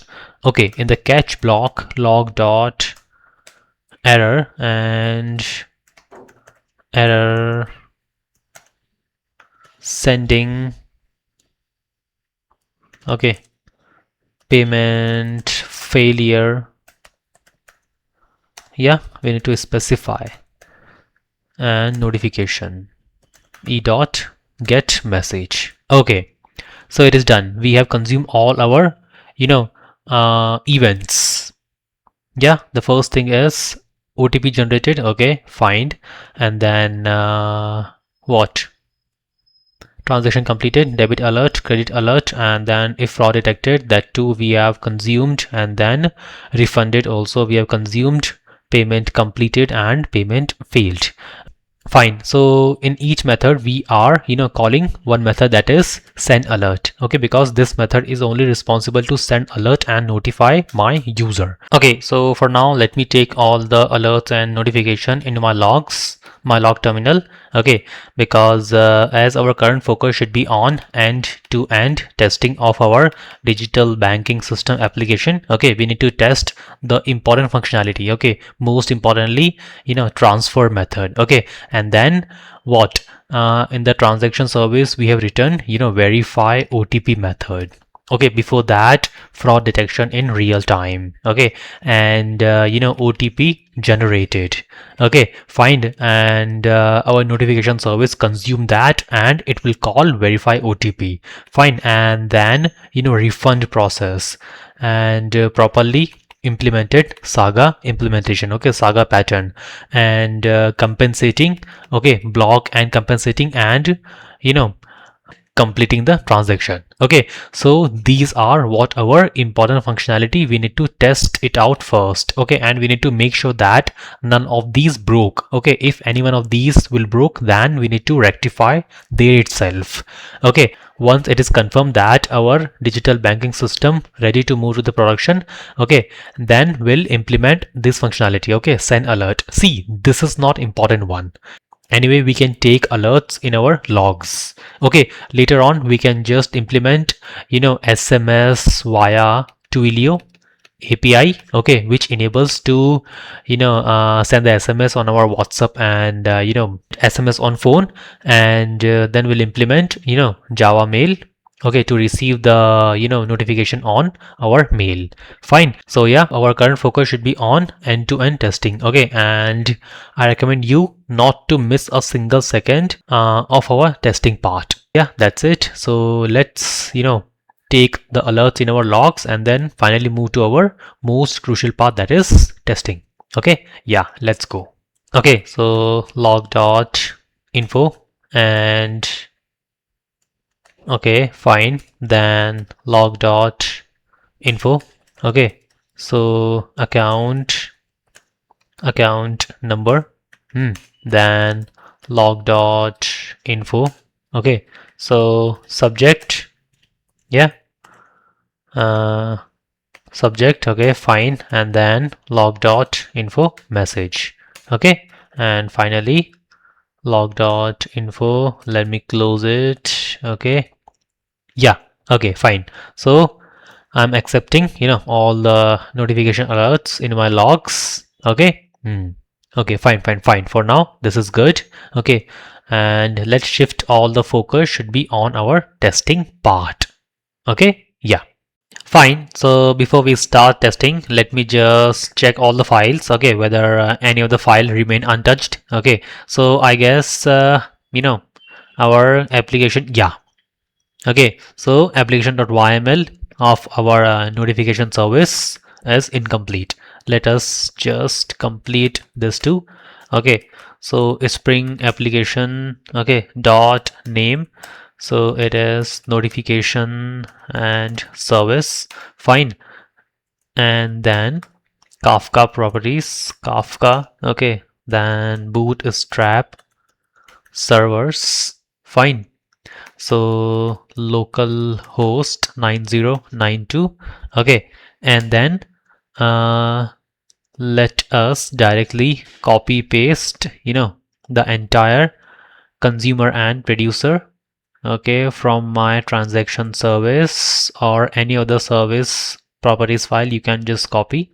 Okay, yeah, done. Okay, the next thing is we just need to set the port number. Okay, so my application's notification service should run on the port 8085. Okay, and then management dot endpoints dot web dot exposure and include, so health and info. Okay, fine. Yeah, so now I guess everything is done and we are good to go for our testing part.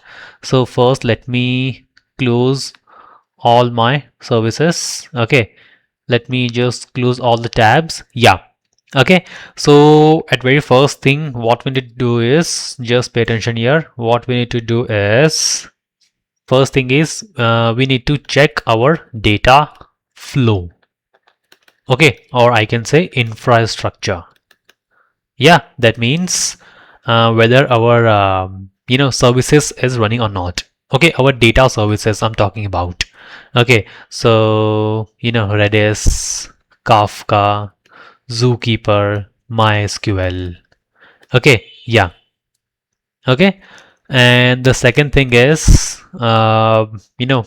we are going to set up our Razor Pay payment gateway account and we'll get key ID and key secret.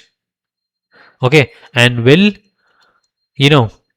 add both of these in our payment service properties file. Okay, yeah, and third thing is what we need to do is we need to run the services one by one. Okay, account service, API gateway, fraud detection, notification, payment service, okay, transaction service, fine. and then finally we'll open our Postman, okay, and we'll test all our internal payments and endpoints one by one. Okay, we'll verify, and we'll verify the alerts, everything else, okay, and at last we'll verify our external payments, that is our Razorpay side. So ready to go? Okay, we are good to go. Let me just start. Okay, the very first thing is, let me open my Docker. Okay, we are already done setting up all the environments at the starting of the video. Okay, my banking system and Kafka, Redis, Zookeeper is up and running beautifully. Okay, and the fourth service is MySQL. Okay, so MySQL I already installed on my local machine, so yeah, definitely that too my up and running. Next thing is, let me go to my browser and let's set up our payment gateway account. Okay, yeah. Okay, so here's my browser, and you just need to type here Razorpay. Okay, Google it and click on the very first link, that is razorpay.com. Okay, you can just check out the website. Fine. The very first thing we need to do is we need to sign up. Okay, so just click on the top right button, sign up button. Okay, and yeah, we'll land here on the sign up page. Fine. Now uh, you know you'll be asked to enter few basic details like email, okay, and phone number, whatever name and everything else. Okay, and at last, you know the payment gateway ask you for your bank account details, okay, in order to collect the payments from other users.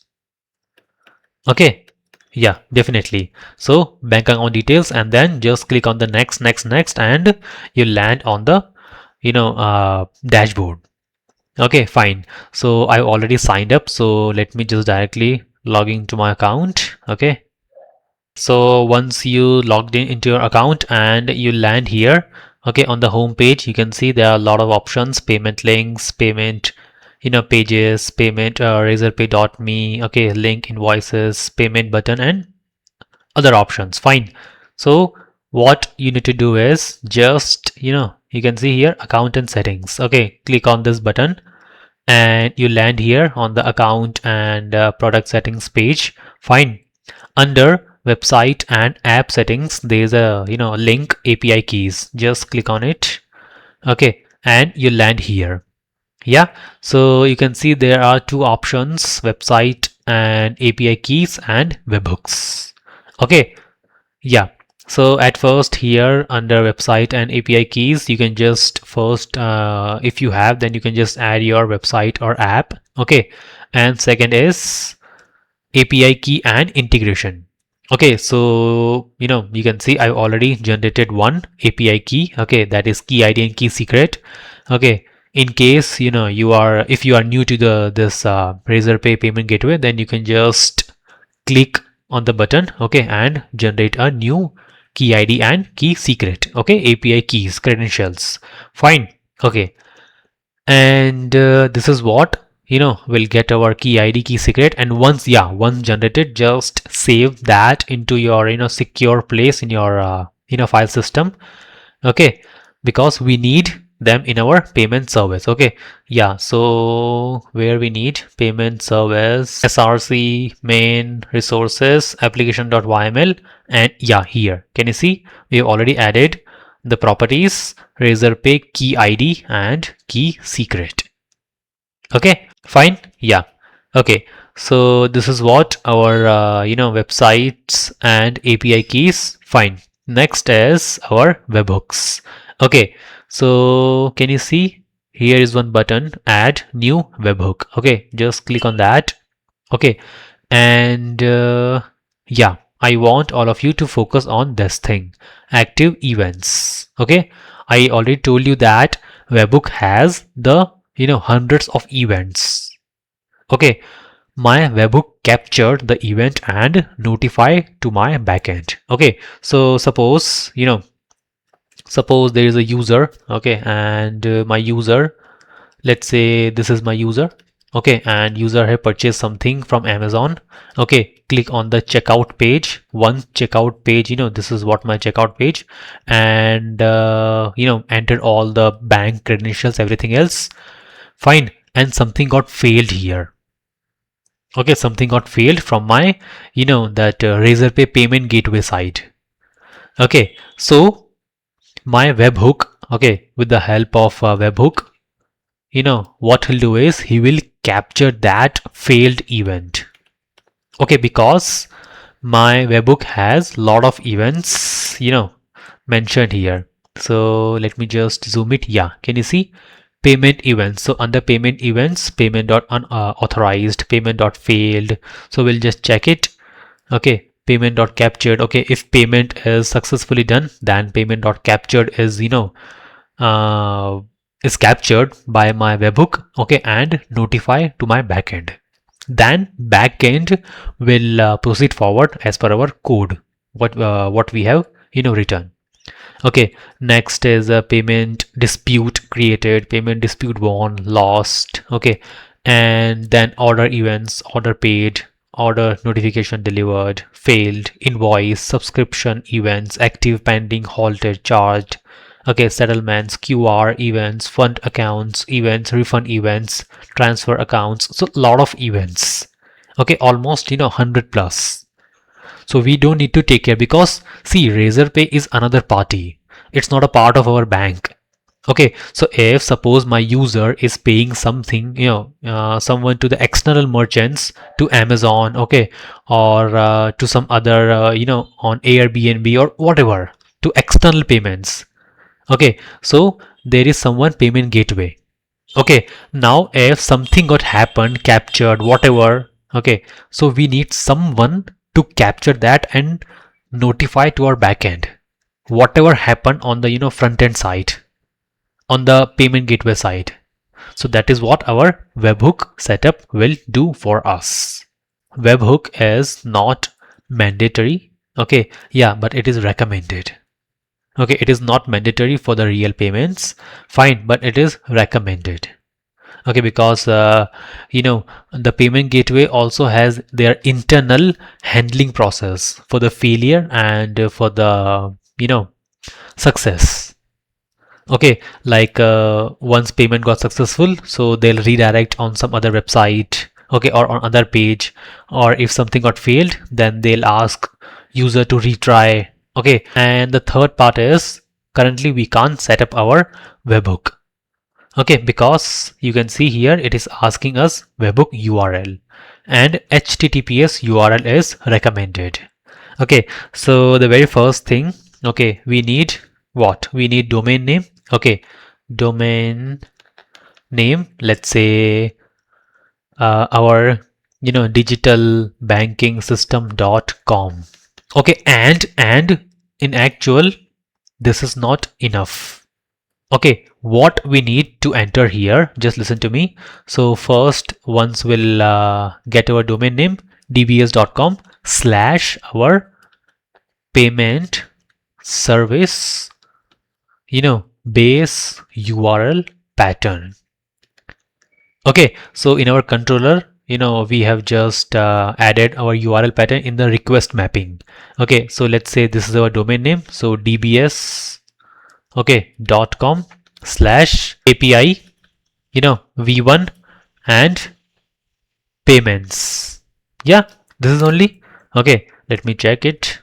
So where is our payment? Okay, first Java controller, payment controller. Yeah, this one, API v1 payments. This is what we need to enter.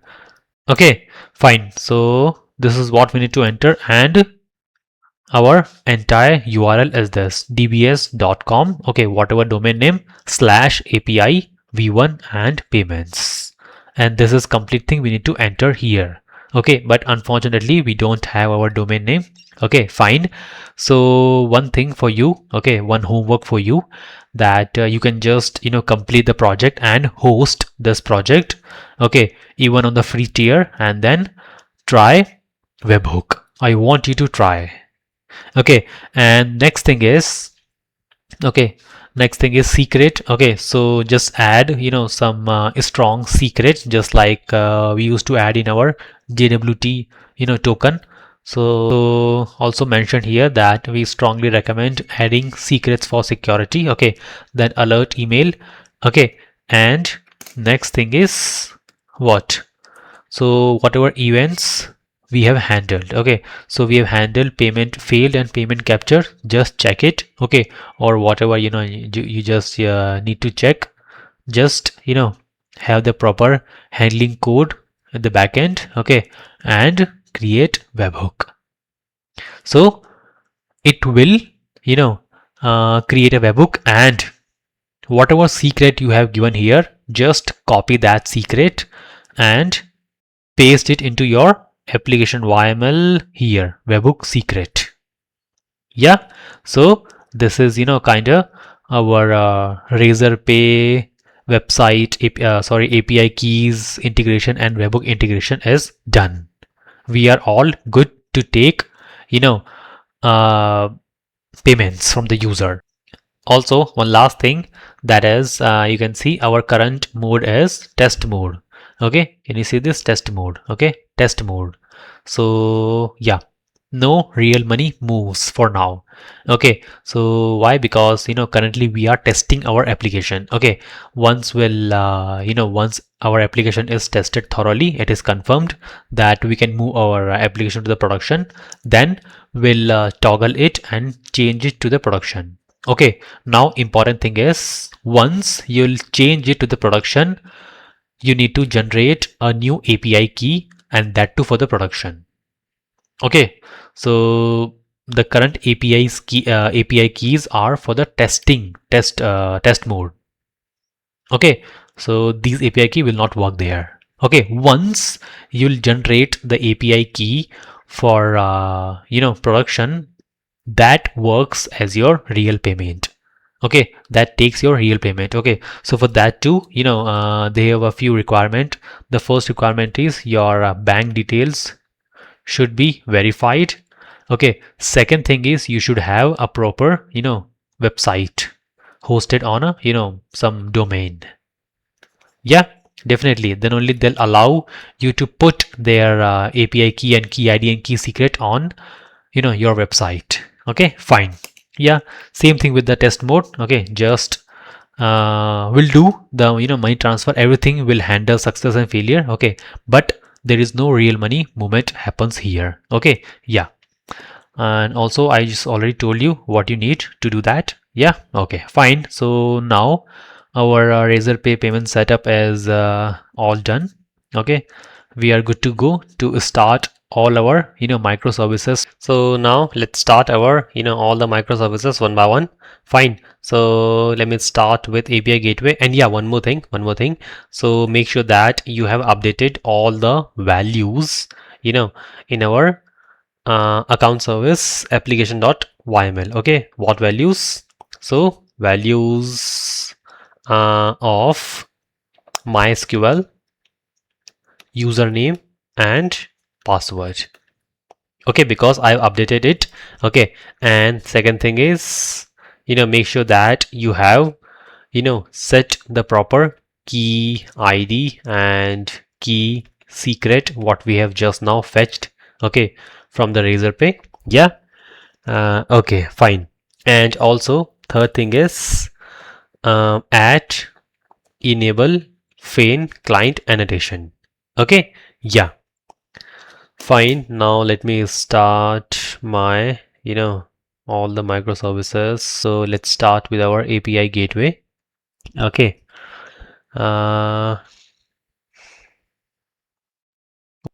API gateway. Okay, and run. Yeah, so okay, my API gateway service is started. Okay, and I guess running on the port 8080. Okay, fine. Yeah, so looks good. Okay, in the application YML. One second. Oh, okay. Let me terminate it. Okay, fine. Yeah, so close all, and here it should be rate Redis rate limiter dot replenish rate and dot burst capacity. Okay, instead of hyphen. Okay, dot. Yeah. Because see, we are allowing, at most 10 requests and burst capacity is 20 requests. Okay, in order to prevent our application from attackers. Okay, so that they, can't able to make 5,000 or 6,000 requests in one go. Okay, that is what, why we have just put the rate limiter. Okay, yeah, now it is good. So just, update your application YML too. Okay, and now again, let me restart. See, so, that is what the benefit of testing part. Okay, because we'll get to know where we can commit, the mistake. Okay, and will rectify the itself. Yeah. Okay, started, and then let me now start my account service. Okay, so Java and account service. Okay, fine.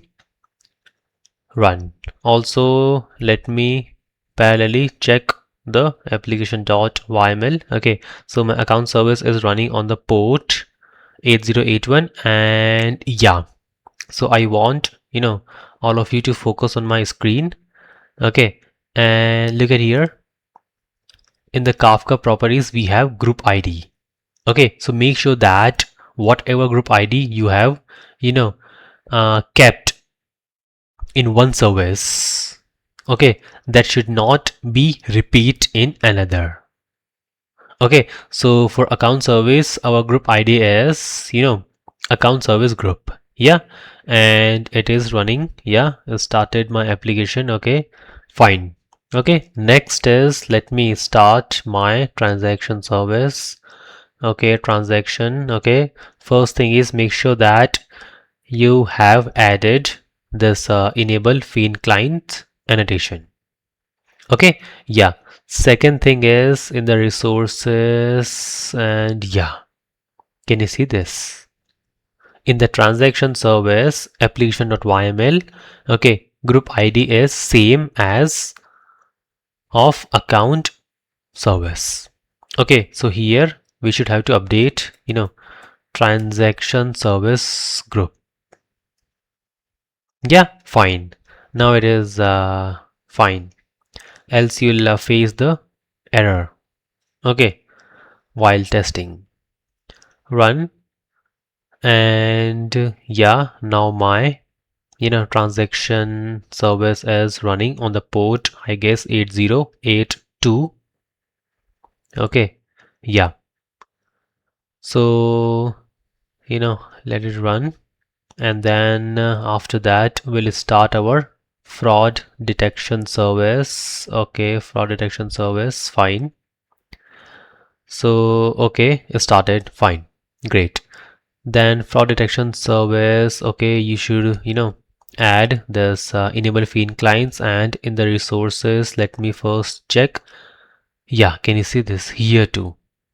Here too, account service group. Okay, fraud service group. Okay, now let me just hit the run. Okay, yeah. Next thing is let's start our notification service. So notification, and in the resources, can you see this? Because we have just copied this code from consumer till producer. Okay, but we forget to update this group.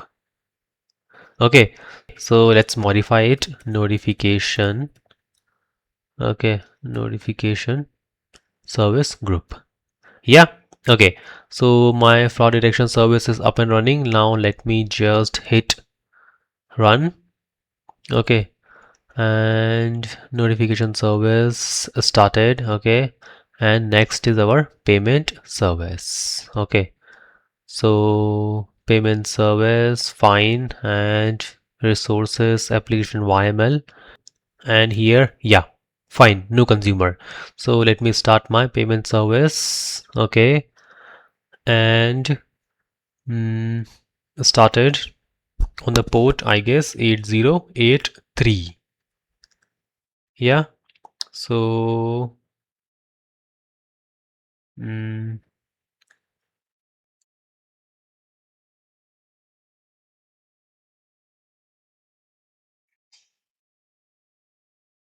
yeah, on port 8083. Okay, fine. Now let's test our, all the endpoints of our digital banking system. Yeah, so for that I already opened my Postman. Okay, and the very first thing is what we need to do. The first thing is we need to create sender and receiver account. Okay, so let me just go to my account service. Okay, controller, account controller. Okay, and here API v1 accounts. Okay, fine, and create account request. Yeah, so HTTP localhost 8080. Okay, yeah, all request through gateway. And then API v1 accounts, that's it. Post mapping body. Okay, raw and JSON. Fine. The first is my in the request account holder name. Okay, so let's say John Doe. Okay, next is email, phone, account type, and initial deposit. Okay, so email. Okay, so let's say John at testmail.com. Okay, next is our phone. Okay, so 9999999999. Okay, yeah, and then account type. Okay, so let's say savings. Okay, and finally initial deposit. Okay, so initial deposit, let's say 10,000. Okay, fine. Now let me send the request, and yeah, sending request. My account is going to create. Yeah, created. So phone number, account type, savings, status, and I want you all to focus on this field, account number. Yeah, so if you remember how we have implemented our account number, so it should be 12 digit unique. Yes, and then we have formatted like a string, okay, and inside percent, then replace with 0, okay, then of 12 digit, okay, and then decimal integer, and then here is my random number. Remember? Yeah. So this is how, it is, our code is perfectly generating the 12 digit number. Similarly, let me create the receiver. So let's treat it as a sender, and now receiver. So same thing. Okay. And post mapping. Okay. Body, raw, text, JSON. Let me just copy and paste it here. Okay, paste. Fine. So let's say Jane. Okay, and Jane. Fine. Phone number, let me replace it with 8888888888. Okay, and initial deposit, let's say what, 6,000. Okay, send it. Yeah, so okay, done. Now also let me, check the balance. Okay, we have that, get balance. Okay, using account number slash balance. Okay, fine. So API v1 accounts and using account number. So let me just, paste here account number and balance. Okay, so I'm expecting 10,000. Okay, this is of sender balance, sender account number. So yeah, 10,000. So now next thing is let's transfer. Okay, the first thing is happy path. So where is my transaction service? Transaction controller. Okay, and transfer. Okay, transfer request, sender account number. Okay, receiver account number. I'm transferring amount and description. Okay, fine. And here API v1 transaction transfer. Okay, so next is API v1 transactions. Okay, and transfer. It is post mapping, body, raw, JSON. Okay, and the first is what? Sender account number. Which is sender account number, which is this. Okay, second is my receiver account number.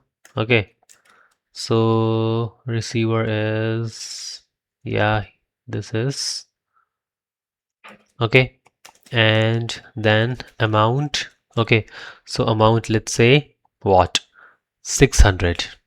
Okay, and description. Okay, so description, let's say test transfer. Okay, fine. So first let's consider our happy path. Okay, nothing fraud is detected, and let's sender initiate the transaction of 600. Okay, let me send it. So okay, sending request, and yeah, can you see status is pending, and this is what my ID. Okay, sender account, receiver account. Fine. Now I want all of you to focus on my logs. Okay, first transaction logs. Okay, so transaction logs started here. Saga is step number 2. Okay, step number 1 is here. Saga start. Okay, transfer. Fine. And also let's go here. Okay, service, transaction service. Fine. And where is our transfer? Yeah, so this is what transfer, and first thing is deduct from sender. Okay, so let me just check my sender balance. Okay, initially 10,000, but now it should be 9.4k. Yeah, can you see 9,400? Okay, fine. And then transaction created, saved, and published event, transaction initiated. Okay, this event consumed by our fraud detection. Fraud detection. Okay, fraud detection service. Where is my, yeah, fraud detection service consumed. Okay, this event, and call this check transaction. Check transaction done, and nothing fraud is detected. Okay, and comes outside of the if statement, and here fraud check clean. That means everything is clean. Complete the transaction. Okay, so this event is going to consumed by again my transaction service. Okay, so where is that? Yeah, fraud check clean, which is calling process clean result and complete transaction. Okay, transaction dot completed topic. Okay, and transaction completed is consumed by my next is notification. Okay, so transaction completed and debit alert, credit alert. Okay, so now just focus on notification, and yeah, can you just look at this debit alert? Okay, this is my sender account number, credit alert, and receiver account number. 600 debited from 600 credited. here it should be 2. Okay, yeah, mistake. So no worries, created to this account.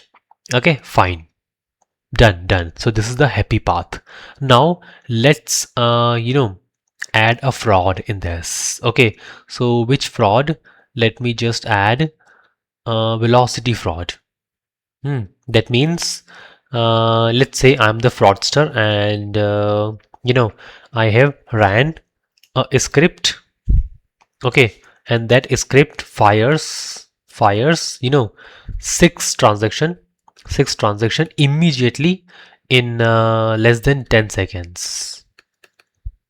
Okay, maybe the fraudster just run the script and that fires 500 transactions. Okay, 50 transaction in few seconds. Okay, so let's take 6 transaction in 10 seconds, or maybe in 6 seconds. Fine. So let me just do that. Okay, fine. Let me go to my okay uh yeah, Postman, and this is what the transfer. Okay, so let me just hit 6 times. Okay, 1, 2, 3, 4, 5, 6. Okay, fine. Now transaction service, and here it is. Can you see this? 1, 2, 3, 4 times. Okay, and finally, yeah, that's what I'm looking for. OTP generated for transaction. Okay, so just look at here. Every time we initiate a transaction, my fraud detection service will check it. Okay, we'll check it, and it will check all 3 fraud. Okay, but we have now explicitly that added a fraud. Okay, and that too a velocity exceeded fraud. Yes or no? The too many transaction in 60 seconds. So we have quickly just made 6 or more than 5 transactions in a few seconds. So it just hit the count, which becomes greater than this maximum value allowed. Okay, which we have already set it as 5. Okay, that's why we have just make 6 transaction quickly. Okay, so yeah, definitely fraud is detected, and verification required topic is sent. Now this verification required topic, that means verification is required. So in that case we need to generate OTP, and who's gonna generate OTP? My transaction service event consumer. Okay, so here OTP generator. Okay, can you see in the transaction service logs OTP generated? Okay, and once OTP generated, you know OTP generated event. Okay, I publish this, and this is going to consume by my notification service. OTP generated. Okay, here I am displaying this notification error sending OTP notification. Format specifier. Okay. Oh, one second. Mistake. We haven't, completed this. So suspicious activity detected on your account. Reason then a transaction of what amount is pending verification. Your OTP is OTP. Okay, valid for 5 minutes. Okay, and yeah, that's it. Okay, fine. So again, let me restart it. Okay. Okay. So notification service and stop and rerun. Okay, because see we haven't completed it. Okay, so definitely format specify error. Okay, so first let it rerun. Okay, fine. So now Now what? Now let me just do again. Okay, let me again just commit a fraud. Okay, so 1, 2, 3, 4, 5, 6. Okay, some fraudster is trying to drain the accounts, run the script and initiated few transaction in 60 seconds. Fine. Now same thing happened. The flow goes like yeah. Can you see this? Suspicious activity detected on your account. Okay, on the sixth transaction. Okay, reason too many transaction in 60 seconds. Velocity exceeded. Okay, transaction of 600 is pending verification. Okay, because see, now bank detected that on this account continuously transaction is happening, so they put on this verification and your OTP is this, valid for 5 minutes. If this wasn't you, ignore this message. Okay, fine. So you know yeah, let me just copy this message. Okay, and let me hit the API. Which API? Our transaction controller and this verify OTP. Okay, this API.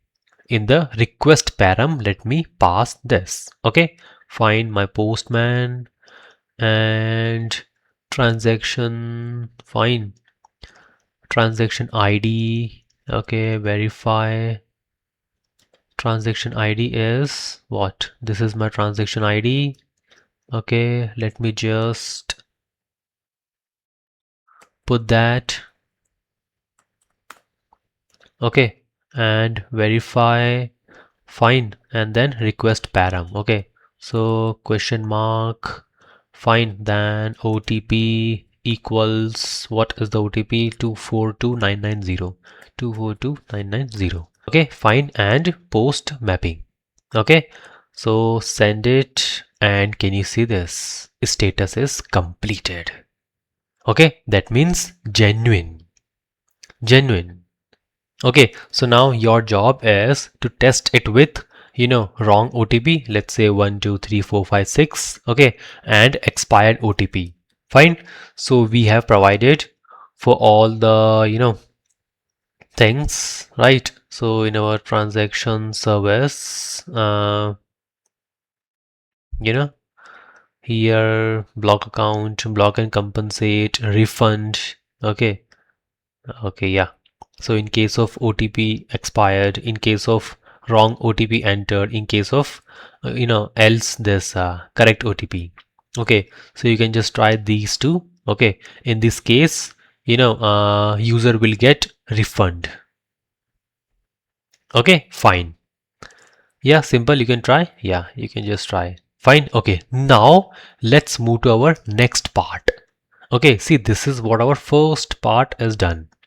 Okay, so every bank system has two parts. Okay, same as ours. So first is our internal payments. Fine, internal payments just like we did.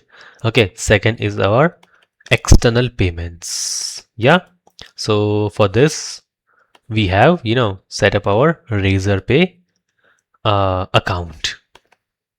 Okay, I told you, suppose if you have purchased something from Amazon, okay, external payments, okay, or any other website, yeah, so to the checkout page, payment gateway, and success or failure.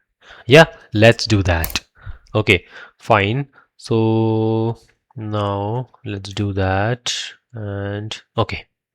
Okay, so for our external payments, I have created a simple page, front end page. Okay, let me just go to my file explorer.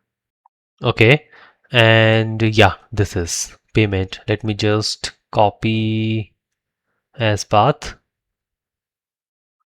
and to my browser and then paste it here. So yeah, banking payment demo. Okay, so let me just write the account number here.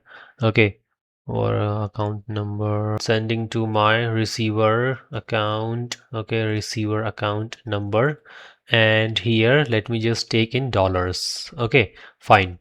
So pay now. Can you see creating payment order? No key passed. Okay, let me go to my code. Length must, oh, 1 second, 1 second. I remember what we have done. Okay, so in our payment service, yeah, can you see?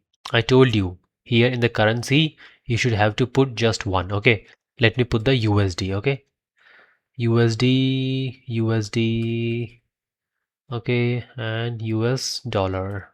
Okay, fine. So you can just put whatever currency, INR, GBP, whatever. Okay, let me put the USD. Okay, fine.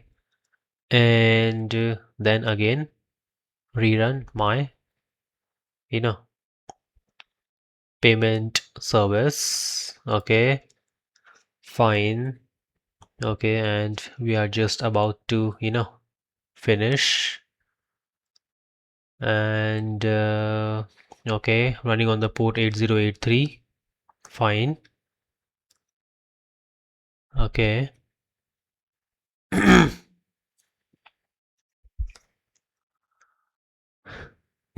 Yeah, so back to our browser and $10 pay now. Creating payment order, and yeah, can you see? So $10. Okay, I'm paying, and yeah, so let me just add the sample card. Okay, so let's say 2132. Okay, 1234 2143, 3241. Okay, whatever, fine. And expire date, let's say 6/27. Okay, and CVV 123. Okay, and continue. Fine, maybe later you can just save it.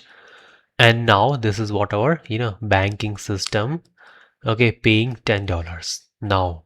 Yeah, can you see this page? Okay, so now Razorpay is asking us that you wanna proceed as success or failure. Okay, because we are testing in our testing mode, and it is better to test both cases. Okay, fine, and obviously we are handling both. Okay, yeah, so let's do the success part. Okay, just click on it, and then okay, banking system proceed, confirming payment. Okay, and then it generates what, 321. Yeah, can you see this payment ID, pay underscore? Yeah, and in case of failure, it will not generate that. Okay, fine. So this is what, our entire testing we have done. Okay, and here is our, entire digital banking system. Also, we need to add few more things. Okay, few more services. Okay, few more, fraud detection patterns and Kafka streams and everything else. Okay, so definitely fine. This is what the basic architecture, how it works. Okay, and how our fraud detection works. Okay, also if you have any more request that what you want me to upload the next project, then please comment me down. Okay, also if you haven't subscribed, then please subscribe my channel. Okay, you can thank me. Okay, subscribe, like, okay, hit the like button, and thank you.